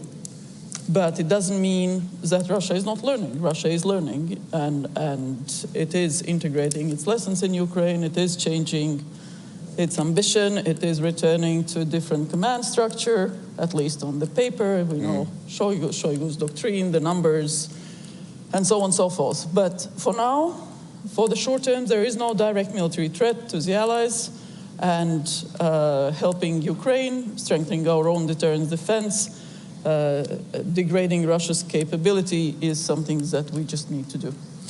Dara, you see bandied around sort of 5 to 7 years, end of the decade, as sort of a rough idea for when Russia might be able to get back up to a level where it was before. But are we missing the point when we think about numbers? We should actually be thinking about structure, capabilities. How's Russia going about it differently now? So reconstitution is a little bit of the numbers, and there's also some qualitative aspects that I think we should discuss.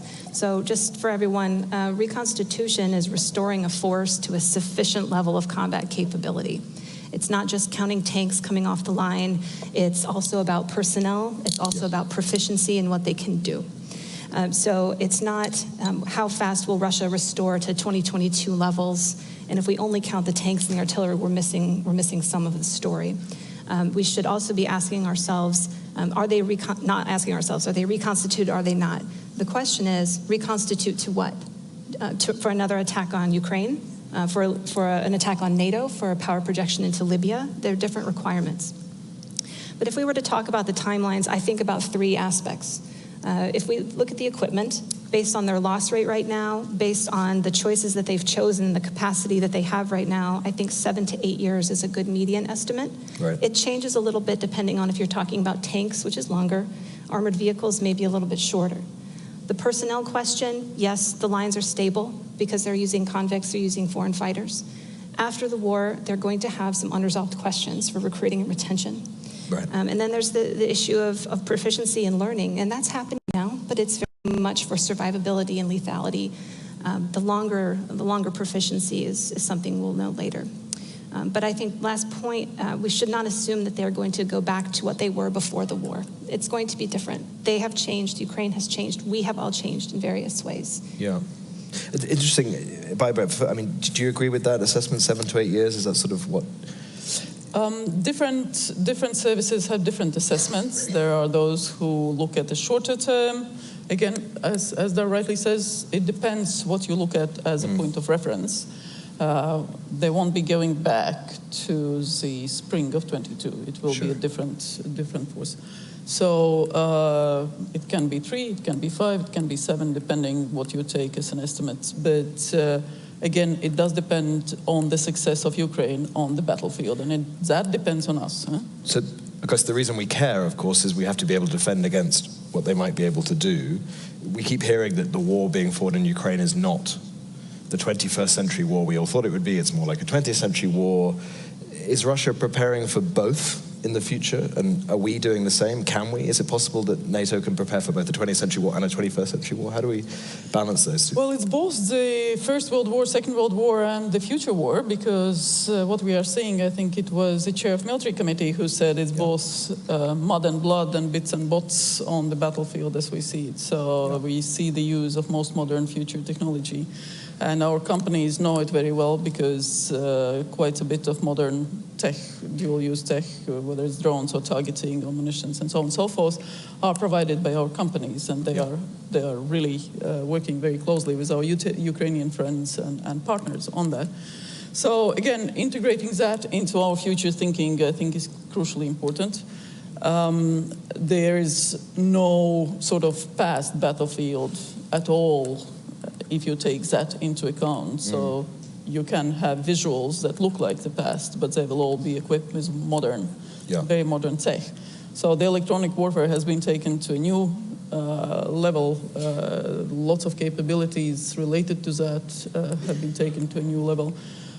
private sector involvement, open source involvement, it's a totally different war. And that is quite likely what we have to look at depending on the threats that we see. So for that, I think we might need some adjustments among the allies. I don't think we are as flexible and as able and agile as Ukrainians. Still so many bureaucratic structures, procedures, standard operating procedures that we have to look at that also. So it's not just about the stuff, about the data, about the connections that we have, but also about the procedures and processes and TTPs, as you said. That's really interesting, because I remember people talking about whether Russia was learning those lessons. Dara, have you seen examples of that Russia has actually become more flexible now in terms of how it deploys forces? It is. So we've seen them make a lot of unexpected mistakes in the first 6 months of the war, and then that learning phase kicked in. Right. So I think something that we need to keep in mind, the Russians and the Ukrainians are coping with this every day, is just the pervasiveness of reconnaissance. Neither side can safely mass forces and attack each other. I mean, it's very difficult to even do rotations at this point. They're being disrupted. We're talking about food and water being delivered by drone. I mean, the nature of warfare, at least in the ground domain, is changing so rapidly. Electronic warfare is something I think we're still grappling with. NATO equipment works very well. It works very well at keeping crew alive. The precision is amazing, but it is very susceptible to electronic warfare jamming. And we're all learning that. Our enemies are learning that about us, and we have to move forward. I wanted to pick up on that. I mean, this idea that Russia's got a pretty good look at a lot of the weaponry that we're using, because we're giving it to Ukraine to use, but we're also getting a pretty good look at Russia's weaponry. When you had to assess the level of who's learned the most, where would you say we are, to both of you? Maybe Dara, if you want to start. Sure. So from a strategic intelligence level, I think that Ukraine and NATO far and away have the advantage, just in terms of our understanding of intentions and how things are playing out in the battlefield. That advantage, just like all intelligence work, is not guaranteed. You have to fight to maintain, you have to fight for that access. Tactically, they're both, Ukraine and Russia, they're learning about each other, and the cycles of adaptation and countermeasures are compressing. They are very rapid right now. And just like we as NATO are benefiting from what Ukraine is showing us and teaching us, we have to think about the other side as well. Russia's allies and their partners are learning from them. And this is now a currency that Russia has to give to Iran, China, North Korea, that learning of our equipment. Exactly. And when people or observers are looking at this, I don't know that there's any real surprises here that Russian equipment is not very good at keeping its crews alive. Right. But it is quite rugged and quite durable, and it is inexpensive. And so for people looking for that kind of capability, they like what they see. Do you agree with that, Baiba? Yes and no. I mean, there are, but I want to pick on a different point, that actually there is quite a bit we can do that we have done and we need to do, and that relates to Russia's ability to sustain the warfare. Right. So again, there are different angles to that. Russia is pushing its propaganda, that its economy is doing very well, that it will last, and so on and so forth. And when you look and scratch off that, propaganda is actually not. Yeah. And that does depend on us, because Russia is financing the war from the budget. The income in the budget has significantly decreased. Its own taxes, Russian-owned taxes, the tax base is much narrower. They depend on the oil largely for the income in the budget and other exports. And that is indeed upon us, how to deal with the oil cap, how to lower it, how to implement it, how to make it more efficient, plus all the other enabling capacities that it gets for its missiles. We saw the KH-101, it was FT, that put a nice table out on the components in that missile, largely Western.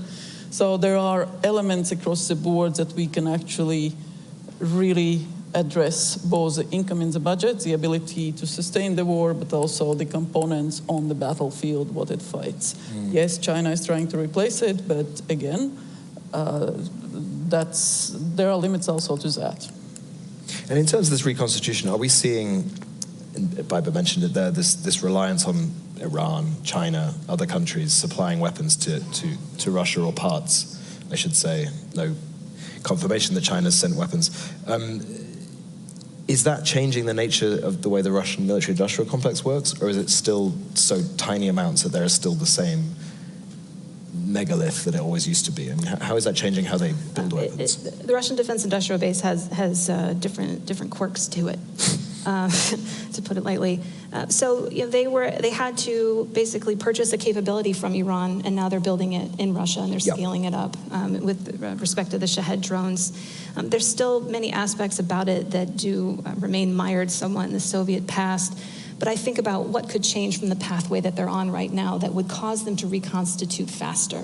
Right now, Russia is choosing to maximize the factories that it has. It is not constructing new ones to refurbish tanks and artillery and things like that. That could change if that was important enough to Putin. But right now, he's managing a lot of different economic considerations and labor shortage situations. Sorry, so Russia has not built a single new arms factory? With the exception of drones. If we're talking about tanks, artillery, things like that, they are working triple shifts around the clock to maximize what they can put out. And the estimates are anywhere from 200 new tanks a month to upwards of 600-ish armored vehicles of various types. But most of the equipment going into Ukraine right now, 75% of it is refurbished Soviet-era materials being pulled out of bases in Siberia, and they are burning through that stockpile very quickly.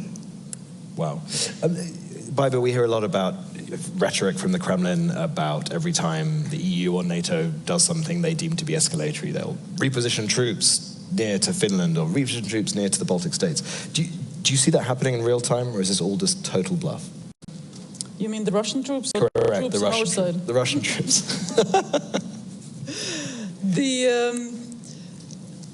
It's largely empty. I mean, it's open source information, so I'm not really revealing any secrets here. But feel free to reveal secrets if you want. To our border and further down, at a helicopter base, Pskov, Luga, it's largely maintenance of facilities and some minor sort of stuff. There's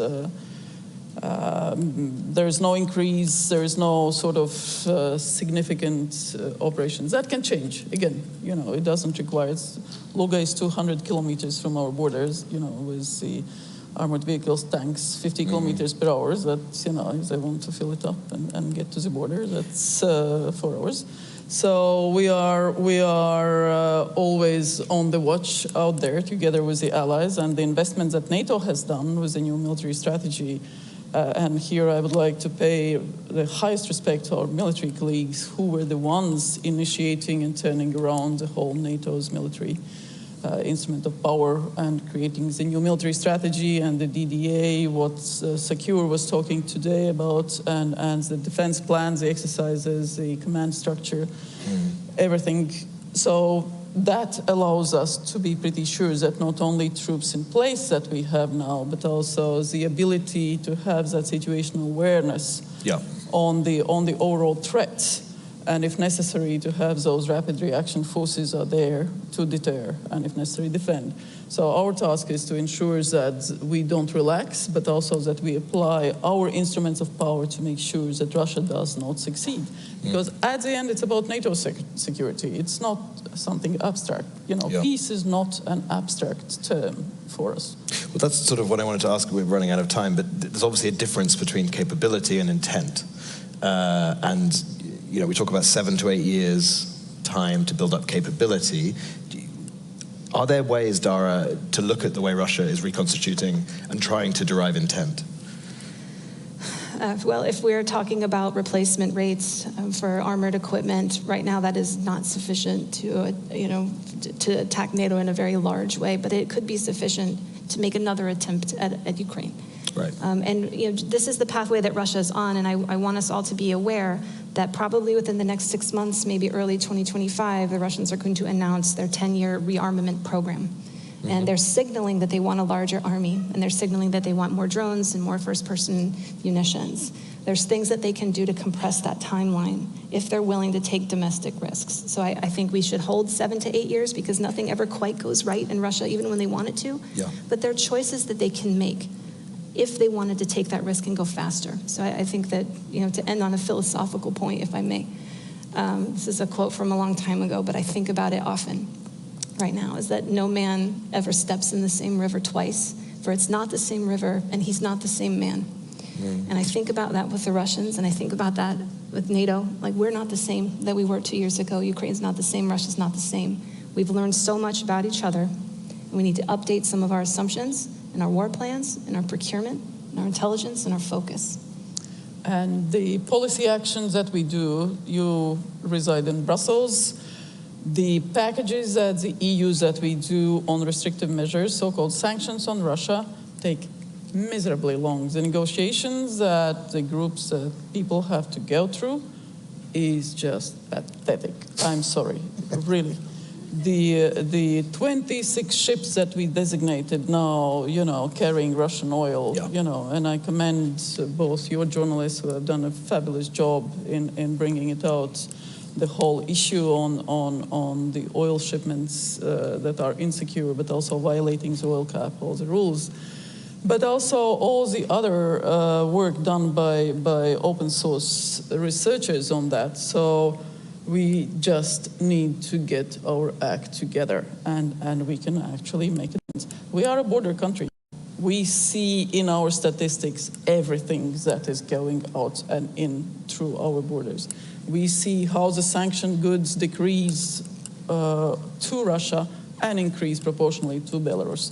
That's why we did the sanctions packages to Belarus now. Not enough, not enough. So there is more that we can do. It's about our security, and as long as I am foreign minister, my colleagues, foreign ministers, knows that I will be at it with them, and it's not gonna stop. There we go. It's a great message. Thank you so much. We've run out of time, and there are sadly no questions from the audience on this session. But thank you both to Dara and to Baiba. It was brilliant. And thank you to the work your colleagues do. And pleasure. I mean, all you, you matter, you matter, you matter. We all love each other. Great. Have a good forum. Shall we? Henry. Thank you, Henry. Thank you, panelists. Another fascinating conversation with the closing questions about the capabilities, which we know Russia will have, versus the intent. Someone from my side of the world could remind everyone that Putin gave us very clear list of demands in the winter of 2021, what he wants to achieve. So I think we have also some notion of his intent. But to explore these issues in more details, I now would love to invite Luke Coffey from the Hudson Institute for conversation, both with the President of Slovakia and then for the panel. Luke, the floor is yours.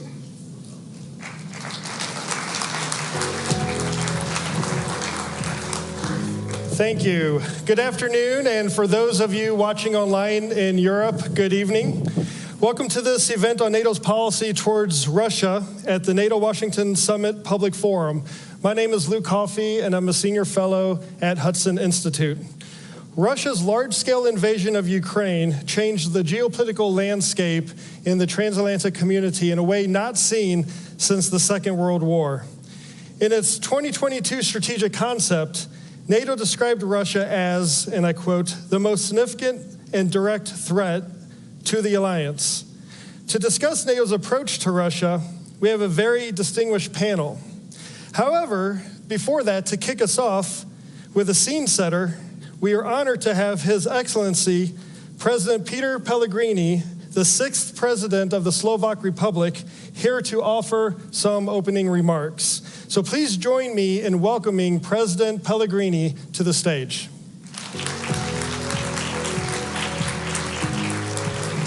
Thank you so much. Thank you. Thank you very much. Excellencies, ladies and gentlemen, it is really my pleasure to be here with you today, shortly after my inauguration. On the occasion of the Washington Summit that takes place in the changing, rather unpredictable, and thus increasingly dangerous world, as we commemorate the 75 years of this most successful defense alliance in our history. I am proud that Slovakia has been a reliable ally for the past 20 years. And we will be so in the years to come for the sake of security of our nations, of our neighbors, our continent, and the world. Our historical experience taught us that there is no better option to guarantee our safe place, security, economic and social development than this alliance. The engine of our success has been and remains as a commitment to democracy, freedom, and human rights, with a clear understanding where we belong. Our present and future is in and with NATO and European Union. Strong transatlantic bond built on a fair share by the European allies is the best collective approach to preserve peace and deter any aggression. My country's strategic interest has always been based on full respect for international law and rules, shared values and norms, commitments and obligations. In February 2022, following the aggression by Russia, which we have condemned as a clear violation of the UN Charter and international law, we stood by Ukraine. Our citizens opened their homes to people escaping Ukraine, and many of them remained on our soil. Ukraine must survive and preserve its own national identity, sovereignty, and territorial integrity. And as any other country, Ukraine must have the right to choose its own security arrangements. We will never agree with change of borders by force. For us, in the NATO eastern flank, an eventual collapse of Ukraine would have very negative consequences. Without any Hollywood announcements, Slovakia provides significant and stable support to Ukraine in many ways. We do it through NATO and European Union, but also bilaterally. We still belong to the biggest contributors of assistance to Ukraine, calculated per capita. As the only country, we have organized joint meetings of the Slovak and Ukrainian governments and developed a joint action plan of cooperative projects.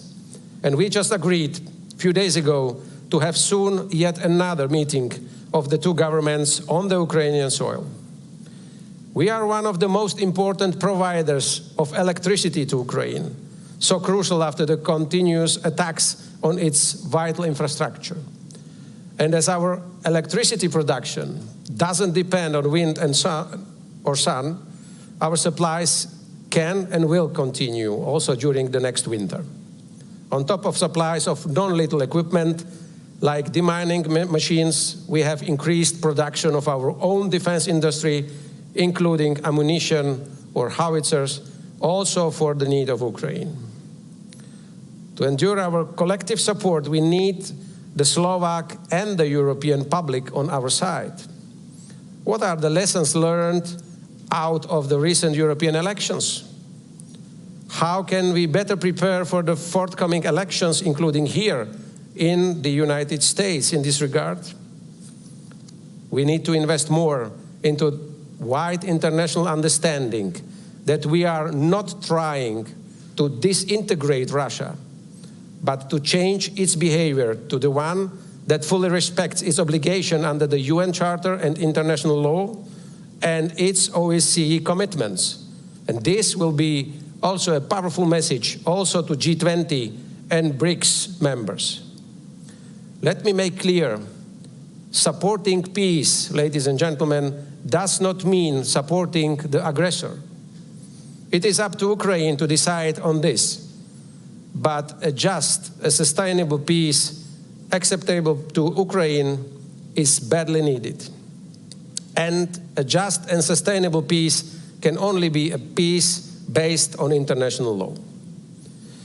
I wish to stress, to safeguard peace shattered by the Russian aggression, we, the Alliance, must work on all options to be ready for all possible scenarios.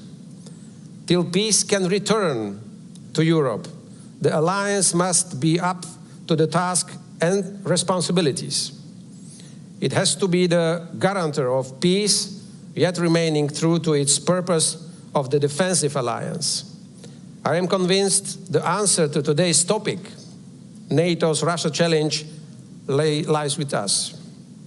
The future of security on our continent and our own deterrence and defense will be built on our own strength, on the ability to project power to deter any potential opponent, to test our resolve.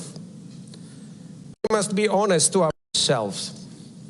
There would probably be only few allies meeting the 2% GDP goal if there was no war in Ukraine. The Article 5, combined with the strength of the United States, made us more relaxed on our commitments in the past. We have largely ignored the fact it is not only Article 5, but also Article 3 we need to invest in to be able to defend our countries until we can execute a collective action. This is where we need to deliver more. Imagine Russia would not attack Ukraine, but one of our allies.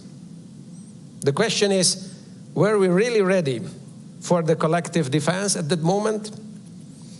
We have done a lot in the meantime, an unprecedented strengthening of our collective defense, but it is enough? There are still gaps such as air and missile defense that we must fill in to make our defense up to the task, especially in the eastern flank.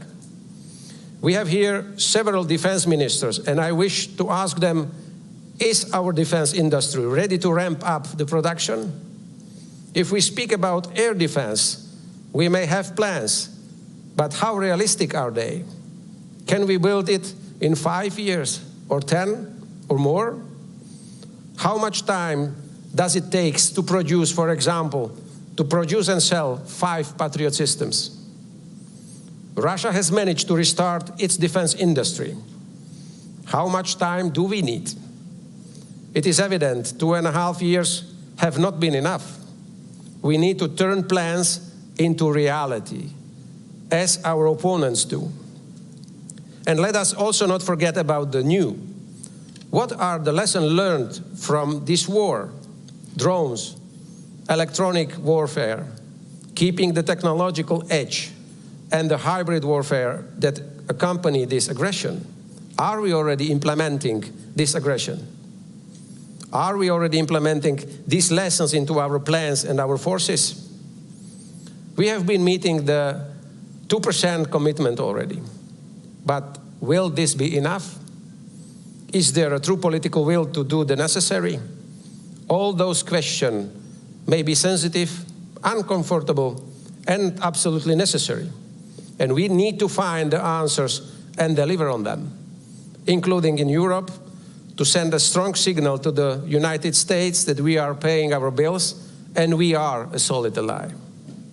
And, ladies and gentlemen, we should not shy away from the sensitive and maybe unpopular ones, including how to restore peace in Europe, how to make everything possible to have, again, peace in Europe. Thank you very much. Thank you.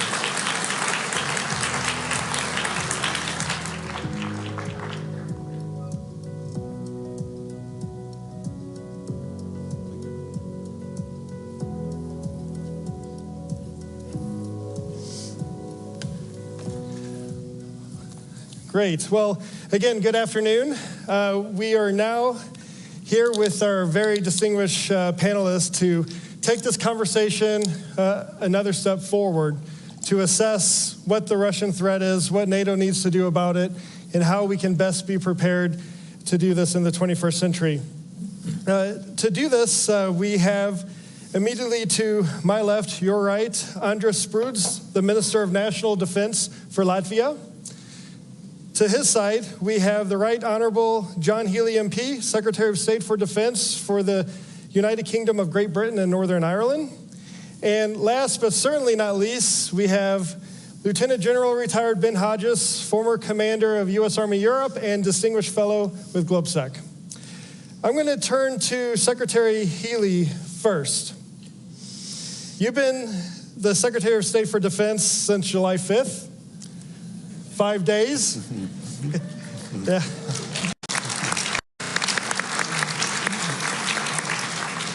I'm told you haven't slept yet. No, I'm kidding. That's true. In this time, you have already been to Ukraine, which I want to touch on that a bit later. But you've also, you're here now at the 75th anniversary NATO summit. It's truly hitting the ground running. I want to ask you first, though, about Russia and the new Labour government in the UK. How will the new government deal with the challenges and threats posed by Russia? And I know you don't want to get ahead of any defense review, but the Prime Minister Starmer said that a review will be carried out. Can you give us a flavor on what you think or how you think Russia might be factored into the thinking with the strategic review? Thank you. I'm slightly awestruck, actually, to be in this chamber with such an audience, because the collective experience and knowledge in front of me is so much greater than my own. And so bear with me, but thank you for inviting me. I'm really grateful. So the Russian threat.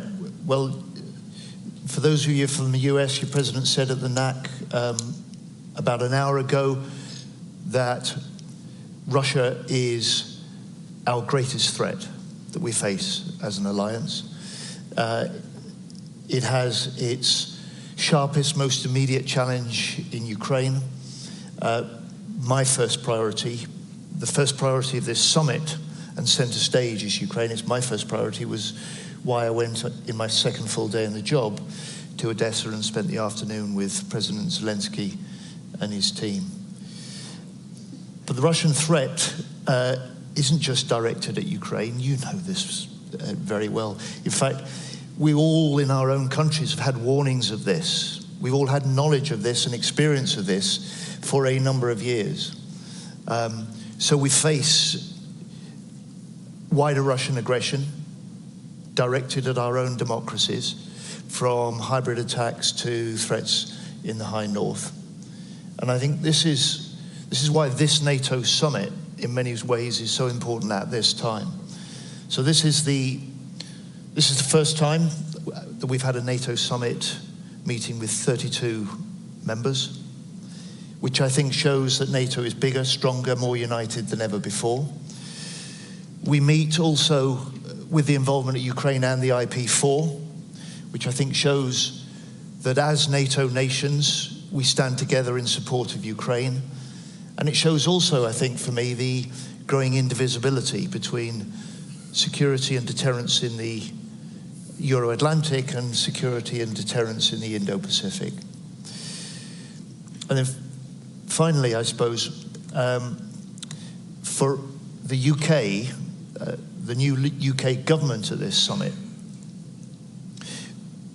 you'll hear Keir Starmer, you'll hear David Lammy as our Foreign Secretary.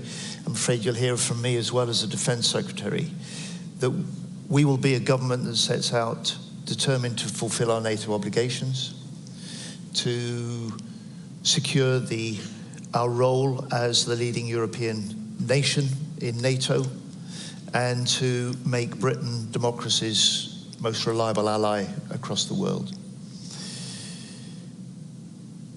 So to link that to your, I think, third question in your set of questions. My third question and my one question. So we will follow up this NATO summit by launching a strategic defence review. That's the way that we get to grips with the threats that we face, the capabilities in the UK that we've got, the real state of our forces, the state of our alliances, and for all of us as governments, also the state of the public finances we've got to work with.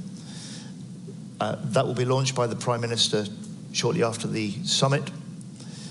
We'll do that at pace, we'll do that properly, but that will be the way that we then set out the approach that we'll take to defence and security of the UK and our alliances for the years beyond that, and it will have a NATO first commitment right at the heart of it. Thank you. Minister Spruds, a conversation about Russia at a NATO summit would not be appropriate if we did not include the important voice from the Baltic region. So that's why I'm very grateful that you've taken time out of your schedule to come here to speak to us today. Now, for years, of course, the Baltic states, including various Latvian governments, have been warning the rest of the alliance about the threats that Russia poses to the transatlantic region.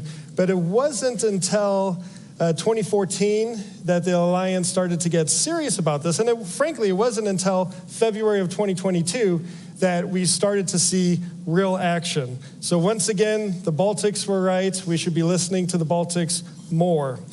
Looking at it from your point of view in your region of Europe, how do you assess the threat that Russia poses, not only to the region, but also to the alliance as a whole, and what should NATO do about this?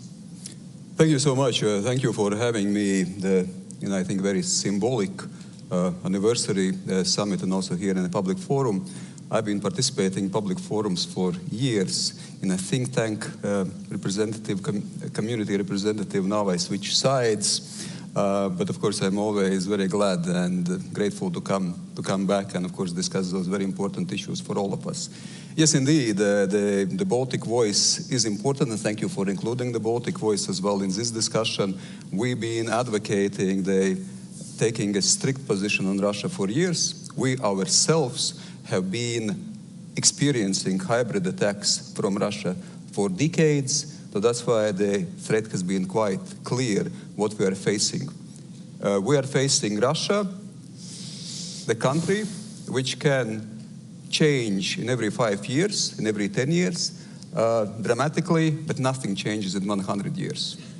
So we pretty much see the same Russia. It's expansionist, it's imperialist, regardless what kind of regime we are dealing with. On the one hand, we might say that it is Putin's Russia, but we might also say that it's Russia's Putin. Basically, it represents those long-term resentments, ambitions, the expansionist moods, what we have seen and experienced for years. So that's why certainly we have to have a mindset that we have to deal with Russia, which is imperialistic and expansionist in a long-term perspective. So the long-term perspective approach, the mindset is important. And I think we are there, because we start always with a basis of how we think about, how we analyze, how we assess. I think the threat assessment absolutely is the basis how we build our policies upon. Additionally to this, apart from mindset, I would say another layer of mindset is that we should approach Russia, and I would say not only Russia, we should approach the challenging, transformative world also from positions of strength. Let's not underestimate ourselves. Let's not underestimate the strengths of our unity. Let's not underestimate the strengths of our democracies. Let's not underestimate the strengths what we can also put on a battlefield if we need to. We are the most successful collective defense alliance in history, and I can fully agree with those assessments. So that's why, of course, understanding and believing and also acting from positions of strength with Russia absolutely is important. What we should do practically, of course, that's also what the NATO summit is about. Invest, and it's about political investment, it's about financial investment, it's about investment, of course, in our armed forces, in our military industrial capacity, it's about societal resilience. So, of course, we open also other domains as well, hybrid security, cyber security, being resilient against illegal immigration, being resilient against any incidents against critical infrastructure, what we experience also in the Baltic Sea region, also in the Baltic countries. So that's why, of course, this 360-degree approach is pretty much also should be there, how we deal with strengthening ourselves, our own capacities, but of course also how we deal with Russia. When we deal with Russia, I would say the words like containment, constraining, countering, contesting, that we should of course constrain what Russia can do militarily, that it is not able to attack its neighbors, it's not able to undermine international rules-based order, that we are able also to contest globally. So when contest not militarily but also politically, also in terms of information, also in terms of strategic communication, because at the very end it's also about a global fight for the hearts and minds of the people. So the strategic communication absolutely here is a must as well. And it's not only with Russia, it's also with other authoritarian states which actually support Russia in its aggressive and assertive resentment, geopolitics and aggressive geopolitics. And of course also the countering, so we should be active how we deal with those things. It's not just about being passive and reacting, but also basically moving out and clearly defining those strategies. And last but not least, of course, now supporting Ukraine. Then now the international rules-based order is being defended in Ukraine. The values of democracy, the values of freedom are being defended in Ukraine. So that's why, of course, support for Ukraine, imposing strategic defeat on Russia in Ukraine is a must, what we should achieve and what we should aspire. And we should once more not underestimate that we cannot do it. We can do it. Thank you. Thank you, absolutely. And for all the, yeah, well done. For all the think tankers out there, there is hope. Someday you're sitting out there. You might be right here. But don't worry, I will move back at some point. General Hodges, you bring a unique perspective to this debate. You took command of U.S. Army Europe soon after Russia's first invasion of Ukraine in 2014. You were instrumental in leading some of the very early efforts to shore up deterrence along the eastern flank, and for starting the early days of the training and the assisting of the Ukrainian armed forces soon after that illegal annexation of Crimea. But now you're a civilian. You view this perhaps differently from the outside, so to speak. You're not constrained as you would be being an official. So can you tell us your candid view about what the Russia threat is and what NATO should be doing about it? No, Russia is at war with us, and we need to wake up. We need to acknowledge that they are at war with us. It may not be T-72s or Sukhois that are striking NATO countries, but they are absolutely at war. The GPS jamming, the sabotage, the interference in our elections, complete disregard for international law, selling oil on unseaworthy, unsafe, unregistered ships that they sell to India and China, which gives them money to keep buying ammunition and drones from North Korea and Iran that then they use to kill innocent Ukrainians. They are absolutely at war with us, but yet somehow we have a lot of people, including in this city, that are like, oh, you know, Russia, it's a great power. It would be terrible if the regime collapsed and they might use a nuclear weapon. And so our policy towards Russia seems to be avoid escalation, when the policy should be defeat Russia, help Ukraine, defeat Russia, knock them back. And that does not require one single American soldier, British soldier, Latvian soldier, not one, but it does require the political will of my president, all the other heads of state and government of the alliance to say this is not about helping Ukraine.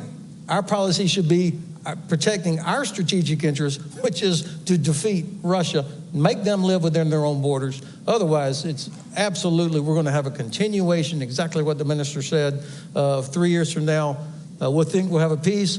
They know that we'll lose interest and we'll be back at it. Absolutely. Secretary of State Healy, I mentioned you returned from Ukraine, and I think on day 2 you were in Ukraine. You met with President Zelensky in Odessa. Anyone who's been to Odessa recently knows that it's a very difficult time in the city with the airstrikes and the impact on the electrical grid and just day-to-day life for the Ukrainians that live there. Prime Minister Starmer has made it clear that Britain's leading support for Ukraine will continue. And in fact, I believe you said that you're going to look at ways to expedite existing support and commitments to Ukraine to try to get that material to the front lines faster. Can you tell us a little bit about this and why coming into government, you believe that a Ukrainian victory is important to the United Kingdom? So General Hodges just said, look, we need to view Ukraine in our own strategic interest. He's a general, he's got that strategic insight. I'm a politician, I'd put it plainly, because I don't think our public and our people fully and properly understand what's at stake here. And so some of the arguments I try to make in the UK are, especially on the campaign trail, which we've just finished, defence of the UK starts with Ukraine. And that's true for us, it's true for most of the European nations, it's relevant also to America's interests as well. And that's the case because we know that if Putin prevails in Ukraine, he's not going to stop there. That's even before we get at the truth that General Hodges just said, that Putin, without deploying the military against us, is already at war with all of our countries. There's a wider importance as well, because if Russia does prevail, then it says to other big countries around the world, you've got the scope too to try and redraw international boundaries by force, which reinforces the instability and the danger to us all. So fundamentally, that's a public argument we need to make more forcefully. Certainly in my country, that may be true in other parts of the alliance as well. So for a UK perspective, we've been bipartisan from the start. It was just 5 weeks before Putin launched his full-scale invasion of Ukraine that David Lammy, now Foreign Secretary of the UK, and I together went to Kyiv. And we were discussing the risk then of the threat of the invasion. And we told them then, if Putin invades, the UK will stand united with Ukraine. And I'm proud that that's the case in my country. I'm proud of our government, the previous government, not ours now, and the leadership that you've mentioned on Ukraine.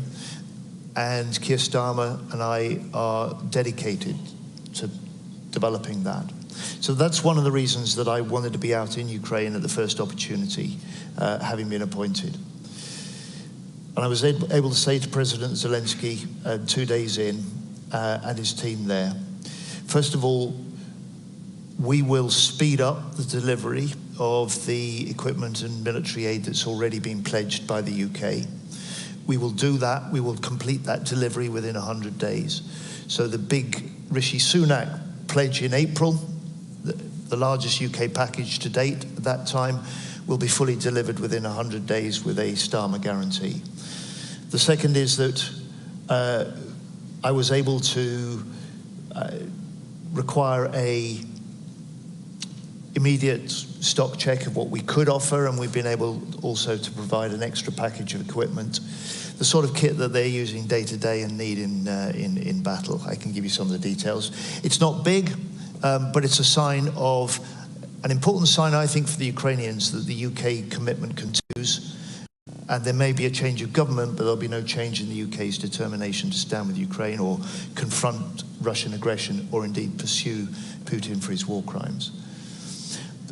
The third is that I said to him, we will now work with Ukraine and we'll work with allies to work out how we can step up what we do to support. My view is that we need to see this in a much bigger picture, the sort of picture you were drawing of the Russian aggression, because too often we're focusing on the immediate military battle, the immediate military equipment needs, when if Ukraine's hand is going to be strengthened by us as allies, it isn't just the military help that we can provide, it's the political, diplomatic, economic support and pressure that we can put in Putin. And if Ukraine's going to be in a position to judge that the time may be right to pause the fighting and try and find some settlement, it needs to have the strongest possible hand in the strongest possible position, and that's our responsibility. And that finally, I think, is why, again, this NATO summit is so important. The unanimity behind very significant long-term multi-year commitments to support Ukraine, not just militarily, but also industrially, is so important. And if we do what we say, if we deliver what we promise, then we will be playing a big part in making sure that Putin in the end does not win. I think that is music to our ears, hearing that in 100 days this equipment will be expedited. It's very much needed, of course. Keeping on the theme of Ukraine, Minister, I've heard you say a number of times, and just 5 minutes ago, say that Russia needs to receive a strategic defeat in Ukraine. Can you explain what that is? What is that strategic defeat? What does it look like? Yes, of course. Again, one step back. We must remember what are the consequences of the Russia's aggression in Ukraine, and what are the consequences of how the war goes, and what will be the outcome of it. The consequence is that if Ukraine loses, it's undermining the international rules-based order, it's undermining our credibility, it's undermining our security. So I think the stakes are high, and this should be always remembered, which also means that we must have a very clear strategic goal, what we want to achieve together with Ukraine. We as a transatlantic community of democracies, of like-minded, what is the strategic goal? And strategic goal is not Ukraine not losing the war. The strategic goal is Ukraine winning the war and imposing strategic defeat on Russia. What does it mean? I think it's again clear. It's restoring territorial integrity of Ukraine. It is taking those war criminals accountable for their crimes. What just we've seen a few days ago as well, with brutal attacks against children and innocent civilians. It's also about financial repercussions. They're using the frozen assets. And at the very end, strategically, it's also about Ukraine becoming the 33rd member of NATO. And it will become 33rd member of NATO. How to achieve it? Of course, keeping the strategic ambition in mind, yes, we have to make also practical steps. Practical steps providing military support, and I think the financial commitments here also shows how seriously we take it. The Latvia, Baltic countries, we committed 0.25% of our GDP for military support to Ukraine. It is quite a considerable amount. It is for Latvian military or defense budget, almost 10% of our military defense budget goes in supporting Ukraine. And I think we should still consider even providing more. It is also, of course, about coordinating all those different activities what we have. We have a lot of activities. We're co-leading together with UK a drone coalition. And I think it's an excellent coalition. There are other mobility coalitions. What we realize that we should also take steps faster, a more voluminous approach. Well, but we are also democracies with our procedures, so unfortunately sometimes things take longer than we expect. Last but not least, we should be ready to support Ukraine as long as it takes, being ready that the conflict must be or can be protracted as well. So be ready for it and support Ukraine, and I think the strategic goal of imposing strategic defeat on Russia will be quite realistic. Absolutely. General Hodges, you've been one of the most outspoken supporters of assisting Ukraine, arming Ukraine. You were obviously not very compelling. Well, we have seen some progress on your focus regarding the long-range strikes, ATACMS missiles, trying to isolate the Crimean Peninsula. We've seen steps in the right direction. We haven't gone as far as I think many of us would like. We haven't gone as quickly as we would like. But practically speaking, what does NATO, and you can talk about the U.S. or individual countries inside the alliance, what do we need to be doing more of and faster to help Ukraine win on the battlefield? If President Biden would come out tonight when he's hosting all his heads of state and government guests at dinner, if he would say, ladies and gentlemen, it is the policy of the United States, it is our strategic objective that Ukraine defeats Russia. And we're going to do every damn thing that they need so that they can do it. Not this empty, we're with you for as long as it takes, but we're going to do everything they need. That right there would be the seismic change that would lead to Ukraine actually winning. And that would be a crushing strategic defeat for the Kremlin. So far, they've been confident that the American president would not do that, the German Bundeskanzler would never do that, and unfortunately, a few other heads of state and government. So the first step is to say that's our objective. Yeah. If you don't even say that's the objective, then you end up with, I must say, really bad policy decisions such as, okay, well, finally, after 2 years, you can have ATACMS, but you cannot use them against airfields from which murderous attacks are emanating against Ukrainian cities. That's terrible policy. Or this drip, drip, drip, drip. Everything that we are providing Ukraine right now, you can see why I'm retired. Everything that Ukraine has right now for the United States, with the exception of Javelin, was a no for the first months of the war. I mean, you can remember, Luke, there was a time where we shouldn't provide Stinger because what will happen if a Ukrainian soldier shoots down a Russian helicopter with an American Stinger? They might use a nuclear weapon. I mean, that was the thinking. And so it's taken 2.5 years and tens of thousands of lives to get to where we finally are. And we're still underestimating Ukraine's ability to integrate new equipment. So at the risk of sounding like a broken record, make it our policy. This is our objective, strategic objective. And I mean, look, 8 months where nothing came from the United States. 8 months, Russia achieved nothing.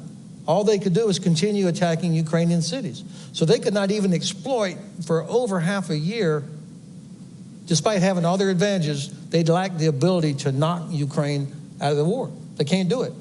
Imagine if we had been providing everything that was needed with an aim to helping Ukraine actually win, and if we used all of our economic tools. I cannot understand why they are still able to get ammunition from North Korea, drones from Iran, parts from China, and your ships loaded with oil going through the Baltic Sea, which we control. Black Sea, we should still be able to stop it, but unfortunately we're not able to do that. And that oil goes to India and China. You saw the graph that came out the other day. The top 20 countries that are buying Russian oil, India, China, but also 10 European countries, including Germany, still buying Russian oil. Unbelievable. And that money is what pays for that Kinzhal missile that slammed into that children's hospital. So we're not serious. We have to declare that we want Ukraine to win because it's in our interest. Yeah.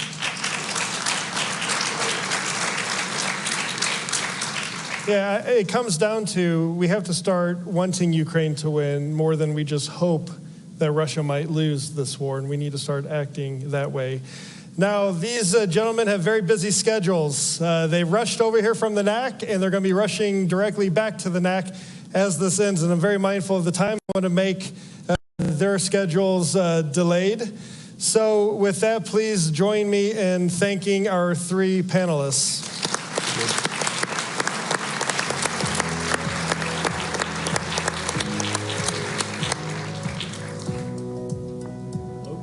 Ministers, thank you very much. I must say that this perhaps was one of my favorite sessions because it was a very clear-eyed assessment of the threat from Russia, also an assessment of the long-term nature of the threat, and of course we could count on General Ben Hodges to give us very specific ideas of how to deal with this threat.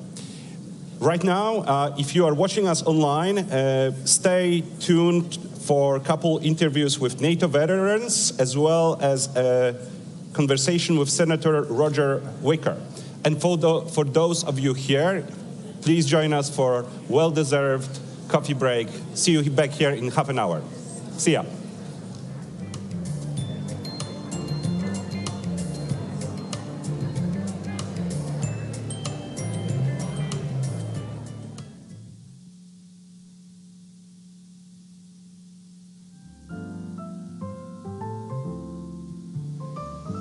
Good afternoon. We were asked today to come and share some perspectives from the ground level as veterans of NATO operations. And although we can only share our limited perspective from our own personal experience, we want to do this in honor of all of those who have served on NATO operations and sacrificed over 75 years providing security for our 1 billion population. My name is Lieutenant Colonel Melanie Lake. I'm a combat engineering officer in the Canadian Armed Forces. I had the privilege of serving 3 tours in Afghanistan with NATO's International Security Assistance Force, and most recently commanded Canada's training mission in Ukraine, Operation Unifier, just prior to the full-scale invasion. I currently work with Canada's Ambassador for Women, Peace and Security, and I'm really honored to be here today with my distinguished colleague, Mario. Mario, can you introduce yourself? Sure, thank you. My name is Mario Marquez. I'm a retired Marine Sergeant Major with 31 years of service. I first entered the Marine Corps at the end of the Cold War, so 1989. And I served all the way to the end of December of 2020 when I retired, and I stayed here in the Washington, D.C. area. I currently serve as the American Legion's National Security Director, America's largest veteran service organization. My time in the Marine Corps took me to places like Kosovo under NATO forces. I also served 4 tours in Iraq. I served in 2 earthquakes in Japan, 1995 and 2011, and I also served in the Middle East under Central Command, and I retired out of 3rd Marine Expeditionary Force in the Pacific. I'd like to close out my remarks by saying that I am grateful to the Alliance for invoking Article 5 after the 9/11 attacks when I was a young 31-year-old Marine in solidarity for the United States and on behalf of our nation. We are grateful for that, and we will never forget. So thank you. I'm glad to be here for this opportunity. It's interesting that you start with 9/11. I was a young 4th-year officer cadet at our Royal Military College in my last year when, on that terrible morning, when we watched as aircraft crashed into the World Trade Center and the Pentagon. And in those moments, I mean, all of us, all we could think was, how do we help our American partners in this time when they're under attack? And I had a very similar feeling on the 24th of February of 2022, watching as Russia launched its full-scale invasion into Ukraine, where I had been just 4 months earlier, feeling that we need to do everything we can to help our Ukrainian partners as they defend their democracy and ours, and to enable victory and defeat of this unprovoked aggression.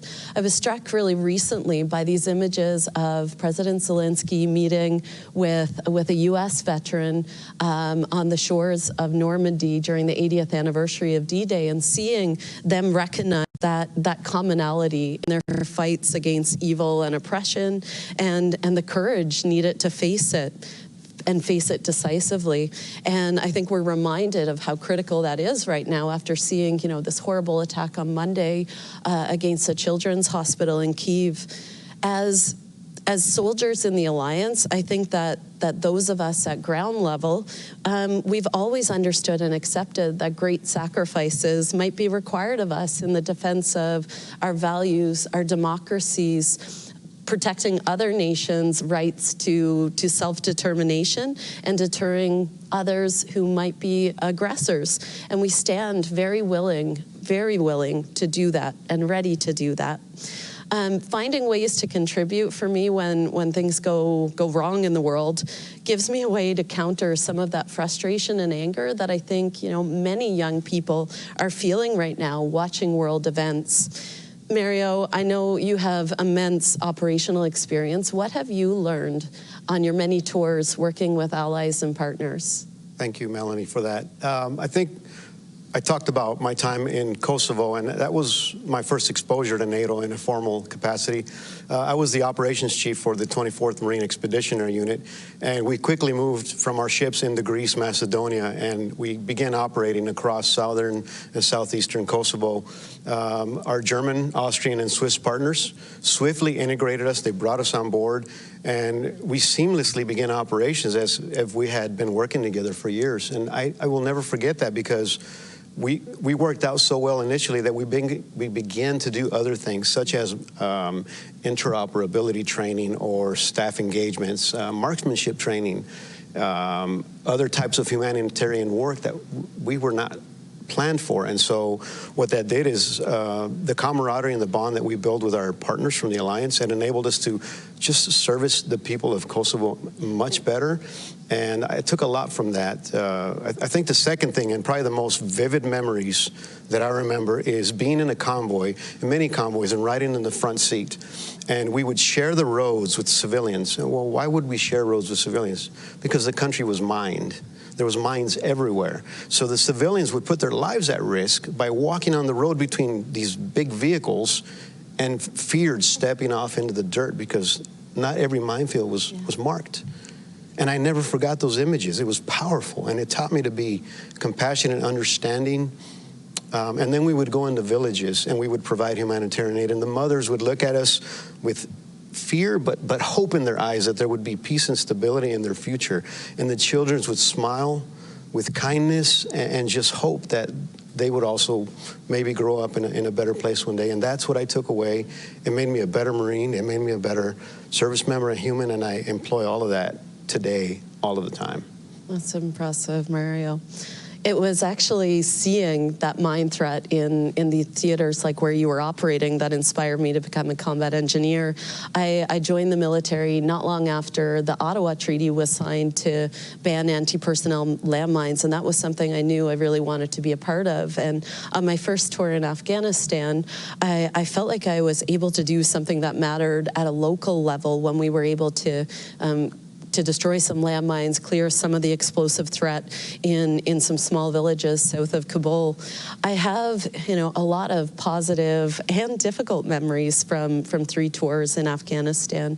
The camaraderie and that connection with the local population certainly stands as a positive, and it was remarkable seeing how we work together as allies, that allies and partners, that reassuring feeling of having air support come online, and it didn't matter what country it was from. That's you knew right. that aircraft had your back.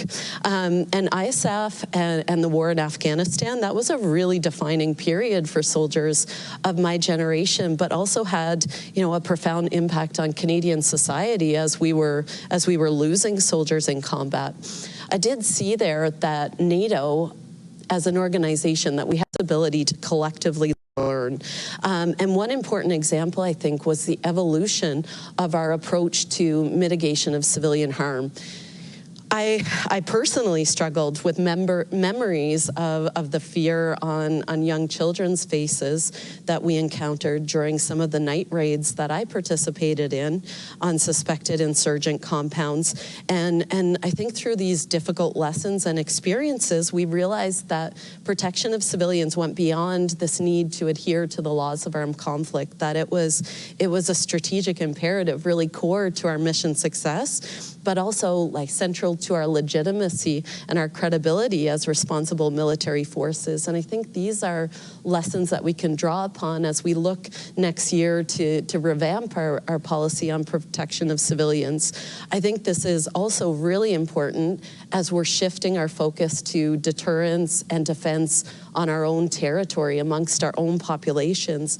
And, seeing the images of Bucha and Irpin, understanding what even temporary occupation under Russian forces looks like, I think that, we have to reconsider some of these military concepts in defense, like trading space for time. When Kabul fell to the Taliban in 2021, I was in Ukraine, and I found it really powerful seeing how the veteran community and serving members around the world mobilized for those who mattered in that really dark time. And, so many of us who served there were left questioning, what was this all for? And it was Afghan women who gave me the clearest answer on this. They said to me that, this gave us 20 years to pursue our education, get jobs, be a part of public life here. And we've seen what our country can be, and we're not willing to give up on that. And right now, they are the fiercest resistance that the Taliban is facing, both at home and in exile around the world. And I think we really need to continue that support to them in this fight. Now, pivoting back to you, Mario. This week, the Secretary General published an op-ed that said NATO's main purpose is not to fight war, but to prevent it. And our experience taught us that the best way to maintain peace is to be prepared for war, that credible deterrence and strong defense. How do we get there? Sure. First, I'd like to comment on your last segment you just spoke of. I'm really proud to hear of your experience. It brings back a lot of memories. It's healing. It's soothing to know that other people have witnessed many of the things that veterans from across the Alliance have seen and felt and suffered and worked through. To answer your question, for me, I've heard a lot of fantastic briefs, not only during the summit and the forum, but throughout. And I think it's important to discuss all those things. They are all matters of urgency. But my advice and my recommendation to every leader that is listening today, both partner nations and the alliance, is to invest in your non-commissioned officer corps. Because without that mid-level leadership who is competent, able to make tough decisions in a decentralized manner, carry out commander's intent, whether it's in humanitarian missions or combat, those are the critical aspects of any successful military organization or alliance. You will never achieve your full aim without a competent non-commissioned officer corps. I couldn't agree with you more. A big part of the training we were doing in Ukraine was focused on the professionalization of the NCO Corps, and that was, you know, to them, that was a really important part of their journey of their reforms towards NATO interoperability. And I think, I mean, those senior NCOs have showed us without a doubt the value of that on the battlefield.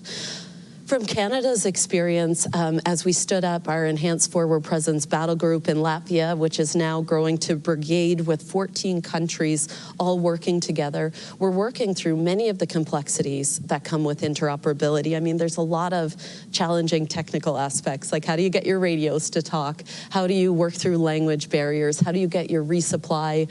How do you resupply each other when you have all different systems? But, you know, we're doing a lot of work on this right now, figuring out how we really work together effectively and getting through those challenges so that we can work together effectively in crisis. And although there are many challenges, there's so much strength that comes in this many countries, you know, working together, united by a common purpose. It was a young master corporal on my training mission in Ukraine when we were training the 4th Rapid Reaction Brigade, he had just arrived, and we were training, and he said to me, "Ma'am, we'll go to war with these soldiers tomorrow." And I looked around, and all of our soldiers were wearing Ukrainian flags on their arms. All the Ukrainians had Canadian flags. And it struck me that, you know, the foundations of interoperability, they truly start at that most basic level with human relationships, friendships, bonds, and that understanding that comes from working side by side. One final note on this, I think that, you know, another lesson from Ukraine is around civil society and citizens, how they're integrated with their military. And I think there's a ton that we can learn around civil-military cooperation in total defense from Ukraine to strengthen our own resilience. And a shout out to the incredible role that women in civil society are playing to that. We're down to 2 minutes. Do you have any final thoughts? I'm just blessed to be by your side. I really am. Look, for the leaders out there, the alliance, the partners, and even other people watching this throughout the world, we need to do a better job about incorporating our veterans from military to civilian life. If we start doing that, our veterans will be more productive citizens. We have a powerful voice. We impact and influence policy and decision-making at the highest levels. We need to do a better job about that globally. There's this thing called a military recruiting crisis. It's not an America problem, it's a global problem. And until the world starts taking care of veterans and including and showing them the value, including veterans and showing the world the value of our service, then we're going to continue to have those problems. I totally agree. And I think it's the thousands of small acts every day interlinked together that create security. This is all about people and our connections. As a final thought, I think that our values within NATO are actually our strategic advantage. Our human rights, liberty and freedom, gender equality, these things are actually our best weapons and the biggest threat that we pose to authoritarian regimes. The fact that everyday life for our citizens is better in democracies, that governments are accountable to their people, and that our citizens are invested in their countries. But in order to defend these values, we have to live up to them. We have to be willing to defend them and fight for them, even when that's most difficult. But I think that's when we're truly at our best. We're seeing more conflicts around the world than at any period in my lifetime, with devastating consequences for civilians. And I believe that, you know, with this alliance, by courageously living up to our own values and defending them, we have the ability to change this, to be a force that stands in the starkest contrast and opposition to authoritarianism and the defense of freedom. Thank you so much on behalf of both of us for this time today. We truly honor the service of all those who came before us, those who continue to serve, and we never forget those who gave the ultimate sacrifice for all of us. Thank you.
Welcome to the NATO Public Forum. I'm John Walters, President and CEO of Hudson Institute. I am very pleased to be joined by United States Senator Roger Wicker of Mississippi. He sits on the Committee on Armed Services in the United States Senate. And most of all, I think he has been the author of this report, Peace Through Strength, which is an analysis of the needs of the United States military, how to meet those needs with actual budget numbers. So we're not talking about talk, we're talking about actual dollars and building capacity. Thank you for being with us. Thank you, John. Glad to be with you. Thank you for your work. You released this report on how to maintain 21st century peace through strength. Can you give us a little idea about the key parts of this plan? Because you're the author. Well, the key parts of the plan are getting us back to 5% of gross domestic product, just like Ronald Reagan did. During the Reagan years, we stood the Soviet Union down by saying we're going to be strong enough that nobody's going to take us on. That's called peace through strength. That was Reagan beginning in 1981. So my plan is modern day peace through strength. And really it's based on everything we see in the news, but also the specific testimony that we've gotten from defense leaders and from people who actually are tasked within the Pentagon and within the administration to keep us safe and get the job done. Yeah, as a think tank head, I read a lot of reports, government, so forth. A lot of them are not interesting. They're not as specific. They're very general. I urge everybody, read this report. It's online. It gives you detailed analysis of weaknesses and how to fix them, which is most important. Thank you very much. Well, we did put a lot into it, and I have to credit my staff for working through the minutia. But these are specific plans to build our Navy up where it should be, to rebuild our shrinking Air Force, and also to get us where we need to be on our munitions. There's so much that needs to be done, and of course this interview is taking place in connection with the NATO Public Forum, so we need to work with our allies and a great alliance we've had. What do you see as the biggest shortfalls, and where do we need to make up deficits? The nice thing about the report, I think, is also it does near-term needs and threats and building a base for longer term. Well, the principal shortfalls are in the Indo-Pacific, but also this report asks us to recognize, and excuse me for my voice, that we are facing an axis of aggression between Russia, China, North Korea, and Iran. And in regard to what we are being challenged by, what's going on in Ukraine, for example, it's Russia on the attack, but there's no question Iran is helping. North Korea is even sending assistance to Russia. And certainly, Xi Jinping is doing everything he can to keep the West tied down in Ukraine so he can continue to build up in the Indo-Pacific. This NATO summit is on the backdrop of burden-sharing discussions, burden-sharing and what allies actually owe each other and how they work as allies and not as dependents or protectorates. And that's a big debate in the United States. You've been a part of that debate. Can you say a little bit about how you think, where we stand? Are we making progress on burden sharing? How do we deal with this? Given the threat environment, it becomes more critical. It is absolutely important, essential, that our NATO allies keep their promise that they made several years ago at a NATO conference that each country would spend at least 2% of their gross domestic product on national defense. Now, at first there were only a handful, really single digits of all the NATO members, and that was indeed troubling. Now we're up in the 20s, but there are some notable exceptions, and quite frankly, the leadership of the Senate, me included, met with Prime Minister Trudeau, our northern neighbor and one of our closest allies, yesterday, and we pointedly mentioned that they are one of the laggards when it comes to putting in money on their national defense so they can help the alliance. It's only about 1.5% in Canada. I can report to you that Prime Minister Trudeau said that they were going to unveil a plan later on this week, and perhaps it will come Thursday, Friday, but before the end of the week, to get Canada to 2% of GDP by the end, within a decade. So that will be helpful.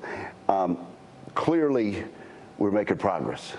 Clearly we're not where we need to be.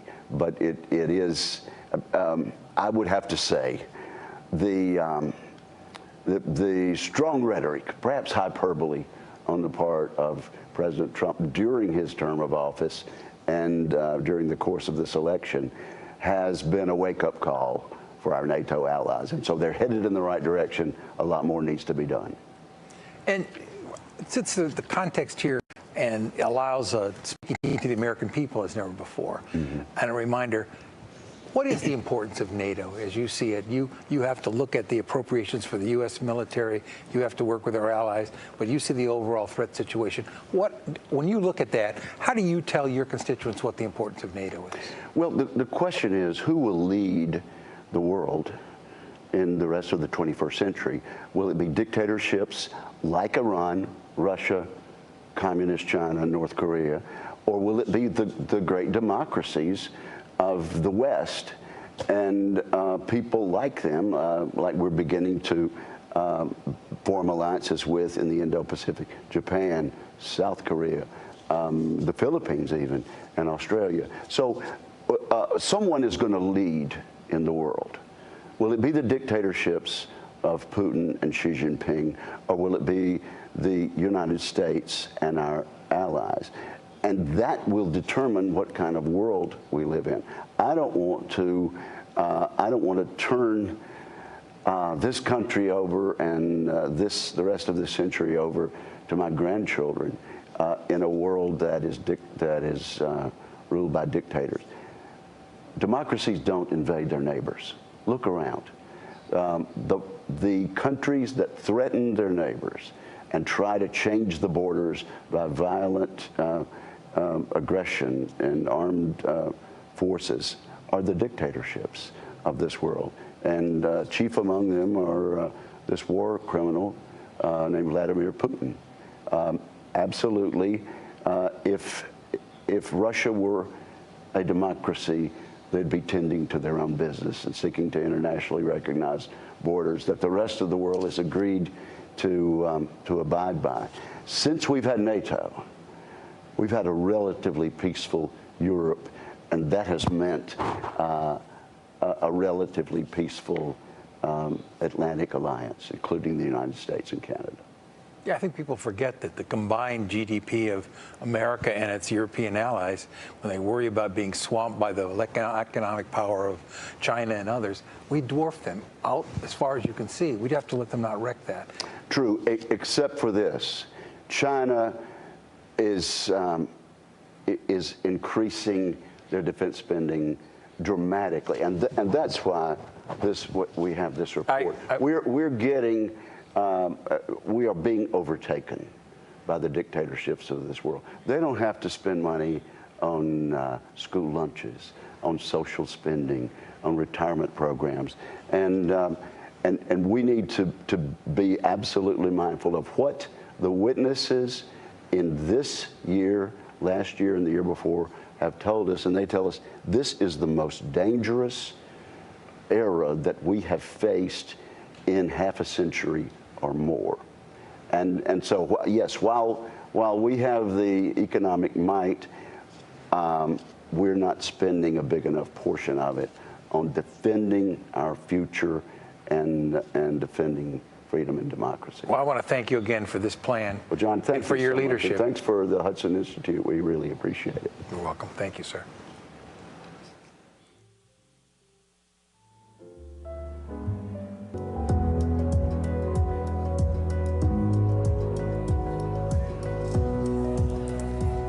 I hope hope that you all enjoyed a quick coffee break. I feel like people are still trickling back in. Please now join me in welcoming to the stage David Schulman for our next session, The Axis of Upheaval.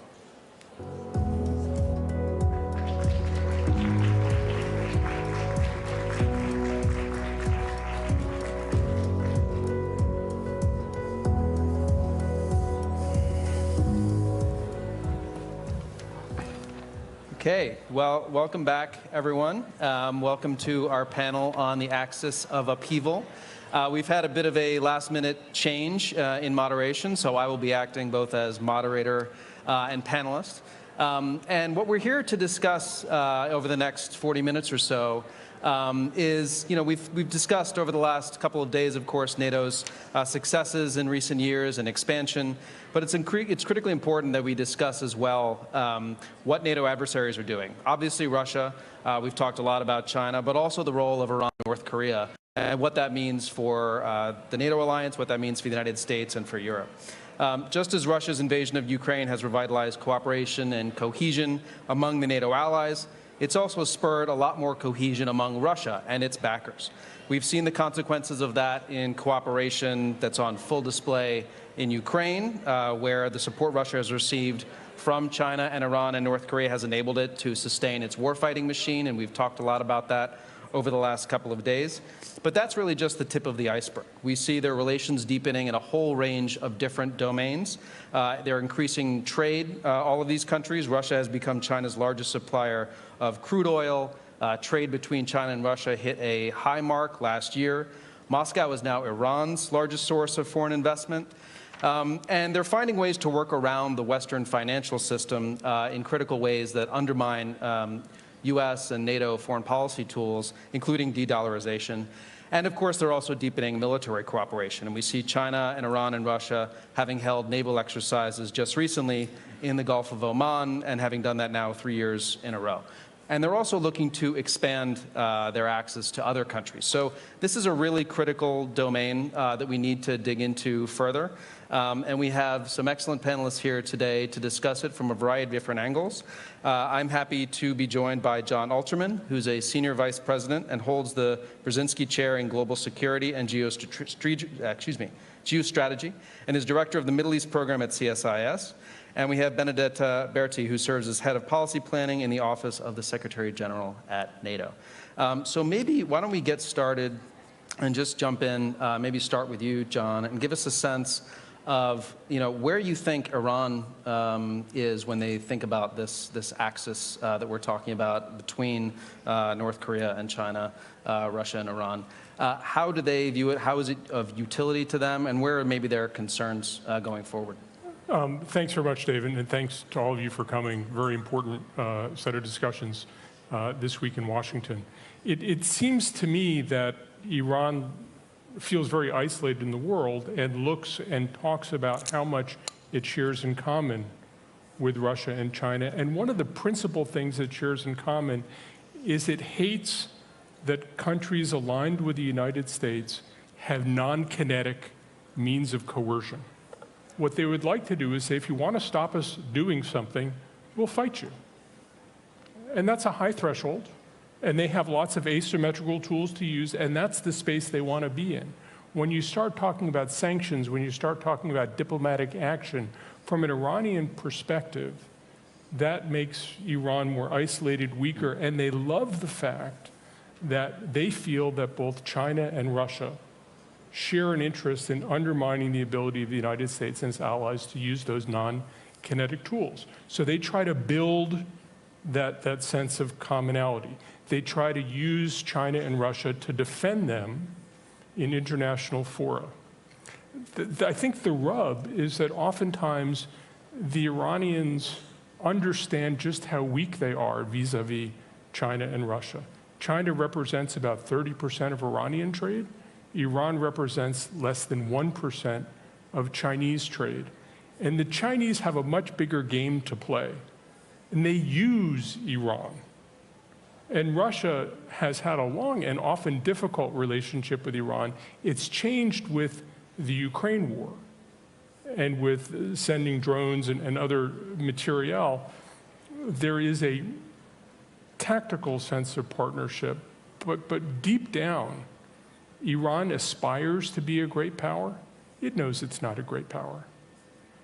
And the larger powers, Russia and China, find Iran disposable in a way the Iranians wish they can change, and they can't. So they try to build the common practice of undermining sanctions, undermining the kinds of collective action that the US and its allies work on, while they desperately try to build leverage against these great powers who, on the one hand, they need, and on the other hand, consistently disrespect Iran and use Iran to further their own goals vis-a-vis the United States, the West, and others.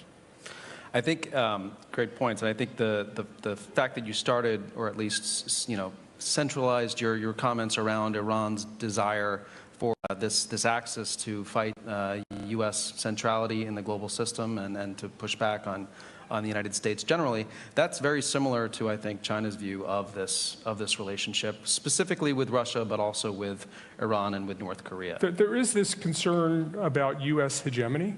Yeah. And they feel that if you reduce international affairs to how do we undermine U.S. hegemony, not only do the Russians and the Chinese and the Iranians share a view, but then you start to bring in this whole sense of a global South, a very diverse and disaggregated group of people. But if you can put it in terms of undermining U.S. hegemony, those are the sort of common terms that Iran finds very, very close alignment with Russia and China on. Yeah, I mean, from the China side, there is definitely of value in terms of more of the security space, in terms of how to push back on the United States in terms of relationship with Russia that has bolstered China militarily in terms of the trade that China's gotten from Russia for years for defense equipment.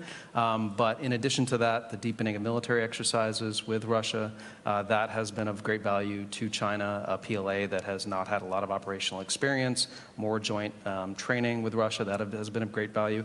And there's the potential for deepening collaboration on cyber, on military AI, on intelligence, of course, and on potentially getting even more in the way of advanced technology for defense that China wants from Russia. So there's that aspect, and then there's also the aspect of China hoping that the U.S. and NATO and other allies having to worry about a potential contingency where you have to worry about the China, but not just China, also Russia, also North Korea and Iran, undertaking actions at the same time that complicates planning for the Pentagon and for other defense planners. That, I think, is of great value to China in the security space.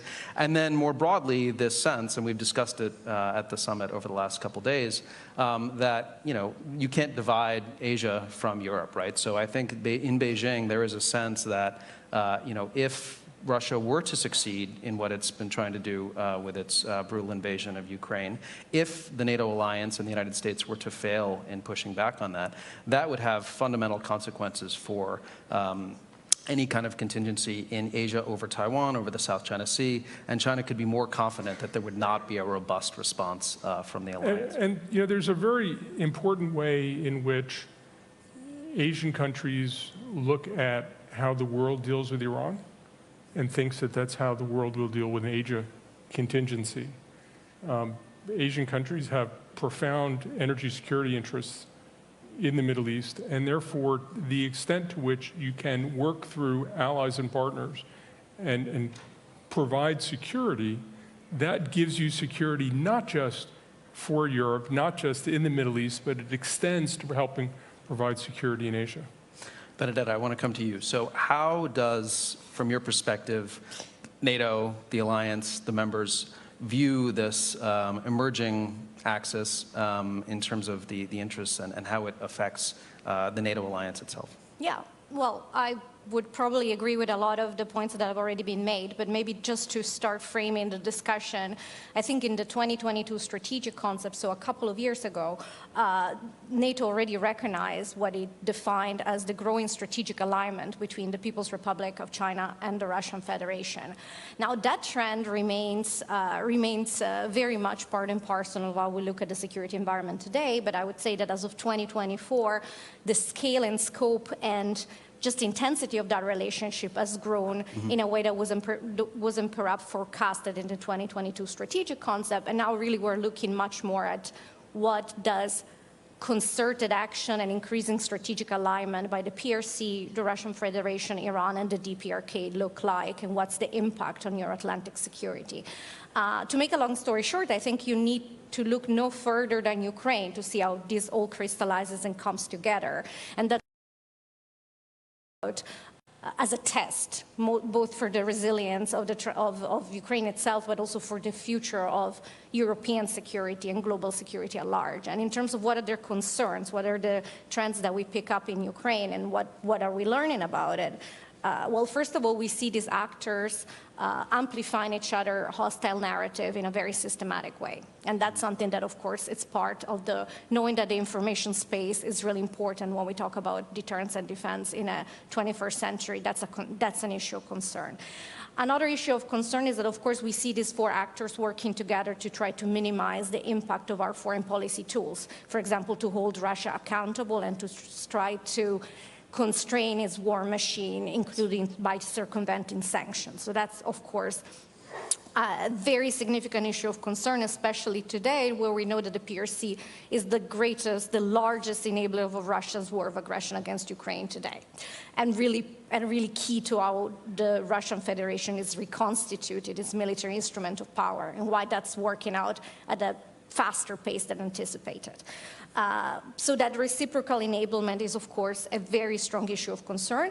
That goes also with, that's not just an issue between the PRC and Russia itself. We also see, as was mentioned, the Iranians supporting the Russian Federation through drone technology, but Iran gets something in return. And the same is true for the DPRK.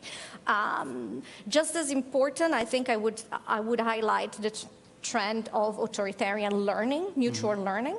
And I think you have to look no further than the recent example from the Iranian strikes against Israel, in which they use a large combined swarm of drones and missiles in a way that very much resembles what the Russians are doing in the Ukrainian theater. So these two theaters operationally are more and more linked, and that's a cause for concern. The more these actors learn from each other, the more, of course, we have to be concerned. And then at the macro level, there is what we defined already in 2022 as a pushback against the rules-based international order and the attempt to promote an alternative authoritarian model of global governance. So all of this together, I think, are just one of the many reasons why what's happening in Ukraine and the stakes are so incredibly high. And the concern, of course, is the more the Putin's war of aggression is seen as succeeding in Ukraine, the more these actors will be emboldened. And that's why for Ukraine to prevail is for us one of the most important, if not the most important test for the future stability of the Euro-Atlantic space. In terms of what we're learning, I will say very much agree with you in terms of this highlights the interconnectedness between the different theaters and the fact that we might wish to separate, but our adversary are not going to play that game, and they're rather driven by opportunism or strategic logic. They're going to try to create strategic dilemmas simultaneously for us, and we need to prepare for that. Maybe 30 seconds just to say that since you asked me to highlight the concerns, I did that. But I also want to say that these actors working together are, yes, a reason for concern, and yes, their strategic intent and actions are growingly convergent, but they do not have anything that resembles the type of alliance that we have with NATO. In terms of institutional, in terms of force structure, in terms of military might, economic heft. So we need to also remember that. And when we work together with our Indo-Pacific partner, then we're talking about 60% of the world's GDP and military might. So yes, it's a cause for concern. No, it's not a cause for panic. Yes, it's a cause to double down on the rebuilding of our military instrument of power and on that cross-theater solidarity that we see at play this week in Washington. And if I could just add to that point, one of the interesting things about the way that these countries engage with each other is they're constantly calibrating how close should we be, how far can we be. There isn't the sense of common purpose. They have some shared strategic goals. They have a whole number of goals that don't overlap. And I think there's more agility within how these countries are really willing to sell each other out all the time because they are in it for themselves. And one of the things different, listening to Detta talk about how the alliance works, we are in it together, and there's a way in which this isn't an alliance, this is a pickup game. They can help each other. They sometimes pass to each other. They sometimes don't pass to each other. They sometimes let him take the hit. And it just operates in a different way, and it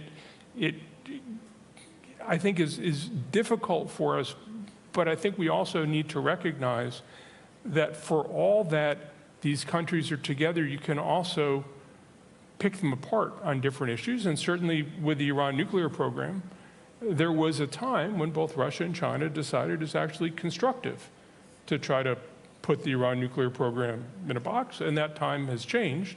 But there are times when you can bring these countries together and work with them. I agree with that. I think I want to make clear, though, from at least my perspective of where China sees this axis, and especially the Russia relationship, that while it may be, at some level a marriage of convenience and based upon alignment of interests that are potentially temporary, there is such a deep and I think abiding level of congruence on how they're looking at what they're trying to achieve, not only in light of undermining the United States and undermining kind of NATO, but I think also, and this comes back to what Benedetta was saying, the fundamental drive to transform the current global order is really at the heart of what China wants to do in the next 5, 10, 15 years. And for them, that is essential to China, establishing itself really as the central economic and technological player globally. And these actors are, just one second, these actors are really central to that because China is, and we've discussed it a little bit already, it was kind of China as the benefactor, right, for Russia and for Iran and for North Korea and the destabilizing actions that they're taking. China's playing a kind of a neat trick now where they are supporting these different actors as basically agents of war and chaos and upheaval, and then, a day later, coming out and saying, okay, now we're going to play the role of being the peacemaker. We're going to play the role of being the stabilizer. We're going to propose a 12-point peace plan for this conflict that we have helped to create by continuing to support Putin's war machine.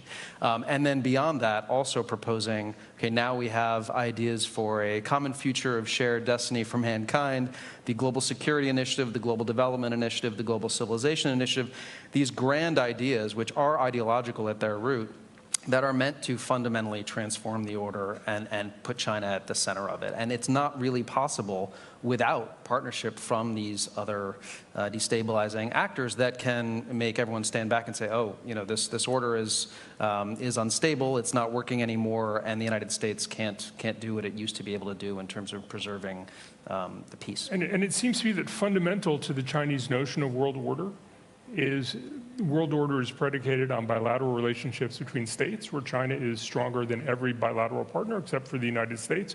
And as they look at a map of the world, that's a nice way to be. I think it is important not to underestimate how much distrust is between the Chinese and the Russians, how much disdain the Chinese have for the Russians. I've had some really interesting conversations with some Chinese about, the Russians are drunk and they don't work hard and they're not serious and the place is falling apart. I mean, the Chinese are happy to jump all over how inept the Russians are. The Russians are useful, but let the Russians take a hit from having a confrontation with the West. The Chinese will trade, the Chinese will build win-win solutions, they'll build these big international conferences, right?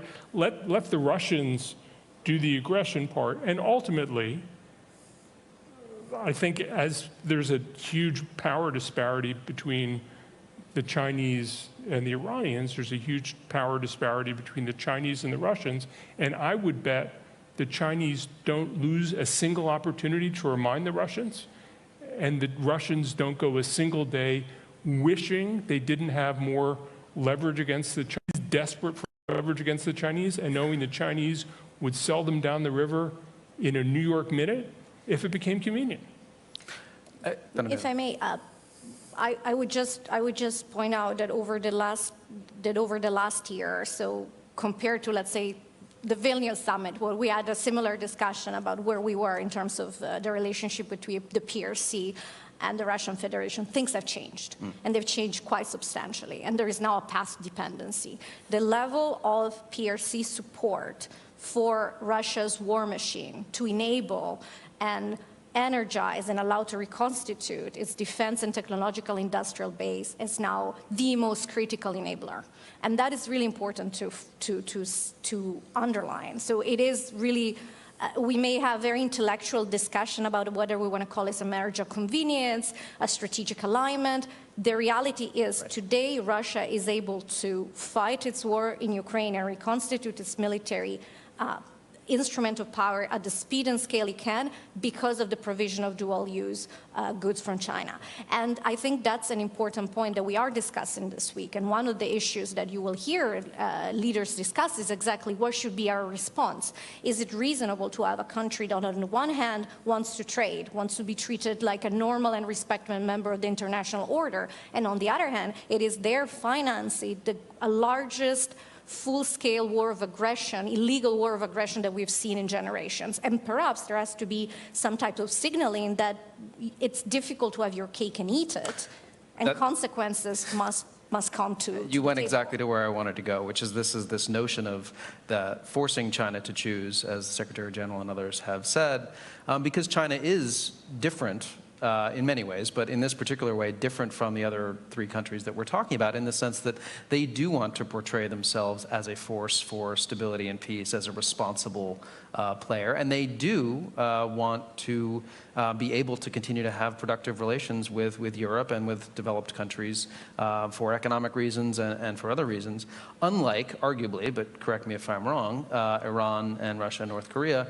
which are quite content to kind of be, accept that there's not going to be any deep integration with the West or benefit from engagement with the Europeans. And the question, I think, is, can China get away with that? Will there be costs to China trying to have it both ways? The last Iranian reformist president, Mohammad Khatami, had this big idea of the dialogue of civilizations. And there was a big Iranian idea that, in many ways, maybe planted some of the seeds of some of the Chinese global initiatives and all these things. You now have a new reformist president in Iran. I don't think the reformist president in Iran has any power to make the kinds of changes the rest of the world cares about. But might there be language coming out of Iran that would try to imitate that, to move into some of that space of let's just talk about this, while acting in deeply malign ways. Yeah. But I think we might see Iran pick up some of the language as part of its recent political impact. Whether that matters either for China or for Iran, I don't know. I don't know if you think that any of these global Chinese initiatives are meaningful at all, either practically or even in terms of information, whether anybody takes them seriously. I mean, I think people do and should take them seriously, even if they are, kind of fluff language that you have to kind of dig into if you want to try to get to, okay, what is the meat of this? What does this mean? Understanding how these kinds of phrases and these kinds of initiatives, including the Belt and Road Initiative, have shaped China's grand strategy and foreign policy approach, especially in developing countries, over the last 10 years.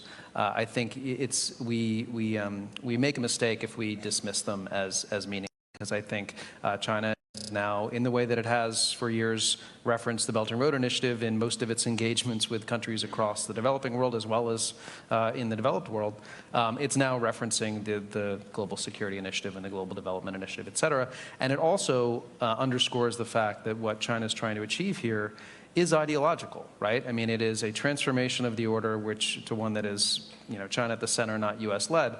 But inherent in that is what China puts forward in these initiatives, which is, no focus on individual rights, of course, or democracy, a focus on sovereignty, which, of course, we know that China itself violates by its support for Russia. But, all these other principles that are baked into a notion that is, countries such as Europe and the United States should not be lecturing other countries on how they run their own systems. And one system, authoritarian, is just as legitimate as another. So in that sense, I think we should take them seriously. And certainly there's enthusiasm in the Middle East, not only in Iran, but in the Gulf and Egypt and elsewhere about Belt and Road and what it means for them. And I think it's important as we think about the alliance that there isn't a Western strategic vision that's attractive either to people in Iran or even throughout the region. And certainly the Gaza war has created even more fissures between the region and for countries like Iran that say we're part of the resistance to what's happening in Gaza. It gets them support throughout the developing world. And the Iranian strategy under President Raisi, which was let's look more toward Asia, look toward regional partners, let's stop chasing the West, and let's support these agents of resistance. That strategy, from an Iranian strategic perspective, I think most Iranians think it's worked really well. Mm-hmm. And the Western alliance hasn't come up with a way to undermine it. Yeah. Well, we have a few minutes left, and then we're going to come to questions. So I encourage people to start to come up to the mics if you have questions for our Q&A session. But before we get there, and you were starting to take us in this direction, John, I want to start talking about, what should the NATO alliance be doing in terms of pushing back on this budding axis, if we want to call it that, among these adversaries? What is essential both in terms of our response to those adversaries, and then what is essential in terms of trying to ensure that the key swing states that we're looking at in the international system, your Brazils, your Saudi, your Indonesia, all these kind of key countries that may determine kind of where the future order goes, make sure that they feel invested in some version of a current order that maybe does need to transform, but we don't want to necessarily buy into what China, Russia, North Korea, and Iran are offering. Maybe we can start with what we are doing, because we are actually doing a lot. But let's start with Ukraine, because I think maybe I will repeat myself, but I think it's worth doing so. Right now, Ukraine is the test case. It is the laboratory for authoritarian learning, authoritarian cooperation, and the stakes there are incredibly high. That's why I go back to Ukraine. There are very different paths for our future. One is where Ukraine prevails as a sovereign, independent country and is vindicated in its fight for freedom. And that's a world in which there is a powerful lesson sent to Beijing, sent to North Korea, sent to Iran, sent to Russia itself, of course. And that's a message that, of course, supports the global rules-based order, supports the beginning of the rethinking of a European security architecture, which right now it's on life support because of Russia's brutal war of aggression against Ukraine. So if you want a strong first policy proposal, and that's exactly what NATO, the alliance is doing by supporting Ukraine, is, first of all, Ukraine must prevail. The war of aggression must fail. These authoritarian actors need to see that using force does not pay off. And that's really important, because the alternative, one in which Putin's war of aggression is successful, is where these actors become even more emboldened, even more brazen in their actions. And we already see it in the last year with Iran's destabilizing role in the Middle East, support for terrorism, non-proliferation concerns. We see this in the Korean Peninsula. We see this, of course, with the PRC enabling Russia's war of aggression. We see this with the Russian Federation itself, which is now stepping up its hybrid activities in our allied countries. And you will hear statements from allied leaders this week expressing not just concern, but also our response options to make sure that we build resiliency and counter this hybrid attacks. So first of all, Ukraine. Ukraine must prevail. These actors must understand that aggression will not pay off. In addition, we are, and you will have heard this, I think, throughout the day, in the midst of the largest reinforcement of our deterrence and defense posture in generations. This is part and parcel of how you communicate resolve and credibility to these adversaries, because I don't think we must be naive. The main language that Putin understands is power. Yep. And we need to be, and that's why we have such a key key task to rebuild and re-energize our defense industrial base and our military instruments of power. So we're doing that. We're also working on resiliency of our infrastructure, supply chains, of our societal and democratic institutions. All of this is so that we are better placed to respond to this coercive hybrid tactics by these authoritarian actors. And we're doing that not alone. We're doing it as an alliance of 32, but we're doing that more and more with our partners. And it's not a coincidence that tomorrow there will be a session with our partners from the Indo-Pacific, Australia, Japan, the Republic of Korea, and New Zealand. Again, this is what transatlantic and Indo-Pacific solidarity looks like, not just in supporting Ukraine, but in pushing back against authoritarian aggression. And of course, we also have multiple partnerships in the rest of the world, working with countries that are interested in cooperating with us on issues like counter-disinformation, countering hybrid threats. So there is a lot that we are doing. I'm looking forward to hearing what more we can do, but I think we always have to we have to start with recognizing that we recognize the reality, we're responding and adapting to it, and possibly, again, I'm going to be boring, but the most important thing we can do today is ensure Ukraine prevails as a sovereign independent country. That is the lesson that we want to send to Beijing, to Moscow, to Pyongyang, and to Tehran. I couldn't agree more. Yeah. Thank you. Thanks. Absolutely agree. John, anything to add? I think there are any number of ways in which the actions of countries like Iran and North Korea threaten the interests of countries like Russia and China, and we can find ways to cooperate on what we can cooperate on to constrain the bad things that Iran is doing. For example, Red Sea security affects China in a pretty profound way because so much of Chinese trade passes through the Red Sea and through the Suez Canal. China cares a lot about Egypt, and China has a lot of investment in Egypt, and Suez Canal tolls, which are a huge source of revenue for the Egyptian government, are down 50% since the beginning of the year. I think there is a case that can be made that China should be playing a more constructive role, not to help some broader international alliance, not to join, not to bolster the United States, but to advance Chinese interests and call out China for not doing it, to call out China when it does the right thing. I think, say, on the Iran nuclear issue, we had support from Russia and China for the JCPOA. I think there are ways to make it about less than global hegemony and more about these countries' interests, and just be clear about you're hurting yourself, you're hurting everybody, you could play a role, be responsible. And I think that there are ways that Europe can work with the United States to make clear to Russia and China that there are rewards for doing the right thing and costs for doing the wrong thing. And we should find ways to, again, you don't have to agree on everything, but there are some things, they're not in anybody's interest, or they're certainly not in Russia's interest, or certainly not in China's. When energy costs go up, that's good for Russia. It's really bad for China. Yeah, I agree that, I mean, I think the fundamental way to approach this, at least when it relates to China, is not trying to create wedges between these countries, because I don't think that that's going to work, but to basically change China's calculus such that they start to understand that their interests are going to be better achieved not by aligning themselves with countries that start and lose wars. And I think that that's, and that they're not going to get to this position of centrality in the global system and be perceived as a responsible player by doing this. The problem at this moment, as we kind of have said already, is that China at this point is making these decisions in terms of its support for some of these countries and its position on things such as Iran's support for the Houthis, based, I think, more around what might hurt the United States and hurt NATO, not so much what might be not convenient for Chinese interests, such as shipping through the Red Sea, right? We can talk about the extent to which China actually put pressure on Iran, but I'm betting it was pretty minimal.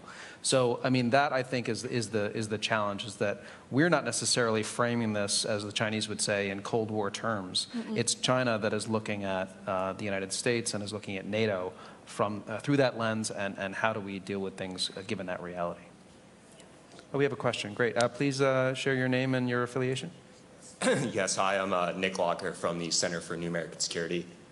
Dave, I wanted to ask you a little bit about how China is viewing the deepening relationship between North Korea and Russia that we've been observing, really since the onset of the February 2022 invasion, with North Korea's military support for Russia's war against Ukraine, and then we did just see Vladimir Putin visit Pyongyang recently. So just I assume that this has some implications for China's outlook on the region more broadly, but I'd be curious to hear your thoughts on that. Thank you. Yeah, thank you. That's a great question. As you know, I mean, China has long-standing relationship with North Korea.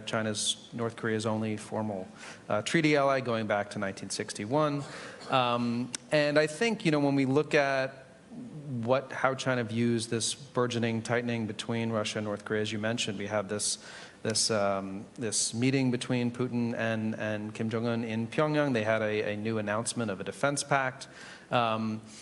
I think on the whole, China is uneasy about this development between Russia and North Korea. I think there is a positive in the sense that obviously we've seen where there's indications that North Korean missiles and other support are going to Russia, and from China that's probably all to the good.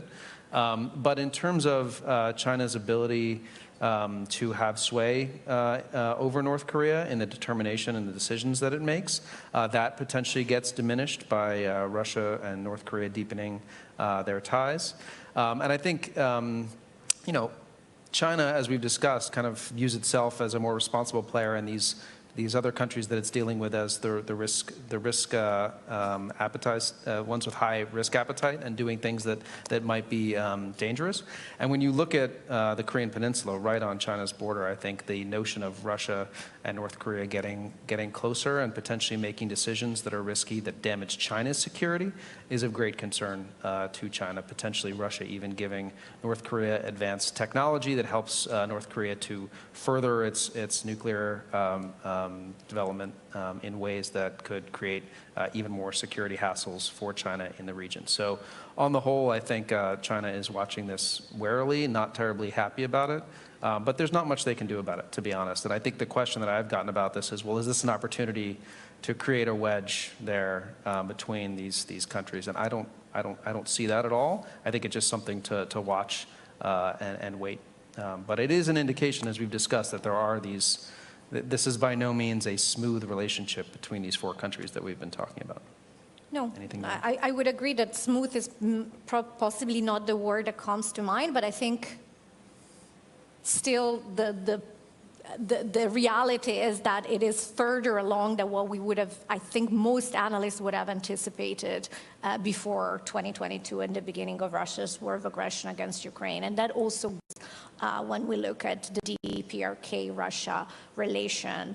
And there are, of course, very serious concern, as you highlighted, about what would, in the future, or even a very imminent future, the North Korea get in return for the significant military support that is provided to Russia, and what would it do in terms of stability in the Korean Peninsula, what would it do in terms of concerns over non-proliferation, and more broadly, what would it do for the stability of the Indo-Pacific theater, which, as we know, is incredibly important to global stability, global prosperity, and of course has also direct implication for the security of the Euro-Atlantic area, being such a central domain of growth, development, and competition. So it is a very, I think, concerning development, and I would agree that maybe not everyone in this quote-unquote axis, which is a word I'm a little hesitant to utilize, but maybe whatever you want to call it, strategic convergence, not everyone may be enthusiastic about it,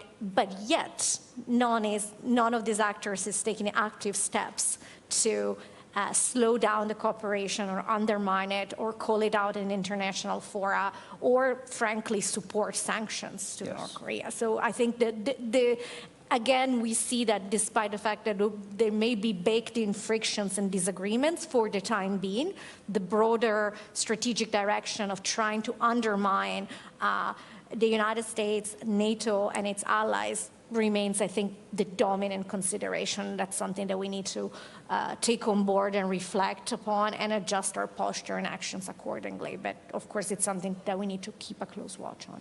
Yeah. John, anything to add in terms of the Iran-North Korea relationship, and how you think that is developing or not, or where's the kind of runway for that to kind of become? Well, they talk to each other, and you know, a former Iranian foreign minister was gleefully telling me about the advice he got from the North Korean foreign minister about the Trump administration, which is only deal with the president, don't deal with his aides. So I think there's a lot of conversation. I think there's conversation probably on some of the nuclear issues. I don't think there's a lot of trust and mutual respect, but these countries don't have a lot of options. Yeah. There aren't a lot of people who will talk to them. And I think that they do think there are things they can learn, and they are in contact. You have a question here? Yeah, please. Hello, my name is Julia Jamila Werner from Germany. I'm the co-founder of the Transatlantic Student Initiative. In Iran, there's just recently been an election, and economic ties to Russia, for example, also China, are flourishing, also when it comes to European partners. Do you think that NATO and its allies has really understood the impact of the alliance we're talking about when it comes to the war in Ukraine, for example, or are we still a bit too easy with that? If I may repeat the question back to you so I can make sure I understood. Your question is whether we have fully grasped the dynamic, the scale and scope of the relationship between these four countries and how far it has gone. Exactly that, or are we too naive? That's always a good question because it's really good to check our assumptions, and we may in the past have been that way, but I would say that as today, and you will see it this week in the discussions that the NATO leaders are having at this summit. I think we're clear-eyed about the fact that this relationship is incredibly worrisome, that there is a strategic alignment, that there are concerted actions, and again, we put this principle was already identified in 2022 when we had the strategic concept, but I think we're taking a hard look at how much faster than anticipated and closer that relationship has become, not least over the last year because of the Chinese decision to go all in when it comes to the provision of dual-use goods that enable Russia's war of aggression. So I don't think there is a naivete. I think we're clear-eyed about it as an alliance, and I think you will hear leaders making statements to that effect. How do you describe then, or how do you explain some actors such as Germany, for example, still having those good economic relationships? Well, I think each and individual countries is balancing between different considerations, and that's really how policy works. You're balancing between economic and trade considerations, domestic politics consideration, defense and security, foreign policy. That's how you square the circle of policy making. And I think that applies to how many, and I'm not going to go into individual member states, but I would say that applies into how each and every member state is looking at the one hand, enhancing security, ensuring collective defense, on the other hand, maintaining prosperity and having healthy economic relations. And one of the conversations we're really having, and it's really important, is how do we better integrate national security consideration into our economic policies. And I think this is something that we are learning. We learned it the hard way, to be honest, after Russia began its war of aggression against Ukraine, because we learned what it meant to have a one-sided strategic dependency on Russian oil and gas. And I would very much say that it is in our absolute vital interest to make sure we do not repeat that mistake and have similar dependencies on other assertive authoritarian actors. I think that's a great place to wrap up because, I mean, the very fact that we're having this conversation here at the Public Forum indicates that there's a growing understanding of the need to discuss not just China's support for Russia, but the role of these other actors as well, what that means for NATO, what that means for all of us in terms of the future and how we need to deal with it, but that there's a lot more that needs to be done in terms of more unity of vision on these issues and what we might be able to do about it in terms of joint efforts. So with that, thank you, Benedetta, thank you, John, and please join me in thanking them for this great panel.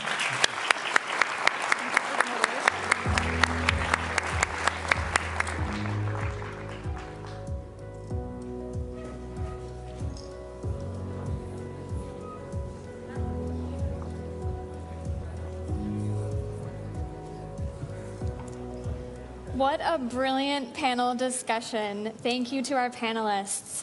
We talk so much about Ukraine and how NATO member nations can provide assistance to Ukraine right now, but it's always helpful to look at the future and take a step back and look at what it's going to look like 5 years out, 10 years out. And looking at the relationship between Russia, China, North Korea, and Iran is crucial to that conversation.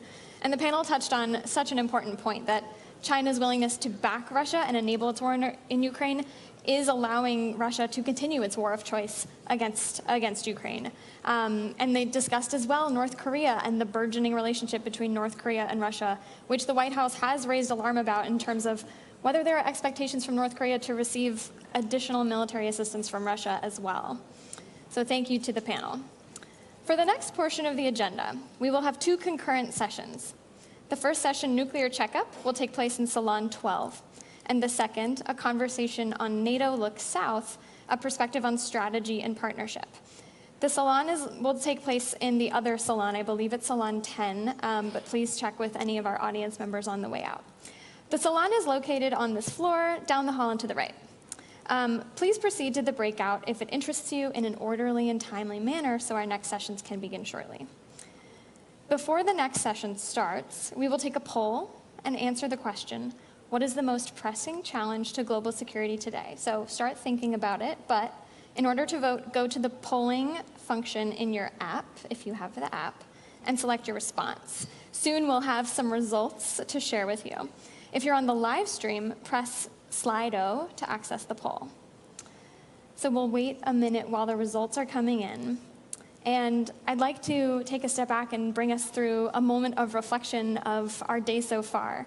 We're on the sidelines, obviously, of the summit, where world leaders are discussing the same critical issues that we have heard so many world leaders discuss today. And we've gotten a front row seat to those discussions. We've heard a resounding round of support for Ukraine from the foreign ministers of Poland and Lithuania. Ukraine must win. We've done this before. We can do it again. And it sounds like a doubling down. We've also heard from UK's Defense Minister, John Healey, and he put a fine point on the stakes. If we don't stop Russia in Ukraine, Russia will not stop there. The stakes couldn't be higher, and so many members know that very deeply. We've also heard a similar message focused on Americans today. If the fight is not won in Ukraine, Americans may also face some further threats in the future. And we've even seen some acute threats in just the most recent days. Earlier this month, of course, commanders put bases on high alert, a very rare case linked to threats that might come to harm service members and their family and facilities.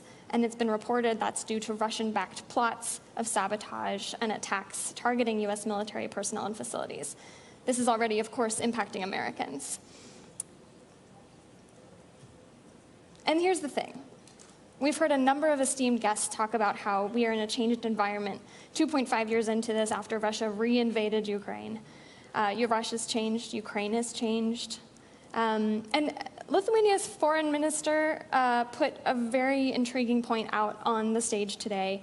He signaled all of the hybrid sort of gray zone operations we see Russia do, from attacks to arson attacks to cyber attacks and other operations, might not be appropriate to be called hybrid operations anymore because it's clear they're terrorist attacks. And so we continue to see Russia pushing the envelope against the grain, and the alliance will continue to have to deal with that moving forward. So in the meantime, we now have our results coming in. It looks like they're still coming in live a little bit, but it looks like the most pressing challenge many people feel is, okay, we've got military actions by Russia at the top. However, the erosion of democracy is a close second, 6% behind here. And with that, I think I will turn us to our next panel. Please join me in welcoming to the stage GMF trustee and Senior Vice President of Global Public Policy at the Boeing Company, Steve Began, who will moderate a conversation on the perspective of NATO's southern states. Thank you.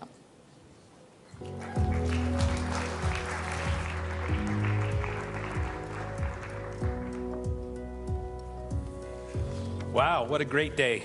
And thanks to all the organizers and to NATO Public Affairs for organizing such a great conversation. We've covered a lot of territory today, literally and figuratively. We've talked about NATO's plans, we've talked about the priorities for the alliance, and we've talked about geography as well. We've spoken about the threat to the north and to Central and Eastern Europe. Of course, appropriately, we've talked quite a bit about the war in Ukraine, but there's one part of NATO that's very important that we haven't spoken about, which is NATO's southern flank. And it's my honor today to be here with Prime Minister Pedro Sanchez of Spain to have that discussion. Prime Minister, you've been in office since 2018. If I did my math and dates right, June of 2018, which means this will be your 6th NATO summit. Yes. And during that time, you've not only been a witness to the transformation of the alliance, but you've also been one of the people who's been steering it and guiding it. I was wondering if you could start us off today with some thoughts on what are the most pressing challenges in NATO's southern flank, and what do you think about Spain's role in helping to address those for the alliance and with the alliance? So thank you very much, Stephen, and thank you to the German Marshall Fund for this invitation to talk about the role of NATO in the South, especially when we are celebrating the 30th anniversary of the Mediterranean dialogue, and the 20th anniversary of the Istanbul Cooperation Initiative. So the Middle East and North Africa, the Sahel, and the broader African continent have strategic importance for peace and prosperity in the Euro-Atlantic region. Likewise, our alliance can do a lot to reinforce security and stability in our southern neighborhood. Spain is one of the allies that is closest to the south, not only geographically, but also in the intensity of our political, economic, and human links to the region. We have always understood that our well-being depends on that of our southern neighborhoods. Today, after 2 years of preparatory work, we have adopted, and this is good news, an action plan to strengthen our approach to the south. This is, as I said, excellent news. For the first time, the Alliance will have a comprehensive, detailed, and practical roadmap to work with our southern partners. So let me first highlight why instability in the southern neighborhood is a threat to NATO allies. To start, our adversaries do not hesitate to use instability in NATO's eastern and southern neighborhood against us. They work with non-state actors to amplify terrorism, maritime insecurity, or the consequences of climate change. Their goal is to weaken Euro-Atlantic security by creating a crescent of instability around us. In the process, they harm human and state security in our neighboring countries, who are the first direct victims of these destabilizing tactics. Dozens of women, men, and children are killed in raids of Russian mercenaries in Sahel villages, and thousands more are forcibly displaced trying to escape. Furthermore, Russia is developing links between stability in the east and the south through human trafficking organizations, terrorist networks, or coordinate disinformation campaigns against NATO in many African and Middle East countries. Thousands of people drowned in the Atlantic and the Mediterranean after falling in the hands of human trafficking networks.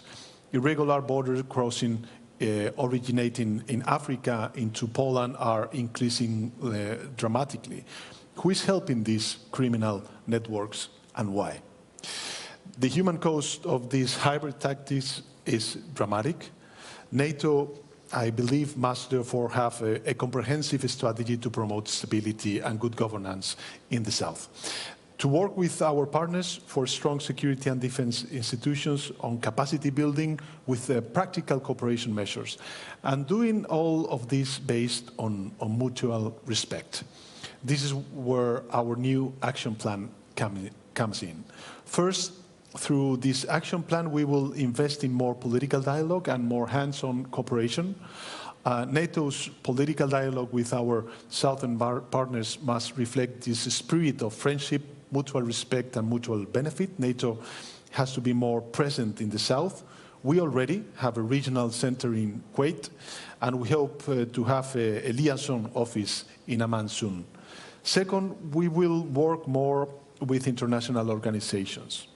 The African Union, where we have a liaison office, the Gulf Cooperation Council, the Arab League, or are very important interlocutors and partners for NATO. With our support, they can be effective in areas that are essential for regional security. For example, initiatives to curb the spread of light and small weapons are crucial to end the insecurity that plagues the daily lives of millions of peoples in the south. NATO should particularly coordinate its actions with the European Union. I think this is very important. This is instrumental, especially now that both organizations have adopted comprehensive approaches with their southern neighborhood.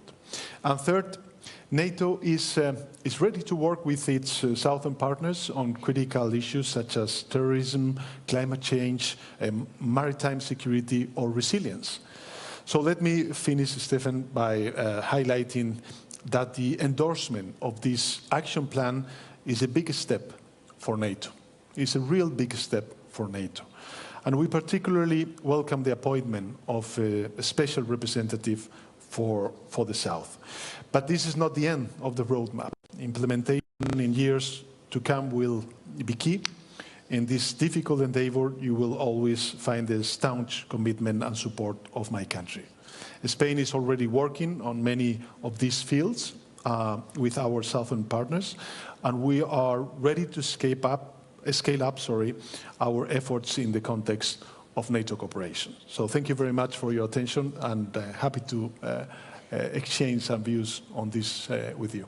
Great. Well, thank you, Prime Minister, and congratulations on the action plan. I know Spain provided the leadership and the heft to get that through the alliance, and you know, in another year, it might have been seen as one of the centerpieces of the summit. But for what's happening in the East, what's happened since Russia's invasion of Ukraine, the full-scale war in 2022. But in the shadow of all that concerns us to the East, there's also a war happening in the South, as we all know. The war between Israel and Hamas, despite efforts to broker a ceasefire, continues. And I was wondering if you could share your thoughts on where this conflict is headed, and what are the implications for NATO's South? You ticked off some of the challenges that the southern flank of NATO face, the refugee flows and so on, terrorism. You know, where do you see this going, and what are the implications for NATO?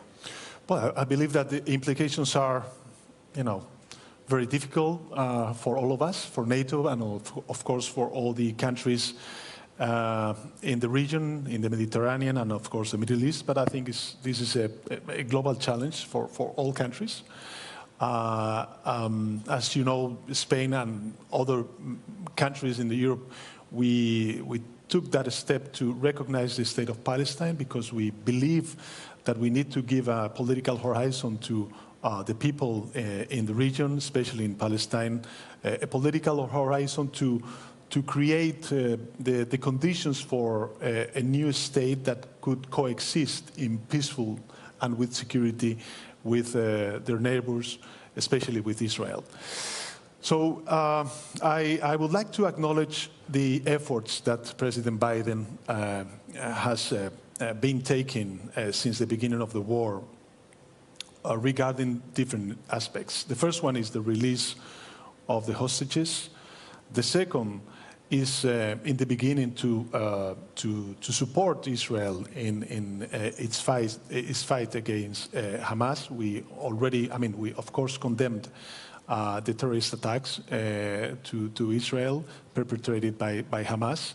But on the other hand, we understand that we need to create the conditions for an immediate and urgent ceasefire.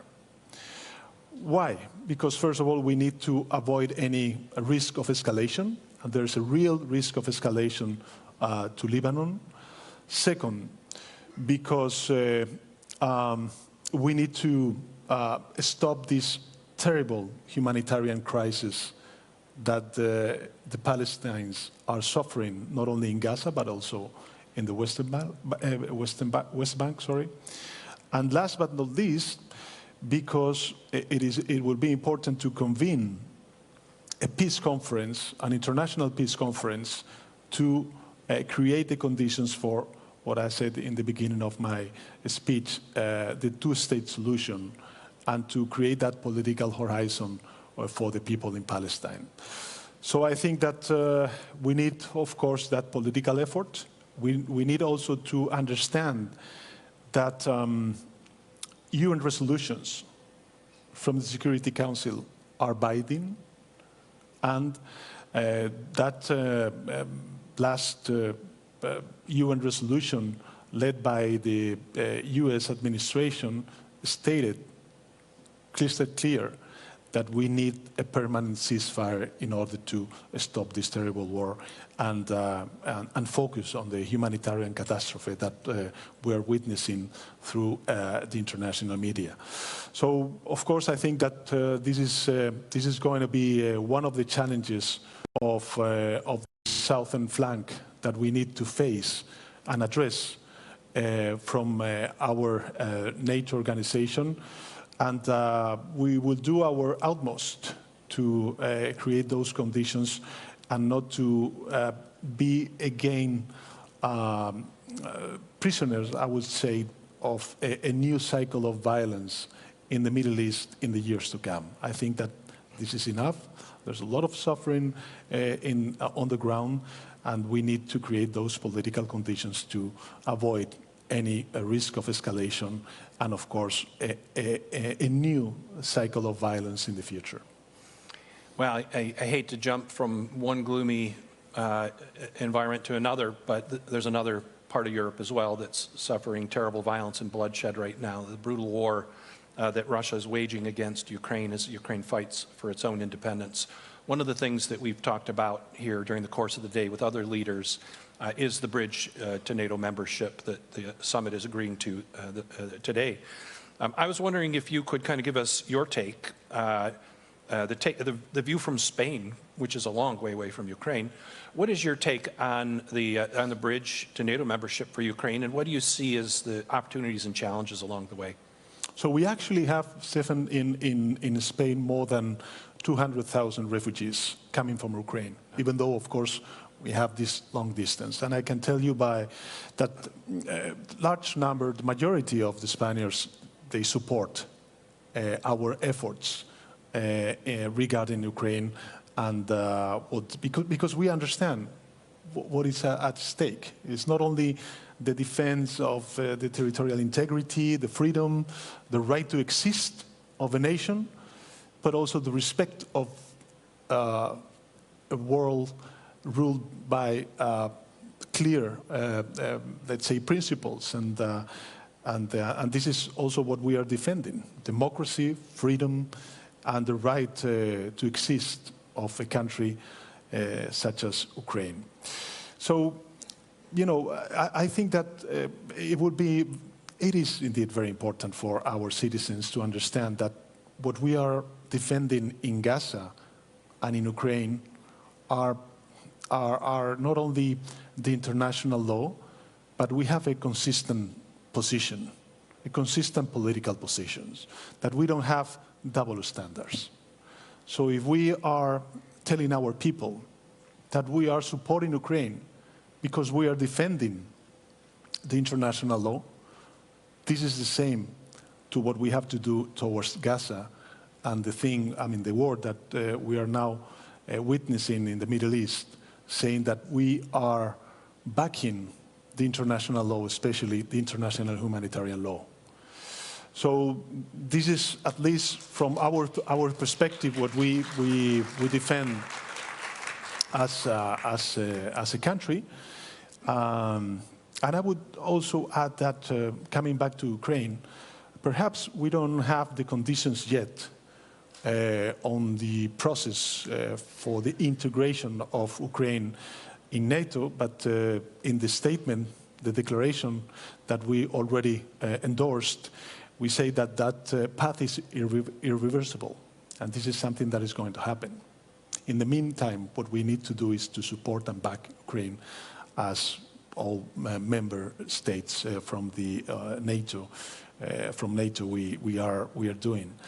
And last but not least, I would say that it is important, this double path, not only NATO enlargement, but also the European Union enlargement. And second semester of last year, we had the privilege to chair the European Council, and we were leading, along with the Commission, the process for the enlargement of the European Union towards Ukraine. So I think this is also very important, because at the end of the day, NATO and the European Union, we have a strategic partnership that could create those synergies, not only on the defense and security dimension, but also the political one.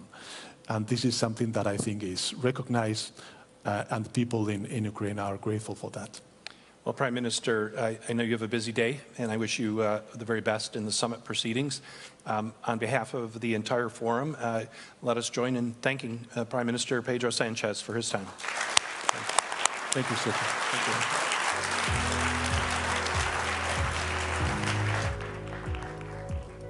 Thank you, Prime Minister Sanchez, for that insightful perspective on NATO's strategy and partnerships in the South. It is now my pleasure to soon welcome to the stage Matthew Koenig, Vice President and Senior Director for the Scowcroft Center for Strategy and Security at the Atlantic Council, for our next panel on Nordic security redrawn. Please join me in just a moment in welcoming Matthew to the stage. All right, let's welcome Matthew to the stage. Thank you.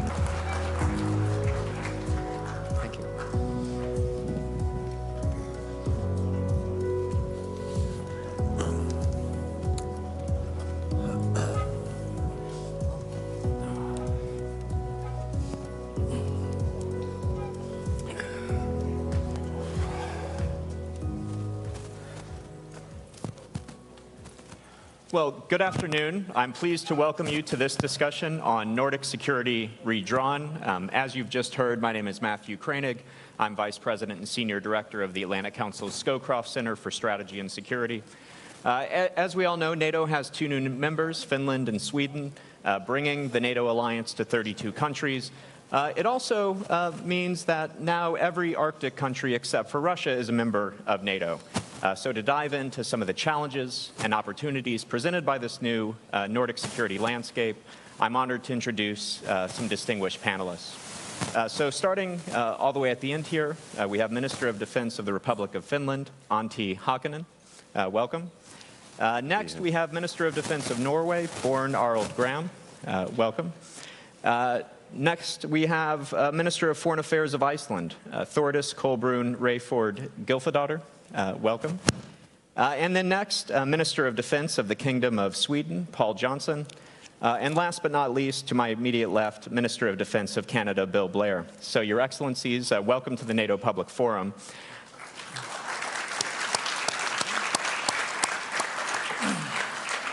And we have 5 ministers and only about 35 minutes, so I think we want to jump into it.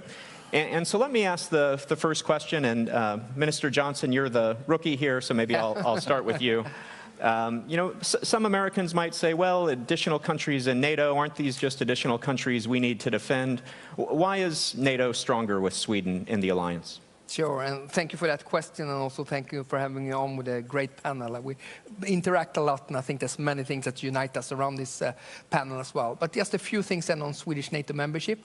I'll start with geography. Sweden, of course, being located at the heart of the Nordic region, meaning that when we're inside the alliance now, we're going to be an important staging and basing area for assuring that NATO can deter and defend the Baltic states and Finland. We just ratified in the Swedish Parliament the DCA with the United States, meaning that the US also will have the possibility, for example, for basing military equipment in Sweden. So that's important also for the alliance as such in its ability to deter and defend. And then, of course, there's capabilities we bring to the table. We have been operating for many decades in the Baltic Sea with our submarines, with our surface combatant Visby-class corvettes, and in the air with our air surveillance surveillance plane and our intelligence planes, so we know the Baltic Sea inside out, we like to think. Yes, as the other countries on the panel, we also have good Arctic capabilities. I always say there's one thing to be able to survive in that cold weather up in the north, but another to fight, and our soldiers know how to do that. We also, for being a smaller country, we have a quite strong defense industrial base. There's no other country in the world 10 million who can produce fighter aircraft, submarines, advanced surface combatant artillery systems, and IFSWs. And we score quite well on innovation, both military innovation and civil innovation. So we are also enthusiastic about joining Diana and NATO investment fund as well. So that are a few things that we can bring to the table. And in the end, I think Sweden is safer and NATO is stronger by having us inside. Many impressive strengths indeed. And let's go to Finland next. And Minister Hakonen, same question to you. Why is NATO stronger with Finland as a member? Well, I think that when there's a situation that the most of the democracies belong to NATO, NATO is stronger in that case. That's why that's the one point. Like we see that the world is dividing to autocrat countries, and they are playing even stronger together, and that's why democracies must play also together. That's the main big issue. But what Finland brings to NATO, for example, we have decades built our own defense. Neighboring Russia, we have thought that we have to manage by ourselves.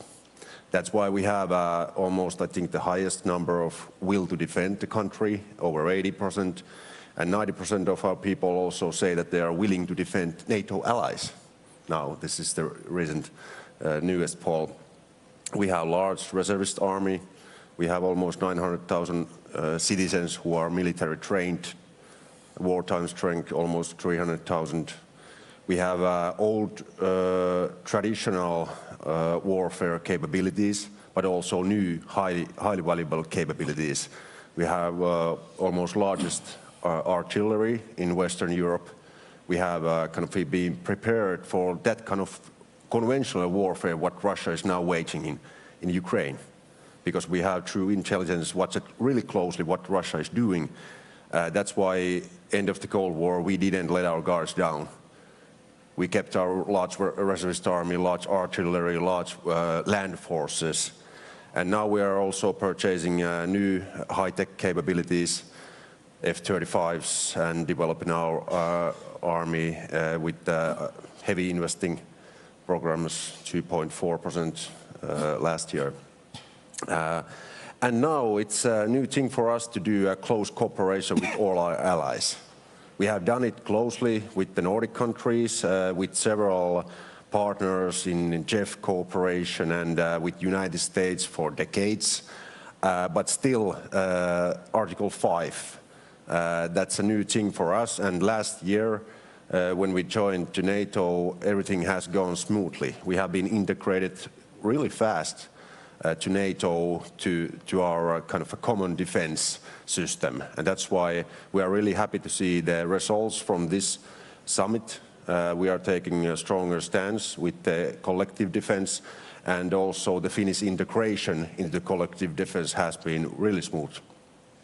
Wonderful, thanks very much. And I should note that you're going to have to leave us a little bit early, so if he walks off stage, I didn't offend him, he has somewhere else to be. But Minister Graham, let's maybe come up to you next. A lot of focus on NATO's eastern flank, the war in Ukraine for obvious reasons, but Norway's often been oriented to the high north, and of course there's increased geopolitical competition in the Arctic. Tell us a little bit about why we should be focused on the security challenges in the high north. Why could a conflict with Russia escalate into the high north? How should we be thinking about this? You know, we have a border with Russia. We have never been in conflict with Russia, but we see their will to use force against another peaceful neighbor of them. And Russia is always the point of interest when we think of our defense planning. And just a few miles across the border, we have one of the world's non-Western largest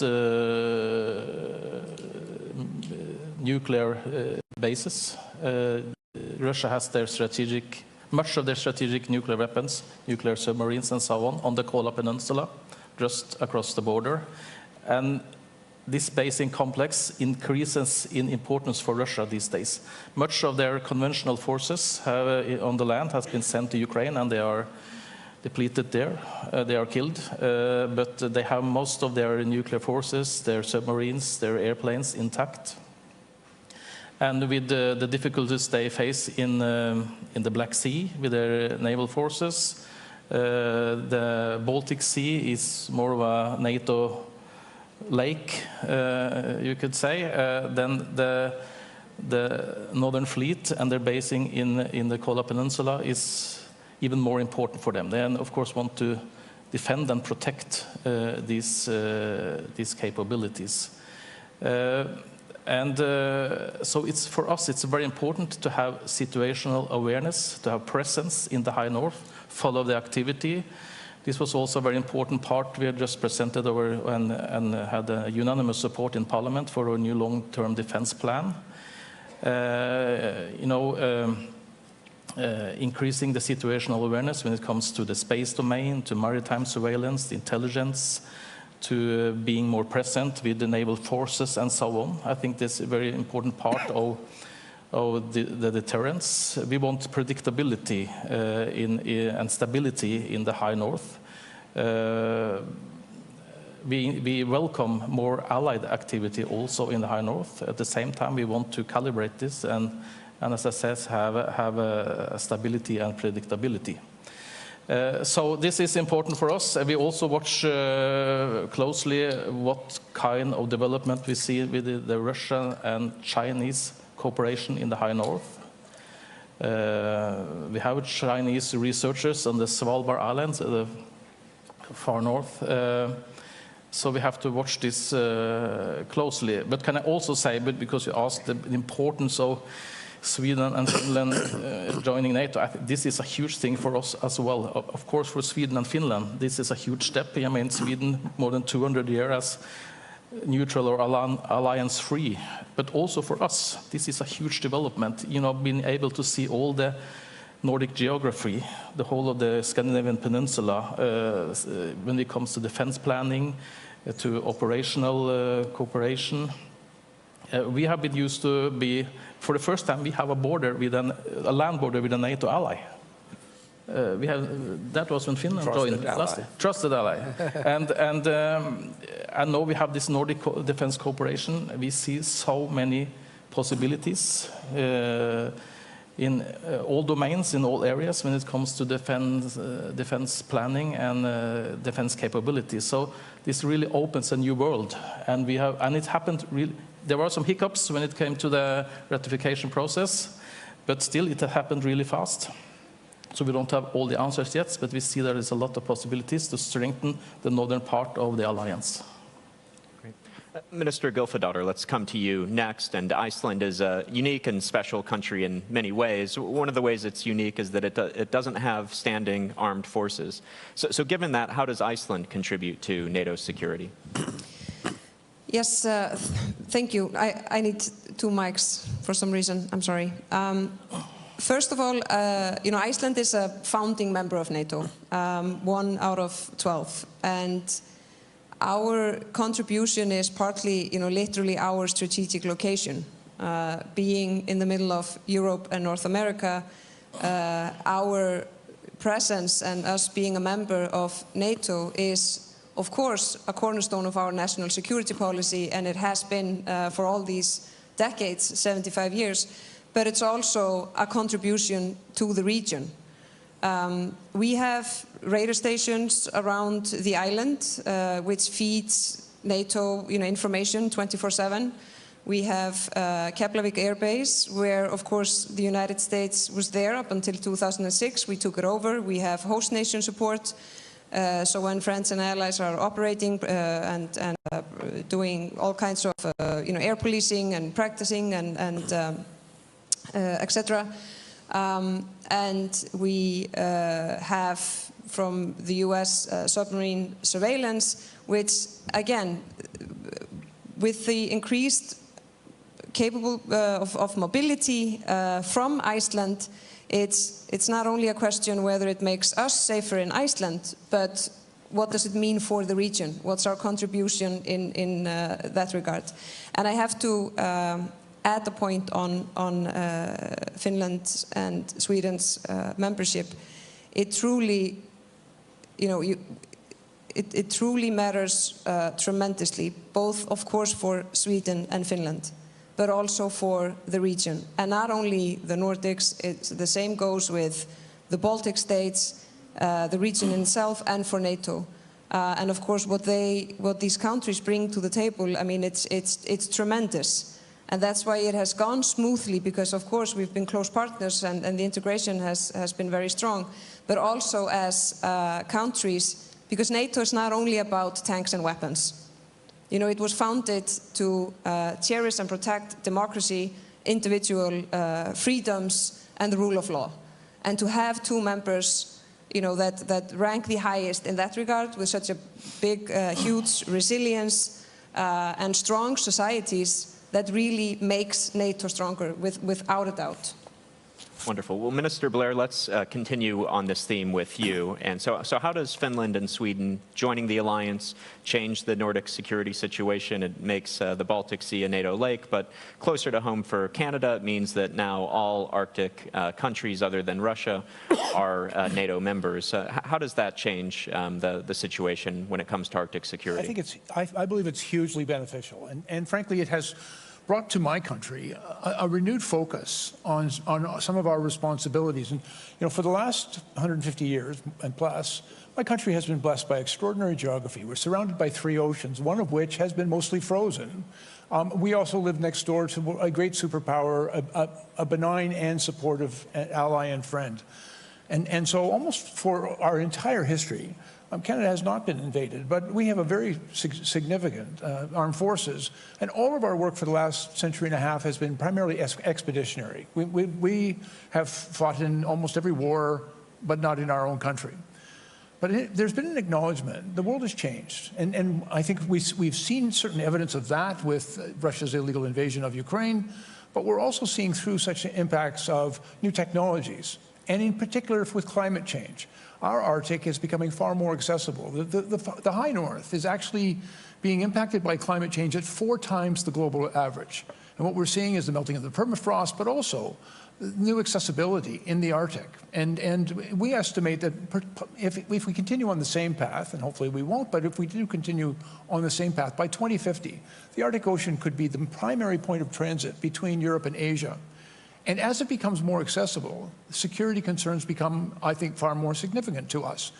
And so what we have observed, certainly in our own country, between Alaska, and the Americans, I think, do an outstanding job of providing security for the Beaufort and the Bering Sea. They're right across from the eastern shores of Russia. But between Alaska and Norway, frankly, there was not anywhere near as much work done there. There are huge gaps in our security and in our presence. I believe with the advent now of Finland and Sweden joining Norway, Iceland, and I would include Denmark and the United States, of course, in that relationship, we have now got a united NATO presence from Russia's eastern shore to their western shore. And I think we have much to learn from each other, the opportunity to work together. In my country, we're investing very significantly now in new capabilities in our high north, building multi-mission, multi-use infrastructure up there, investing in new technologies. We're investing very significantly in over-the-horizon to improve our domain awareness. But we believe that there's great opportunity to learn from our new allies. And we have always been friends, and we have always worked well together. But through the alliance of NATO, I think we are strengthened by it. And one of the things, the final thing I would observe as well, that since February of 2022, NATO has transformed itself into a more powerful alliance. Everyone, I see a greater unity, a greater resolve, a greater focus of purpose. And I think that strength and that unity can be applied in all domains of risk, including potentially in the high north and in the Arctic. Okay. Wonderful. Well, you talked about investments, so let's pick up there.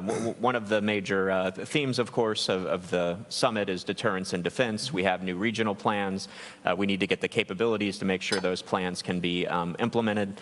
And so part of that is burden sharing and making sure all allies are contributing. Some of the countries here are at 2%, some not there yet. I'm wondering if you could talk a little bit about burden sharing. For those of you who are already at 2%, what is your strategy for staying there? What are the capabilities you're going to provide? And for those of you who aren't there yet, what is your strategy for getting there? And I'll throw that open to the group. If I may start, because I'm one of the larger economies in the NATO alliance. We have the 6th largest military even today. But we are not at 2%, and we've got work to do to get there. One of the great challenges I think we're all facing is first of all, issues around personnel, and there's things that I've been learning from the Swedes and the Finns that are going to help me solve some of my challenges. But what we're seeing in production is also deterrence. And what we're finding is some real challenges in military production. And even, I've signed contracts for almost 200 planes for my Air Force just in the past year. But it's going to take a number of years to deliver those capabilities. We're building new surface combatant ships, 15 of them in our country. But I won't see the first one until 2032, and we won't be able to deliver them all until 2050. And so I think we also, I'm absolutely committed. Canada has to do more, and Canada will do more, and we'll meet the 2% pledge. And I think we have to even go beyond that 2% pledge. But having said all that, I think it's also incumbent upon us to make sure that we invest well. And part of the unity of NATO, I think, creates opportunity for us. Just earlier today, I entered into an agreement with Norway and Germany because we have agreed to work together on issues around production and meeting those targets so that we can go back to our respective constituencies and say, yes, we're doing what is required. We're going to invest the money that we need to invest, but we're going to do it well. And then we're going to create real value. And by working together, I think we're much better than working apart. Looks like some others wanted to come in. Minister Johnson, please. Sure. We increased our defense budget with 28% this year after decades of underinvestment, and we doubled our defense investment during these last 5 years, and we are at 2.2%. But 2.2 doesn't get us very far. We're going to get new capability targets already this fall, and which are going to be demanding because we know we will have deficiencies all across the alliance when it comes to air defense, when it comes to available ground forces, focusing on enablement, autonomous systems, and so forth. So 2% is certainly a floor, but it's not the ceiling, and we are going to be investing heavily also. We have a trajectory up to 2.6 by 2028. Now, that's one of the challenges. The other one is the defense industrial base. And in all honesty, right now in Europe, we have a defense industrial base that's shaped for a peacetime situation. And then we look at the war in Ukraine. And the war in Ukraine is a war of attrition, i.e. a war of warehouses. So I think there's lots of things we need to do in order to ramp up industrial production. That means spending more and spending more together, meaning placing large orders. That's going to be a demand signal for the industry so they also can beef up their production. Because right now we're challenging with increasing prices at the same time as the lead time for us to get the platforms and systems is very long. Before, if you would ask us a decade ago, we would say there would be very little money, but lots of time, because people didn't think there would be a war. And now there's much more money, about 100 billion, and of course 23 allies now being at 2% or more, but there's little time because due to Russia's behavior, its full-scale invasion of Ukraine, its propensity to use military force, its low, and the fact that it take political and military risks and so forth. So I think there's a sense of urgency within the alliance, and we need to more also on the industrial side. Mm-hmm. Minister Graham, please. First we have to acknowledge that the last decade, the defense spending between the NATO allies has increased year by year, every year. That's a good development, and I'm also very happy that on 23 countries now reaching 2%, and I'm happy that we are one of them this year, past 2%, and with our new defense plan, I think we're almost going to double our defense budget and move towards 3% in a few years. And what do we do with all that money?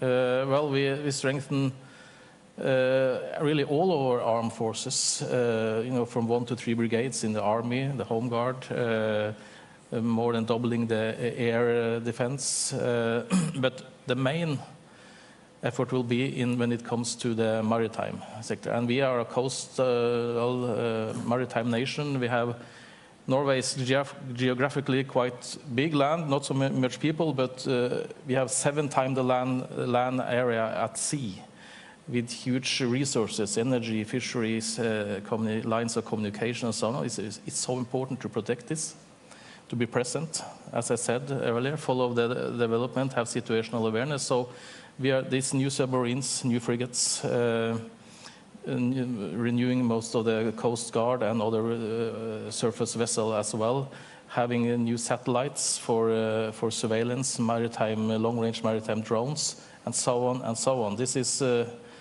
absolutely necessary, but we are also worried that it takes time, and Paul mentioned, you both mentioned production capacity and what can the industry deliver, and so that is also we have to focus even more on that, and it's a topic on this summit that's very important. We see also what can we do together in the Nordics, but also with other close allies to see how we can enhance production capacity and procure more together. That's an important part of the answer to that, I think. Minister Hakkinen, it looks like you had your hand up as well. I had just short to say that before we joined NATO, we had this kind of almost 10-year period, planning period in the national defense, that we were assessing first the threat analysis from Russia and our 1,300-kilometer border with Russian military plannings, and we would compare that what kind of military planning should we also have with capabilities, and how large reservist army we need. And those were kind of the requirements to kind of put the size on how our national defense should be planned. Now we are trusting that the SACEUR will do the planning as overall planning. And now when we are seeing the threat analysis with Russia, with their ever-deepening partnerships with China, Iran, North Korea, and other countries, we are seeing that this defense spending is not going to be enough. 2% is not going to be enough. Like Paul said, it's going to be a floor, but where's the ceiling? I don't know. During the Cold War, it was 3 to 4% in Europe, the spending rate. Is it something like that? I don't want any news now, but it's much higher. If we are looking where the world is going, and do we want to keep our defense in good shape, but even the deterrence, which is even more important, that Russia is taking huge risks. And that's why the deterrence is also a big question. We know that even though we have invested heavily in our defense for decades, we need a lot of more money to build up these new capabilities, what comes from NATO also. But I think it's much more cheaper than to let them kind of off the list. That's why the Finnish people are trusting that the NATO capability targets are kind of planned wisely, and the money which we use to the NATO capability targets, it's wisely used money. And together we need a lot of these, what Paul and others said here, that joint procurements and cooperation with EU and cooperation with transatlantic industry. And there's a lot of good things going on now. Yeah. Well, you said the 2% may not be enough, and in fact I was talking to one defense official recently who said according to their internal calculations, to get the capabilities needed to implement the regional plans, it might take something more like 3.6% across the alliance to get there. So I think maybe we all have to do more, maybe even in the United States. Roger Wicker calling for a major increase in the US defense budget. So I think we all can do more. You mentioned your long border with Russia, and of course a lot of focus on the Russia's conventional threat, but there's there's also the hybrid threat, the disinformation, the cyber attacks. Because of that, a lot of focus in the alliance on resilience. And at the Atlantic Council, we're setting up a new national security resilience initiative. So I'm very interested in this. But I guess maybe we'll start with you, but open it to the group. You have a lot of experience with resilience, your total defense concept. What are the lessons the rest of the alliance needs to learn about dealing with these Russian hybrid threats and how we can be more resilient? Well, first of all, we have a long history with Russia after the Second World War. They have used during the Cold War all their tools and means in this broad spectrum influence or hybrid influence, what do you call it? With all means, and now we are just seeing that they are using, they are doing the same thing, hybrid warfare or hybrid influencing with these new modern age tools.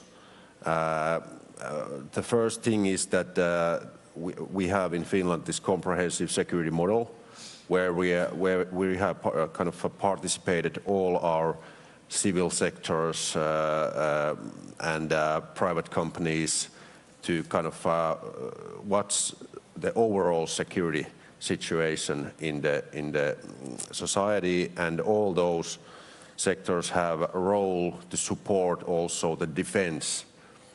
And that's a good way to kind of also watch the hybrid influencing what Russia is doing. For example, now we are watching much more tighter restrictions to Russian real estate ownership, migration flows in the border control. Now there's a stricter law also coming to that, critical infra and those. We have done a lot for last decades, but now we are seeing that Russia is finding new tools. For example, migration is a new tool, and tackling also in the cyberspace some new measurements. That's why we have to run fast and do a closer cooperation between NATO countries. Others want to jump in on resilience? Maybe you, Minister Johnson. I know you have a new national security strategy just out with resilience as a major concept. Sure, we launched it on Monday, actually. And I think, what do you should think this about resilience? And this is not an issue I'll be able to solve at the Ministry of Defense, and not even at the Ministry of Justice. So this is a whole of government, but even better, a whole of society approach, I think is really important. I mean, there's various forms, and we see that Russia is stepping up when it comes to activities such as cyber attacks, disinformation, cyber espionage, foreign direct investment into critical infrastructure. So build a whole of society endeavor, making sure you have good interagency cooperation, making sure your security services and the military intelligence, I think, is really, really crucial to it. Good private-public partnerships is crucial. A lot of the critical infrastructure right now, being at least in Sweden, being it in energy, banking, telecom, it's in the hands of the private operators. And of course, they are also exposed to a lot of hybrid activities. And then we have to be able to share intelligence going two ways, and enhancing our resilience in that regard as well, I think, is really crucial. Okay, great. Minister Gylfadóttir, you wanted to come in on resilience. Yeah, just to add some points, because I think societal trust and national resilience, information sharing, and political unity are probably the most important issues to counterattack that. And we have increased the cooperation and information sharing a lot, and I think we need to do even more, because what we're seeing as well as it's really important to look at it holistically. There's a pattern there, and we're being tested, and we have to have the overview of what is really happening, and we also have to have honest conversation with our peoples about what is happening. Both because it shows the development, it shows that what is truly at stake, because we're always saying, we're being tested, they're going to test, but still a lot of people think it's quite far away from them. And I know that from my own country, for example. And we see the development, and we need to do the information sharing between friends and allies, but we also have to have an honest discussion with our people. And the other reason why we have to do that is because we need resilience within the society to counterattack that. So people always also have to be vigilant. And we need, we have misinformation, disinformation, and then, way more serious hybrid warfare. But we need to be more on the same page, because it also takes time for individuals to digest new reality, which is darker than it was, and we're still moving in the wrong direction. So we have to take that seriously, but for us to do that, we also have to have an honest debate with the general public.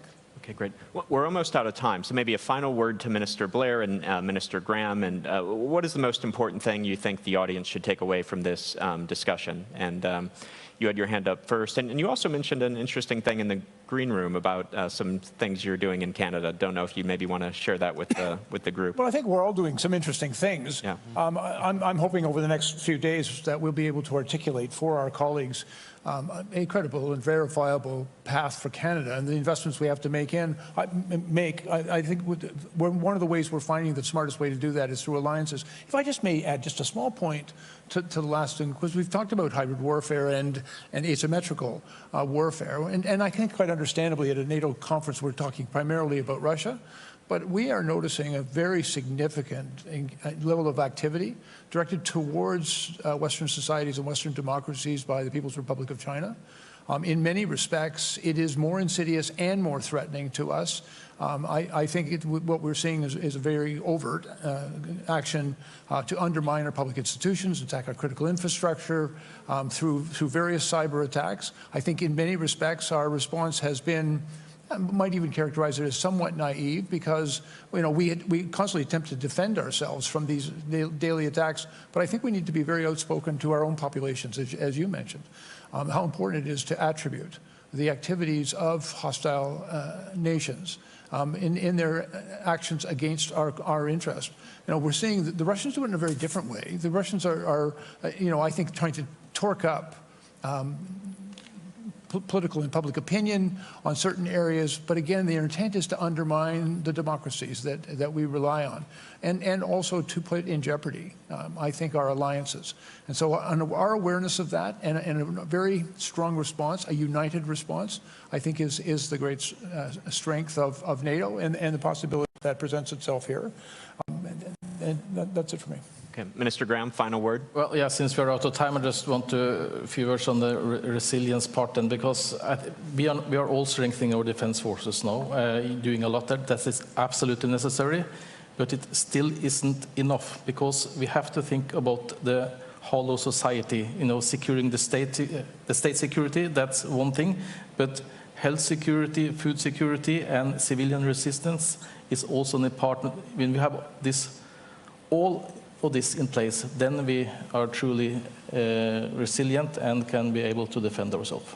Well, it's been a fascinating discussion. I've learned a lot. I wish we had more time, but I'm afraid we're out of time. So thank you very much for sharing your insights. Please join me in thanking our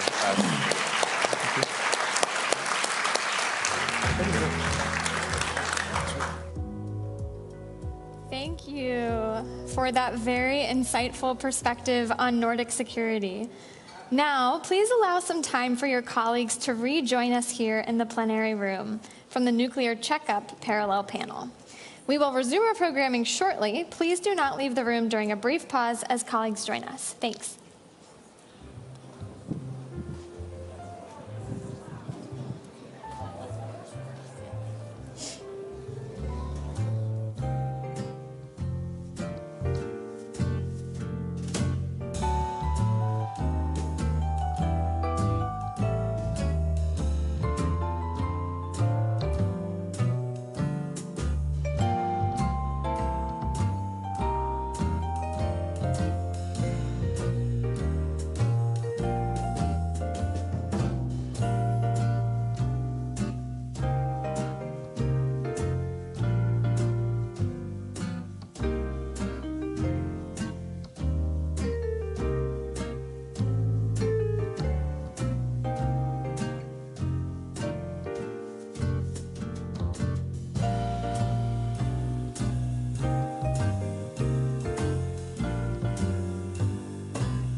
everybody. Thank you for your patience as we all filter back in. I want you to now please join me in welcoming Francesca Chambers of USA Today, who will be moderating our next panel on the legislative commitment to transatlantic security. Please welcome Francesca Chambers.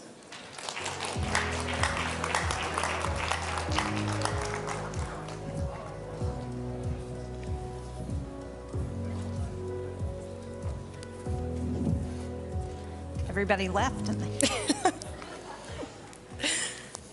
Come back in.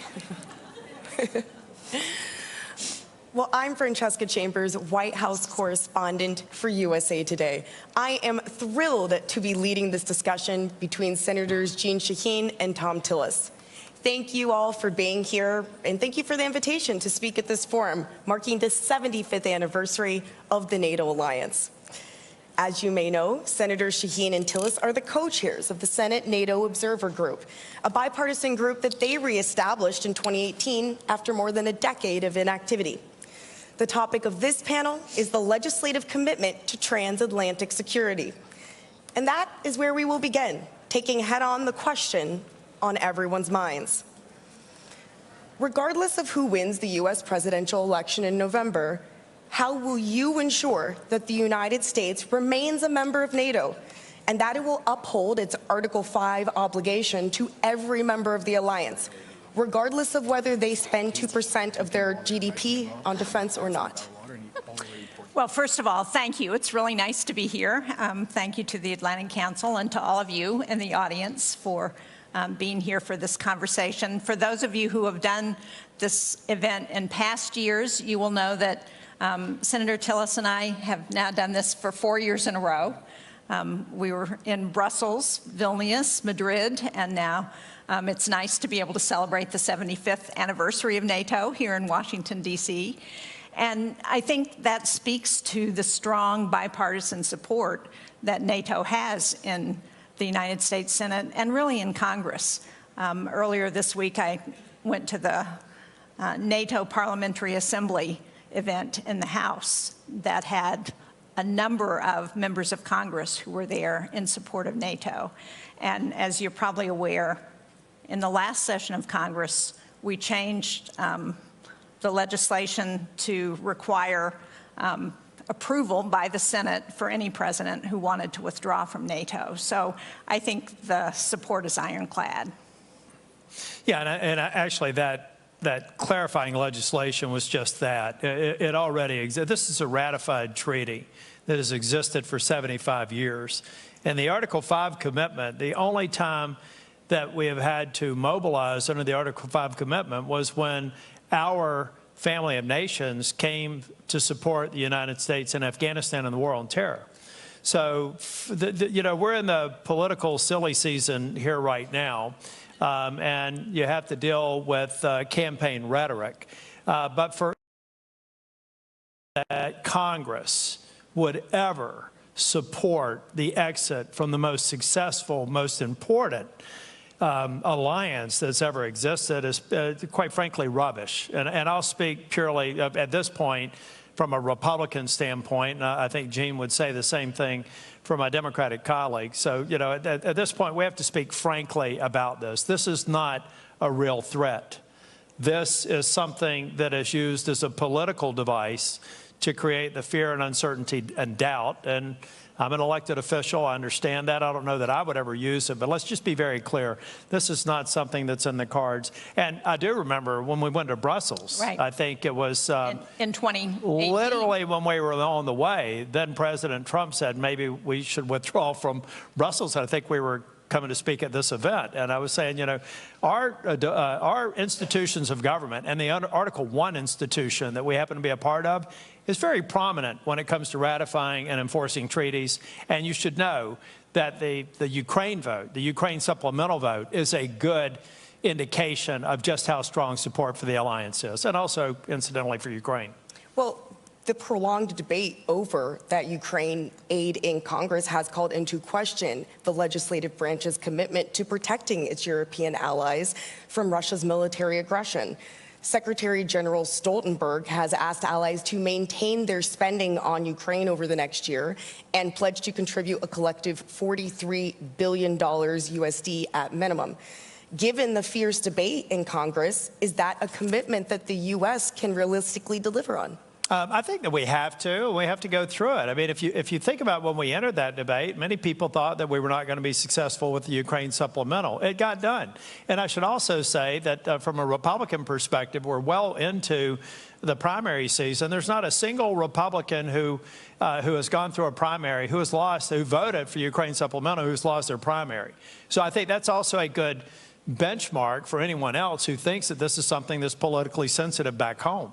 So there's every indication that we'll go through it. Look, we have to go through it. And to my, I keep on using this analogy. Maybe I'll do something different next year. We're a family of nations. Like, I'm one of 6 kids. I argue with my brothers and sisters. I have one sister I'm convinced would not vote for me if she lived in the state of North Carolina. But we care about each other. And when our safety and security is threatened as a family, we come together and we dispense with the disagreements. We've seen that happen. We saw that happen in Afghanistan. We saw it happen in Ukraine after some of the complexities and challenges with our NATO partners after Afghanistan.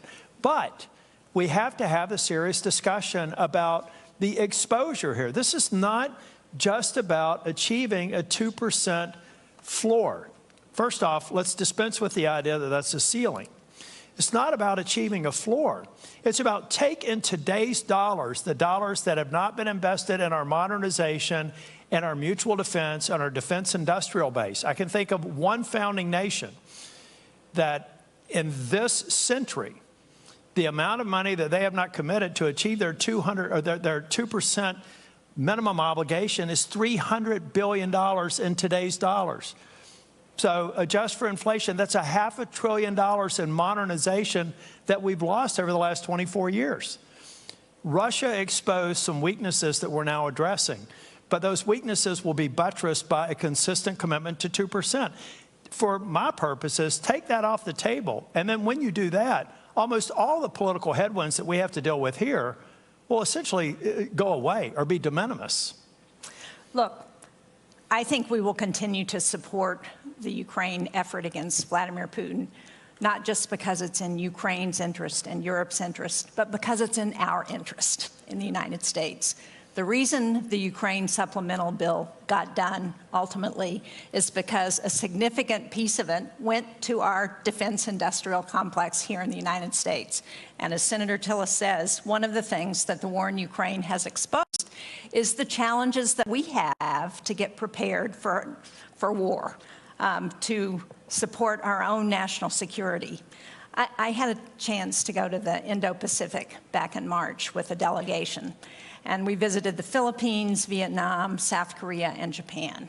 And one of the things that really surprised me was the focus among the leaders that we met with about what was happening in Ukraine. Because they got the connection between what happens in Ukraine and what Xi is looking at in China and his interest in the South China Sea and in Taiwan. They got the fact that there is a connection between what happens in Europe, NATO, and what happens with our adversaries. So it's not just our allies who are watching what we do in the United States, it's our adversaries. And the best thing we can do to slow Xi down in China, to help ensure that in Iran and in North Korea that they are being very careful about challenging the United States, is to see Vladimir Putin defeated in Ukraine. Staying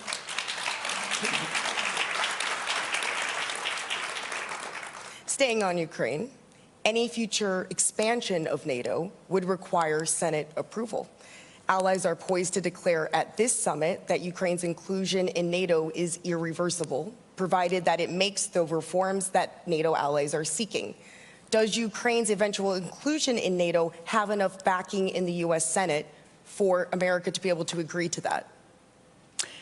Well, I think that's not going to happen while they're in open conflict with Russia, while there's a war going on. But I think the the goal is to provide a bridge to NATO membership. That's part of what our security agreements have been about with the U.S. and Ukraine, and also some of the other bilateral security agreements. And obviously, as you point out, NATO is not just a defense military alliance, it's also an alliance of values, of shared values, democratic values. And so Ukraine needs to continue on its reform path to ensure that it can also comply with all of the values that are part of the NATO alliance. Yeah, I agree with Jean. I just think about, we moved fairly quickly to move forward with the accession votes in the United States, actually more quickly than historically with both Sweden and Finland. But going back to the family analogy, now we got 32 family members. I think that we will provide the Ukraine and others seeking accession in the future. We're going to continue to enlarge NATO, but we've got to maintain a high bar. And in the meantime, figure out what we need to do in terms of defense cooperation and other things to provide, incentives and a sense of security short of NATO membership. But I clearly see a future for Ukraine. Ukraine has demonstrated incredible. Let's go back and thank the Ukrainian people for their bravery, their adaptability, their innovation. I mean, this is an extraordinary country, a population of people and a parliament that is listening to us while they're fighting a war. When their capital city is being bombed, they're having committee hearings about the very reforms Jean referred to that they have to get into place to continue to make steps towards secession. That is extraordinary. So we should thank the Ukrainian leadership for addressing things that arguably maybe they should have addressed sooner, but we are where we are. And we should thank those on the battlefield for doing the courageous job that they're doing every day. Hear, hear. So you're comfortable with that language, irreversible? Yeah. Okay. And I'm really comfortable with Vladimir Putin reading that language. This NATO summit marks the 75th anniversary of the alliance, with cause for celebration among member nations, but it's also a chance for reflection. Change is afoot in Europe and the US, as we've discussed here today. Later this year, the organization will usher in a new Secretary General for the first time in a decade. What are the biggest threats to the alliance strength and relevance, politically and militarily? Well, I think when Vladimir Putin invaded Ukraine, he thought he was going to split NATO. He thought it would be weaker. We would not be able to stay unified. And in fact, it's had just the opposite effect. And I think that's the most important thing going forward that we can ensure that NATO provides, is to continue to be unified. And it's also stronger.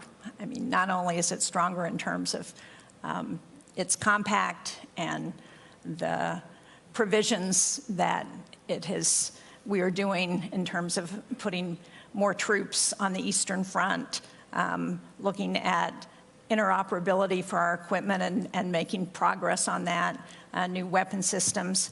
But it's stronger because we've added new members. The addition of Sweden and Finland has really been amazing. Amazing both because they have changed their internal policy of being more neutral to actually having so many of the highest percentage of their population who wanted to join NATO. And they add a lot of capability as well, both from the geographic location near the Arctic and Finland sharing the long border with Russia, but also because of their capability on the sea, in the air. Tom, talk about your piece on Finland, where you talk about the F-35s that Finland has. Yeah, and I've tried to explain this to some of my members as we were talking about a session with Finland. I said, this country has ordered 65 Joint Strike Fighters. if the United States on a per capita basis were to order the same number, we'd have to have 4,000 operational 24/7. That suggests to me that they're a badass country, and they will be welcome to NATO. Here's a other serious topic that we have to talk about. Ladies and gentlemen, I do believe that Putin subjected us to a stress test that he thought we were going to fail as an alliance.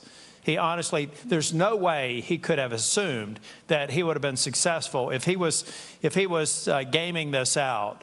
He had to make a certain assumption with a high degree of probability that there would be fractures in the alliance, and that did not happen.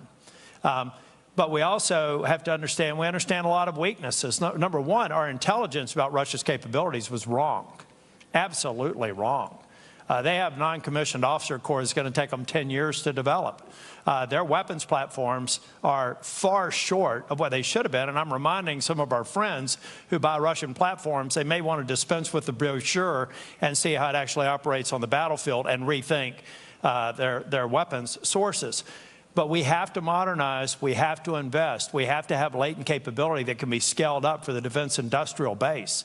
These are not necessarily things that have to go 24/7, 365 today, but we have to be able to demonstrate that capability, hopefully never have to use it, but it will be an enormous deterrent.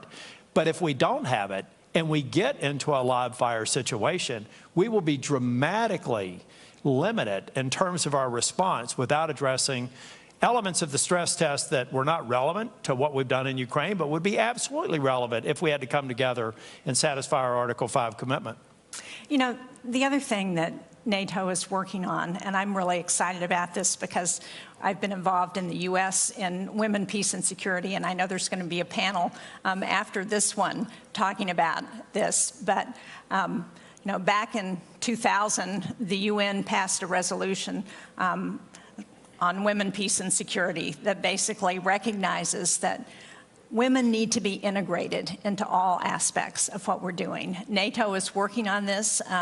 They have a proposal that they're presenting this week on implementing WPS into all aspects of their operability, which is really critical. And it's based on the recognition that when women are at the table in conflict negotiations, that those negotiations are 35% more likely to last longer than 15 years if women are part of that. That's one of, there are a number of other data points that show the connection between women's participation and empowerment and stability in societies. But that's one that I think is really critical, and it's exciting to me as the sponsor of this legislation in our Congress back in 2017, and as we are the first and only country that has implemented this legislatively, and to see NATO adopting it and really fully implementing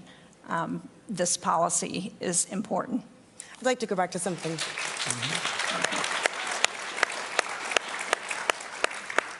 I'd like to go back to something that you said, Senator Tillis, about things that NATO might need to do in the future. I know that the 2% GDP commitment has been a central theme of the U.S. delegation, both Republicans and Democrats.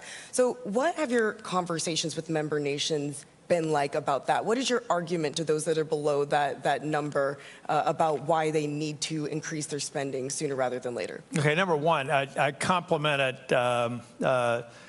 Finland. I should also say that Sweden also brings a number of capabilities, particularly their power projection in the Arctic. So, okay, so I don't want anybody to think I'm favoring them. I'm glad Sweden's in, and happy anniversary to Finland now that they're 1 year old. Now, ask the question again. I had to get that in.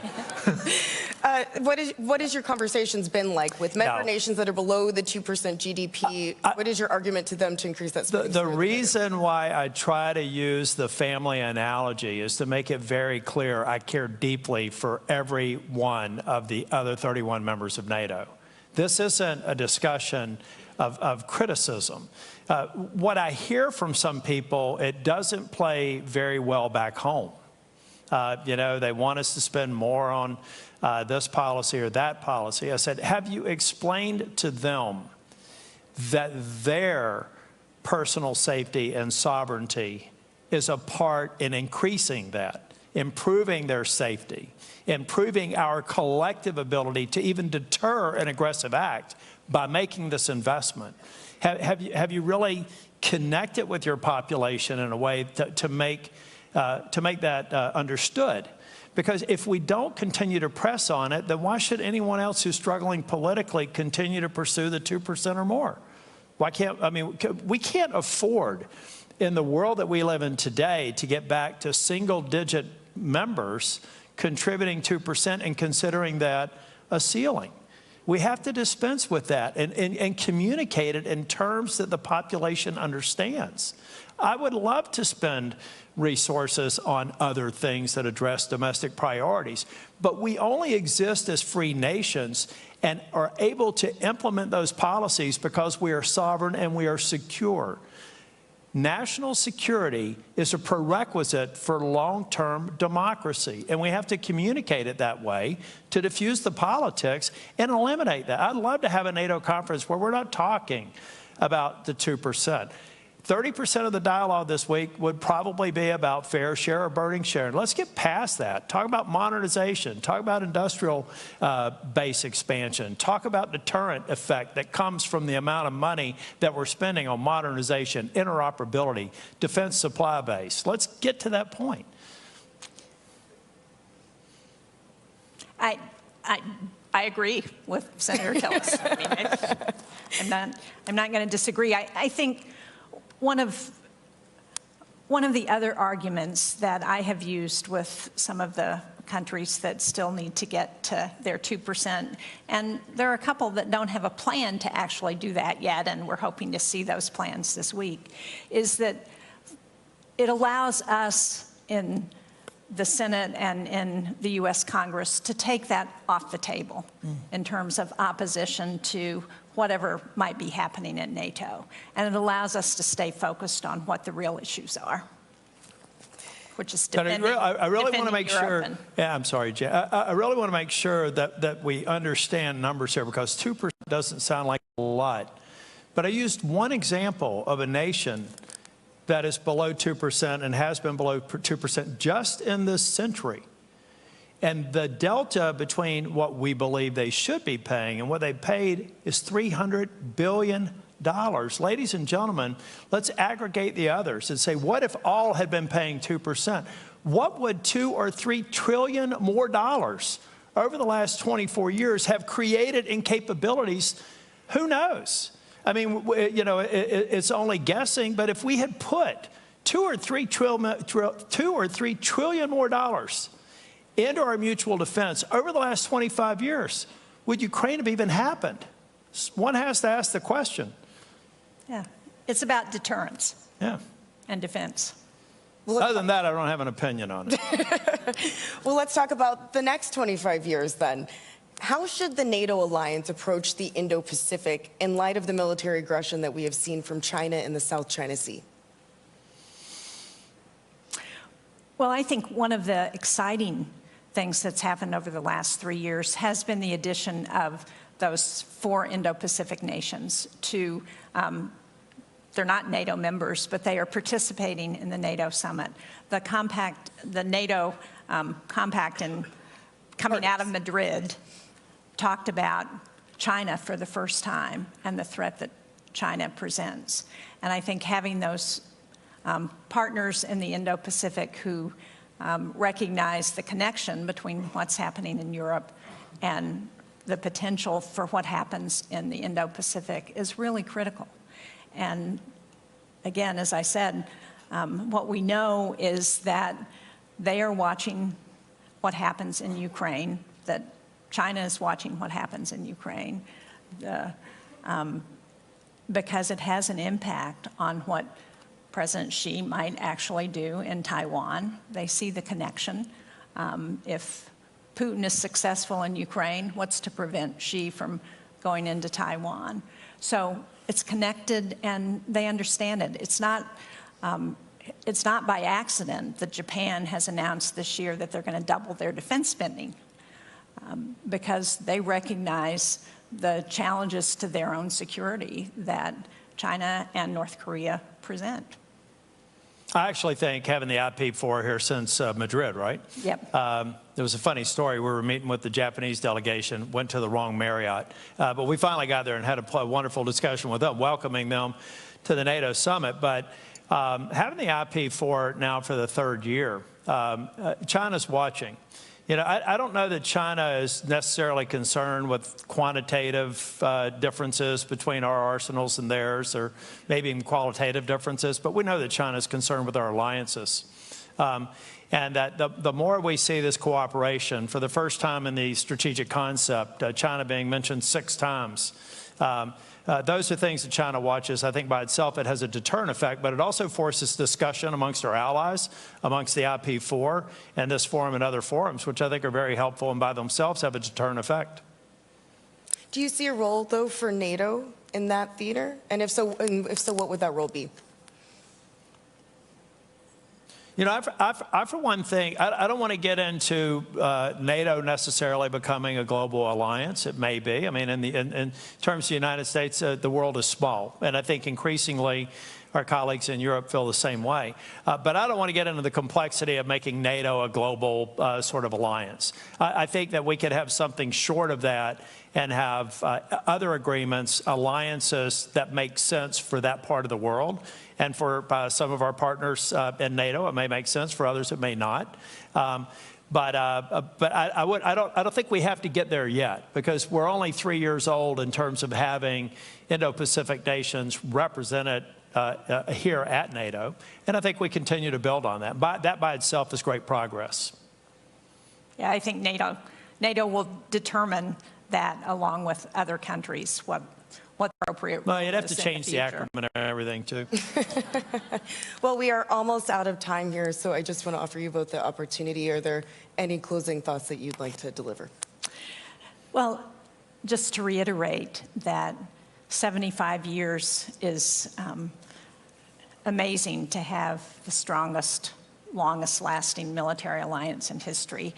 I was talking to the president of Kosovo yesterday, President Osmani, who was talking about Kosovo's liberation or freedom as an independent state being one of the biggest successes of NATO. And she said, you know, 25 years ago, we became a country, and my children are the first generation that hasn't had to struggle with war that we can remember in our country. Well, I hope that 25 years from now, we will be hearing from the people of Ukraine that their children don't have to worry about war because of NATO's support for Ukraine.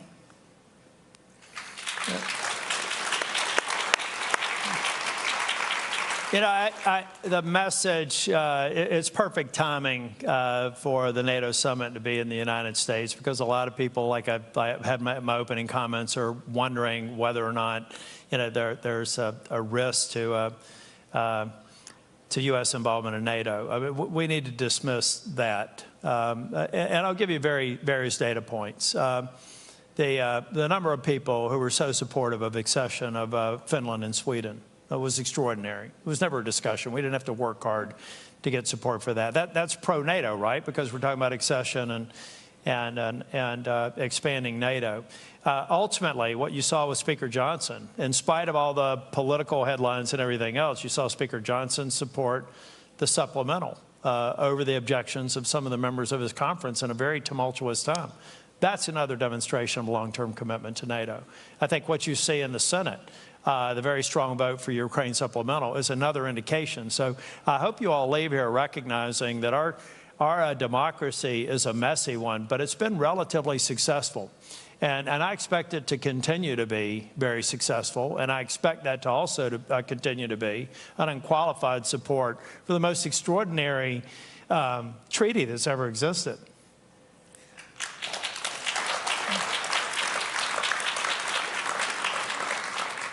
Well, thank you both for being here again and doing this panel again together. And thank you all for coming. And I think we have another panel after us. So thank you very much.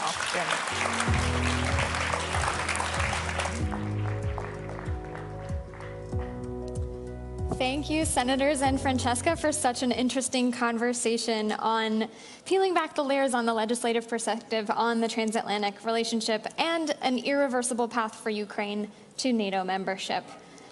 Please now join me in welcoming Andrew Desiderio from Punchbowl News to the stage for our next session on women, peace, and security, the role of women in leadership.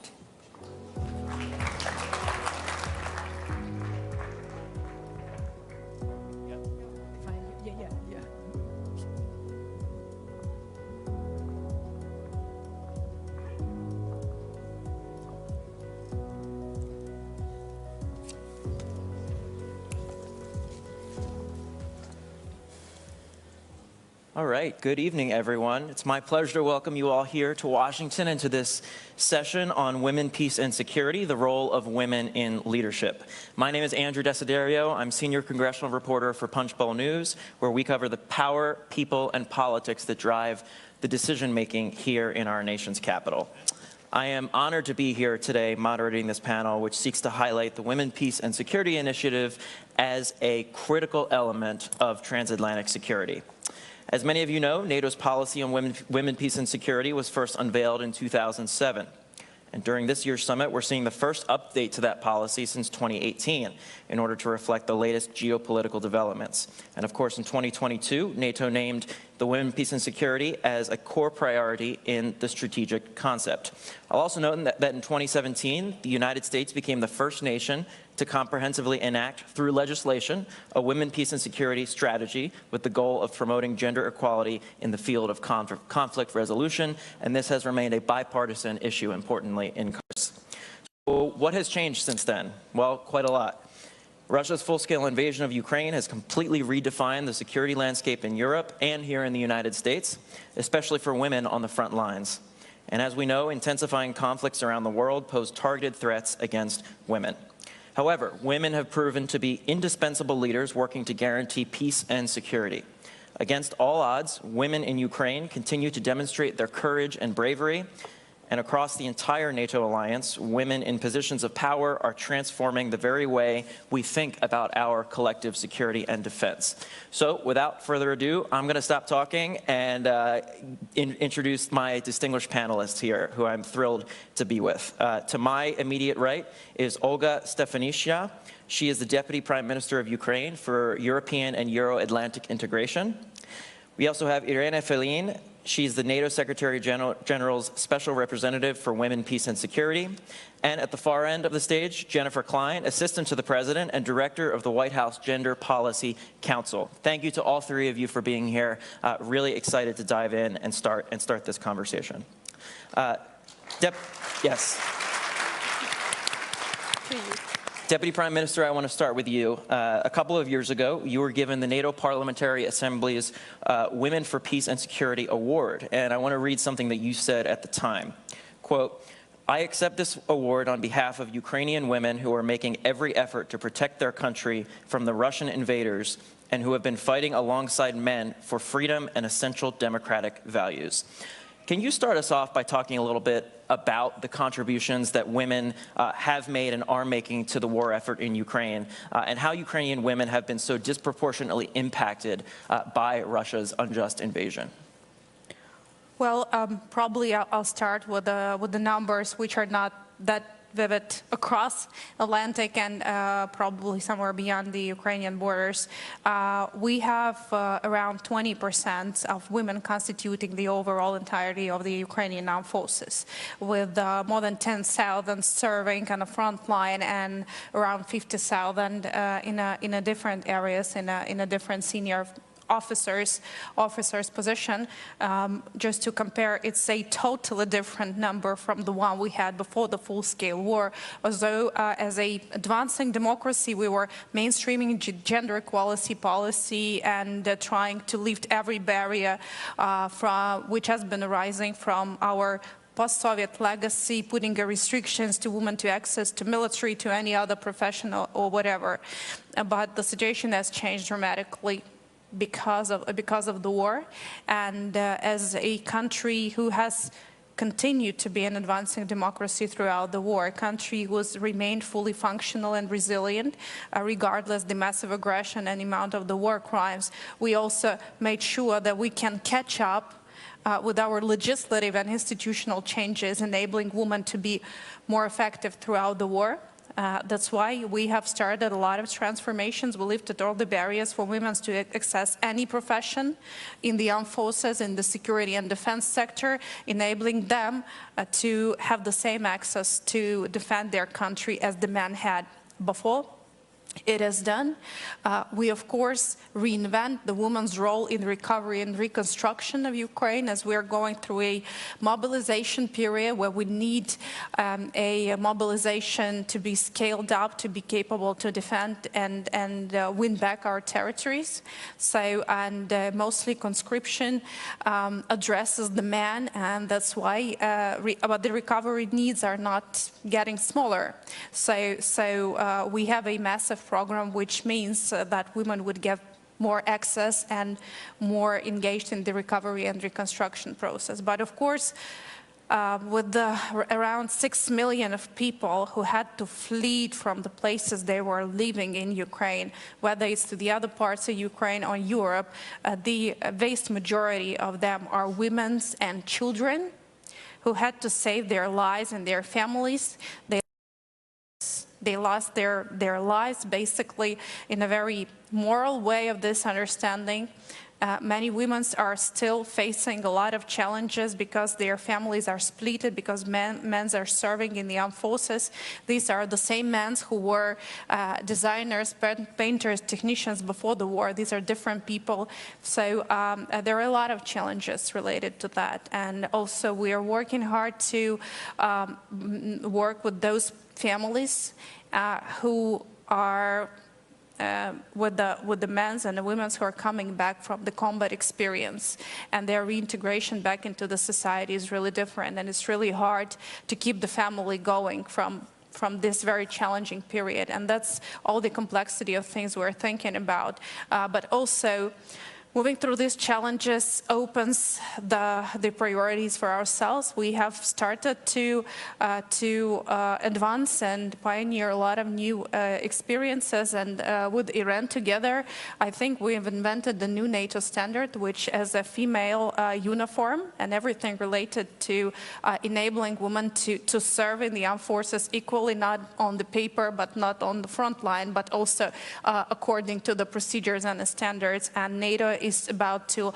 launch and finance a new massive project which will sponsor the development and production of the female uniform and everything related to that. So Ukrainian women will feel that they are not serving because of their desire, because the country is proud of them and make sure that they're part of it. So many things are going on, but I think from this point, when the full-scale war started, we all were standing as a nation, as one, women and men, elderly and younger one. And of course, I think the major element of morale for all the people serving on the front line is that those families who keep the country running, and these are mostly the women of Ukraine. Thank you very much for sharing that with us. I think it's a very good foundation for the conversation we're having today. Special Representative Feline, I want to go to you next on something that the Deputy Prime Minister set us up for, actually, the modernization this year of the WPS policy. You were at the State Department yesterday with Secretary Blinken. You spoke about this. Can you talk about the updates to the policy that are being rolled out this year, and also how they're going to be implemented? As you mentioned yesterday, yes, we were at the Department of State to prepare, to set the stage for announcing the new policy on WPS. Let's make a step back and go to the other policy, the one you mentioned that was in place since 2018. The world has changed, the security environment has changed, and therefore there was a tremendous need to have a document that was fit for purpose. This does not only apply for the strategic concept and the other policy, this applies to women, peace and security as well. And Therefore, the first step was to make sure that the language was integrated in the new strategic concept. For the first time, the current strategic concept makes a reference to the importance of integrating women, peace, and security across the 3 core tasks. And then, following this the first important decision, we worked to have a new policy that could really reflect that the new posture of NATO, which means that shifting the focus from a crisis management, where it was mainly a stage where we were integrating gender perspective, deploying gender advice, and to look into what is today the core business of the alliance, which is deterrence and defense. So the new policy is framed around the 3 core tasks. I really want to start from the strategic concept and translating this document throughout a gender lens. And that's very important to speak the same language that our political leaders and military leaders speak. Because one of the problems when we talk about gender equality in the documents, that the language that we use, especially when we are in the defense and security context, does not speak to our leaders. It's very important, that's what I'm learning in my mandate, that we come with concrete examples and projects that really resonate, especially with our military colleague. And the project that Olga mentioned, it really worked in this way because I could get the attention from the military, because when we talk about other less concrete dimension of the agenda, it's more complicated. So we brought the uniform last month at the NATO HQ to really showcase what it means having different uniform fit and develop around the female anthropomorphic data. And there were also trousers for pregnant women. And there was a shock by the colleagues and the generals going around. And the point here, what I shared is, did you ask women what they want when they are pregnant? Do they want to stop their service? That must be their right. But if they want to continue their service, what they need is to be able to have their uniform. So all these elements help to create a new document that is structured around the 3 core tasks, and I would like to share only a couple of elements that are innovative in the policy. The first point is the strategic goal around gender-responsive leadership. We have the tendency, it's almost 25 years since Resolution 1325 was adopted, to see this as an agenda about women for women. But in a security environment that is still male-dominated, we need men to be gender-responsive leaders. So that, for me, was the first goal. We will not achieve results and our goals if we don't work together. And this is really the main point that, for me, is the fundamental of the agenda. And then, all together, we will implement this across the core tasks. And we have new elements coming in, such as gender disinformation and misinformation, the impact of new technologies, artificial intelligence, technology-facilitated gender-based violence, all those elements where we, as an alliance, are advancing a lot. And so the policy will support our work to make sure that we will not create more discrimination, but on the contrary, we will advance gender equality. I want to pick up on that, actually. You mentioned gender-based violence. Director Klein, you advised President Biden on a range of topics, from gender-based violence to women's economic security. So your role in the administration is quite broad and far-reaching in terms of the topics that you advise the president on. Can you talk about how NATO's Women, Peace, and Security Initiative factors into all of that you do at the White House? Yeah, first of all, thanks so much for the great question. It's great to be here with both of you. One of the things that the president felt very strongly about when he created the Gender Policy Council, which he did by executive order in March of 2021, and I've been lucky enough to lead it ever since, is that the work needed to be both global and domestic, because while contexts are very different, so many of the issues cross borders. And one of those issues, as you well point out, is gender-based violence. So we work at the Gender Policy Council on intimate partner violence. The president will very proudly tell you that he was the original author and co-sponsor of the Violence Against Women Act in 1994. And we were able to reauthorize that, speaking of bipartisanship, with bipartisan support just last year. But there are issues like conflict-related sexual violence, which is core to the work that, that NATO and the Women, Peace and Security policy that NATO has put out. And that the allies are going to adopt this week, which is very exciting, that are about how women need to be protected, women need to be free from violence, and that there is a direct relationship between that and the ability of a democracy to function.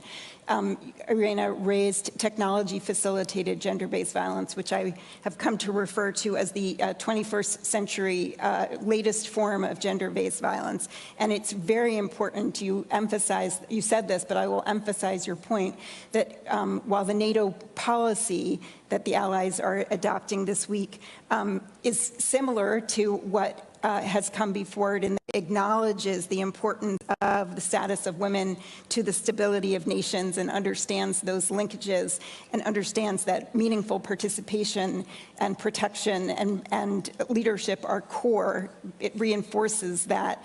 It also addresses these very new security challenges like technology-facilitated gender-based violence. Deputy Prime Minister, I want to come back to you because I'm wondering what you want to see from the allies out of this year's summit in terms of the Women, Peace and Security Initiative. What steps do you think need to be taken in order to not only elevate women's participation in the peace and security process, but also to support women and girls who, as you mentioned before, are contributing so much to the war effort for you guys in Ukraine? Well, probably I could have focused on something related to women, peace and security, I think, but I think the best response we can get is to bring more air defense capabilities to Ukraine to save Ukrainian women and children from being murdered by the Russian Federation, by Putin, but also for those women who has been tortured and raped in the occupation by the Russian Federation is the justice. I think these are things which are really, really important, and all the other things, Ukraine will do it itself. Absolutely. Special Representative Filene, I want to try to put the new policy into the context of Ukraine. One of the things that was announced yesterday at the State Department was that it's going to be able to provide bulletproof vests, body armor, and combat boots for women in Ukraine. Can you talk about what that means for the on-the-ground situation in Ukraine and how that is all going to be spearheaded through the WPS program? This project we just mentioned with Olga before, it's particularly important first because it will support the service women in Ukraine and their ability to fight and be at the same time better protected, because especially when it comes to the bulletproof vest, the one that they are currently using are done around men's body, male body, and they are too heavy and they don't fit to the women's body, which means that if you don't move comfortably, you are not able to fight and you are at risk. But then this was extremely important when it comes to my work and the work that the Alliance is doing when we talk about integrating gender perspective and implementing the Women, Peace and Security agenda within everything that we do at the Alliance. The division that covers the work on the comprehensive assistance package, that is the mechanism throughout which we will fund the uniform, is the operation division, which is not under my responsibility. So this project is particularly important because it's really a concrete example on how we could work together in synergy and with the other colleagues across the House, and as a teamwork and a team effort with our colleague in Ukraine, respond to their needs, because the comprehensive assistance package is based on Ukrainian needs. So identify the needs, listen to women there, talking with the Minister of Defense, listen to how they were already addressing the problem, and then bringing the project together and have allies support this. For me, it's really a success story. But other important elements that have changed since the full-scale invasion is also how we analyze the conflict. Something that was not happening at the beginning in the first week was to integrate a gender perspective in the conflict analysis. And that is something I started 4 weeks before this full-scale invasion. So I had to learn very quickly and then to see how we had to integrate this. And the alliance had to adapt to this as well in terms of having the weekly briefing and monitoring the situation and developing the support. And that's how to work closer with intelligence, for example. And this is something where we have to increase our research and change our way of doing our business. So the Women, Peace and Security agenda is an agenda that is not static. When it was endorsed, adopted the resolution in the year 2000, there were some priorities. They still remain the same. Talking about participation, I was thinking how the language changed. Refer to what you were saying, Jen. We were talking before only about meaningful participation. Today we talk about full, equal, safe and meaningful participation. And the safe part relates to different aspects. One, because once you are participating, then you face more challenges, physical. But the other one is also the online lack of safety then has then an impact on our political participation. So there are different ways. So we also need to adapt on this way of working, and that's why the new policy is extremely important, because it is the tool that will enable me as the main focal point for the Alliance and our colleague to better support Ukraine in the months to come. Director Klein, I know we've touched on this a couple times so far, but the event yesterday at the State Department in which Secretary Blinken, Special Representative Feline were there to sort of talk about and unveil the modernization of this policy. Clearly the administration is committed to it, and the president, when he comes to these summits, obviously has a lot of competing sort of priorities, right? The Deputy Prime Minister mentioned the need for air defenses in Ukraine, obviously a major point of discussion here at the summit this year, and of course the last couple of summits as well. I'm wondering if you could give us some insight into the president's thinking on all of this, especially since there are so many priorities that are competing for his attention at the NATO summit every single year when it comes to specifically the Women, Peace and Security Initiative. Well, as I said, the existence of the Gender Policy Council is sort of, one proof point of his commitment to this set of issues. The other thing is, both in the military and in his own government, he has really prioritized women's leadership. Obviously, we have the first female vice president. We have the first gender equal cabinet. He appointed the first black woman to the Supreme Court. And as I said, really coming from the top, him and from the vice president, to create a gender policy council. The first thing we did was create the first ever, for the United States, national gender equity and equality strategy. And one of the pillars of that strategy is the importance of women's leadership and political and civic participation. So this has been a priority for him since day one. And in particular, when you think about the military, we know that participation and inclusion and retention and advancement in national militaries is critical, including our own. So again, one of the things he did early on was make sure that our own military includes women and includes opportunities for women to really grow. So, to your point earlier, one of the first things he did was create an independent review commission on military sexual harassment and assault to reduce sexual assault and harassment in the military. And actually, those sexual assault and harassment in the military are at a nearly decade low for the decade, for nearly a decade. The other thing he did was appoint the first ever woman to serve as the Chief of Naval Operations and on the Joint Chiefs of Staff. So sort of walking the walk, talking the talk about prioritizing not only the issues, but the people who can lead. You mentioned women serving in the military. I want to put my Congress hat back on if I can. That's where I spend many hours of the day, every day. Director Klein, the Senate Armed Services Committee included a provision in the annual defense policy bill last month that would expand the selective service, or the draft, to women. Does the White House support this, and what would this mean for the NATO alliance as a whole, you think, especially as so many of the allies are starting to reconsider their policies when it comes to the role of women in combat forces, in fighting forces? Yeah, well, I think you see the importance of this in Ukraine. As we've just been talking about, women are in all parts of the military, including on the front lines. And what we think in the United States echoes what we've seen abroad, which is that women's full participation and leadership in our military is not only a moral imperative, it's also of strategic importance.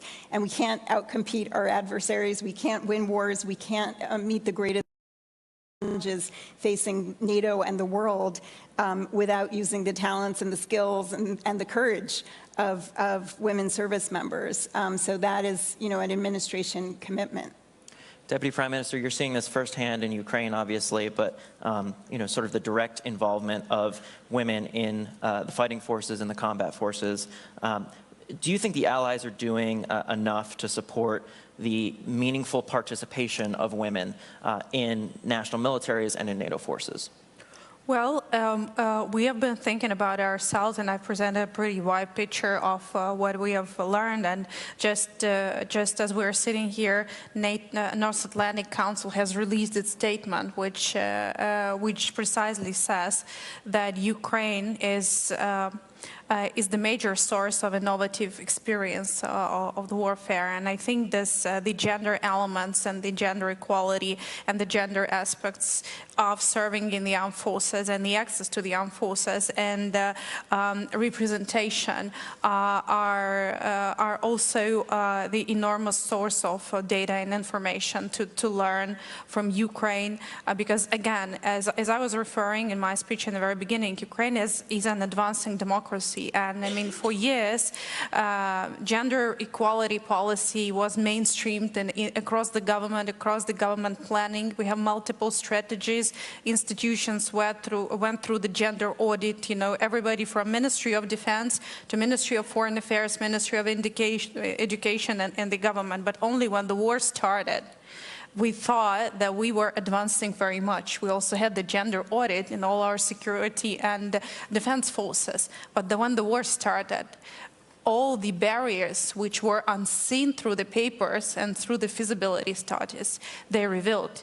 And we had to close every loophole, a barrier after barrier. So if there are any new experience that could be gained to strengthen the bond of the women, peace and security vision and the concept, they could of course be learned from Ukraine. Speaking about the uniform, we were just exchanging with Iran that in fact it's only Sweden from all of the allies who has a really precise approach to the female uniform and everything related to that. And now we invest 7 million euros to invest in Ukraine, women in Ukrainian armed forces. So definitely the outcome of this project will become a new NATO standard.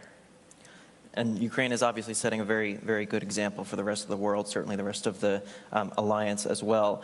Special Representative Feline, we only have a couple minutes left here, but I want to get your thoughts on what the Deputy Prime Minister was talking about as well in terms of integrating women more fully into the fighting forces of the allied nations.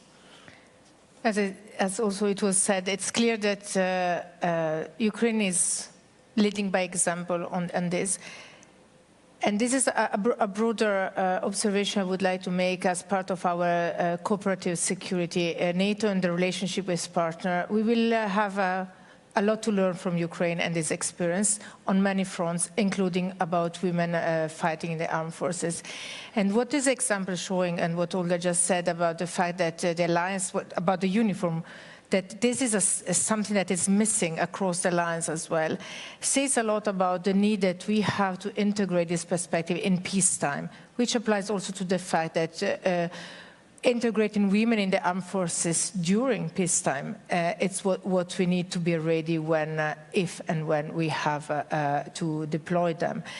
Because what shows this is that there was a need, and women were ready together with men to fight for freedom and democracy. But the system was not ready to incorporate them. So what we have to learn here is that maybe we need to change our legislation and to see how to better integrate them and equip them with the right uniform. But that does not only apply to uniform, it applies to weapons, to tanks, to how all the capabilities, and so applies to the defense industry as well. So there is a further reflection to do how we equip and then our armed forces. All right, thank you so much to my distinguished panel. joining me. Thank you to all of you in the audience as well and those watching at home. Thank you. Very much appreciate this panel. Very important initiative. Thank you very much. Thank you. Thank you.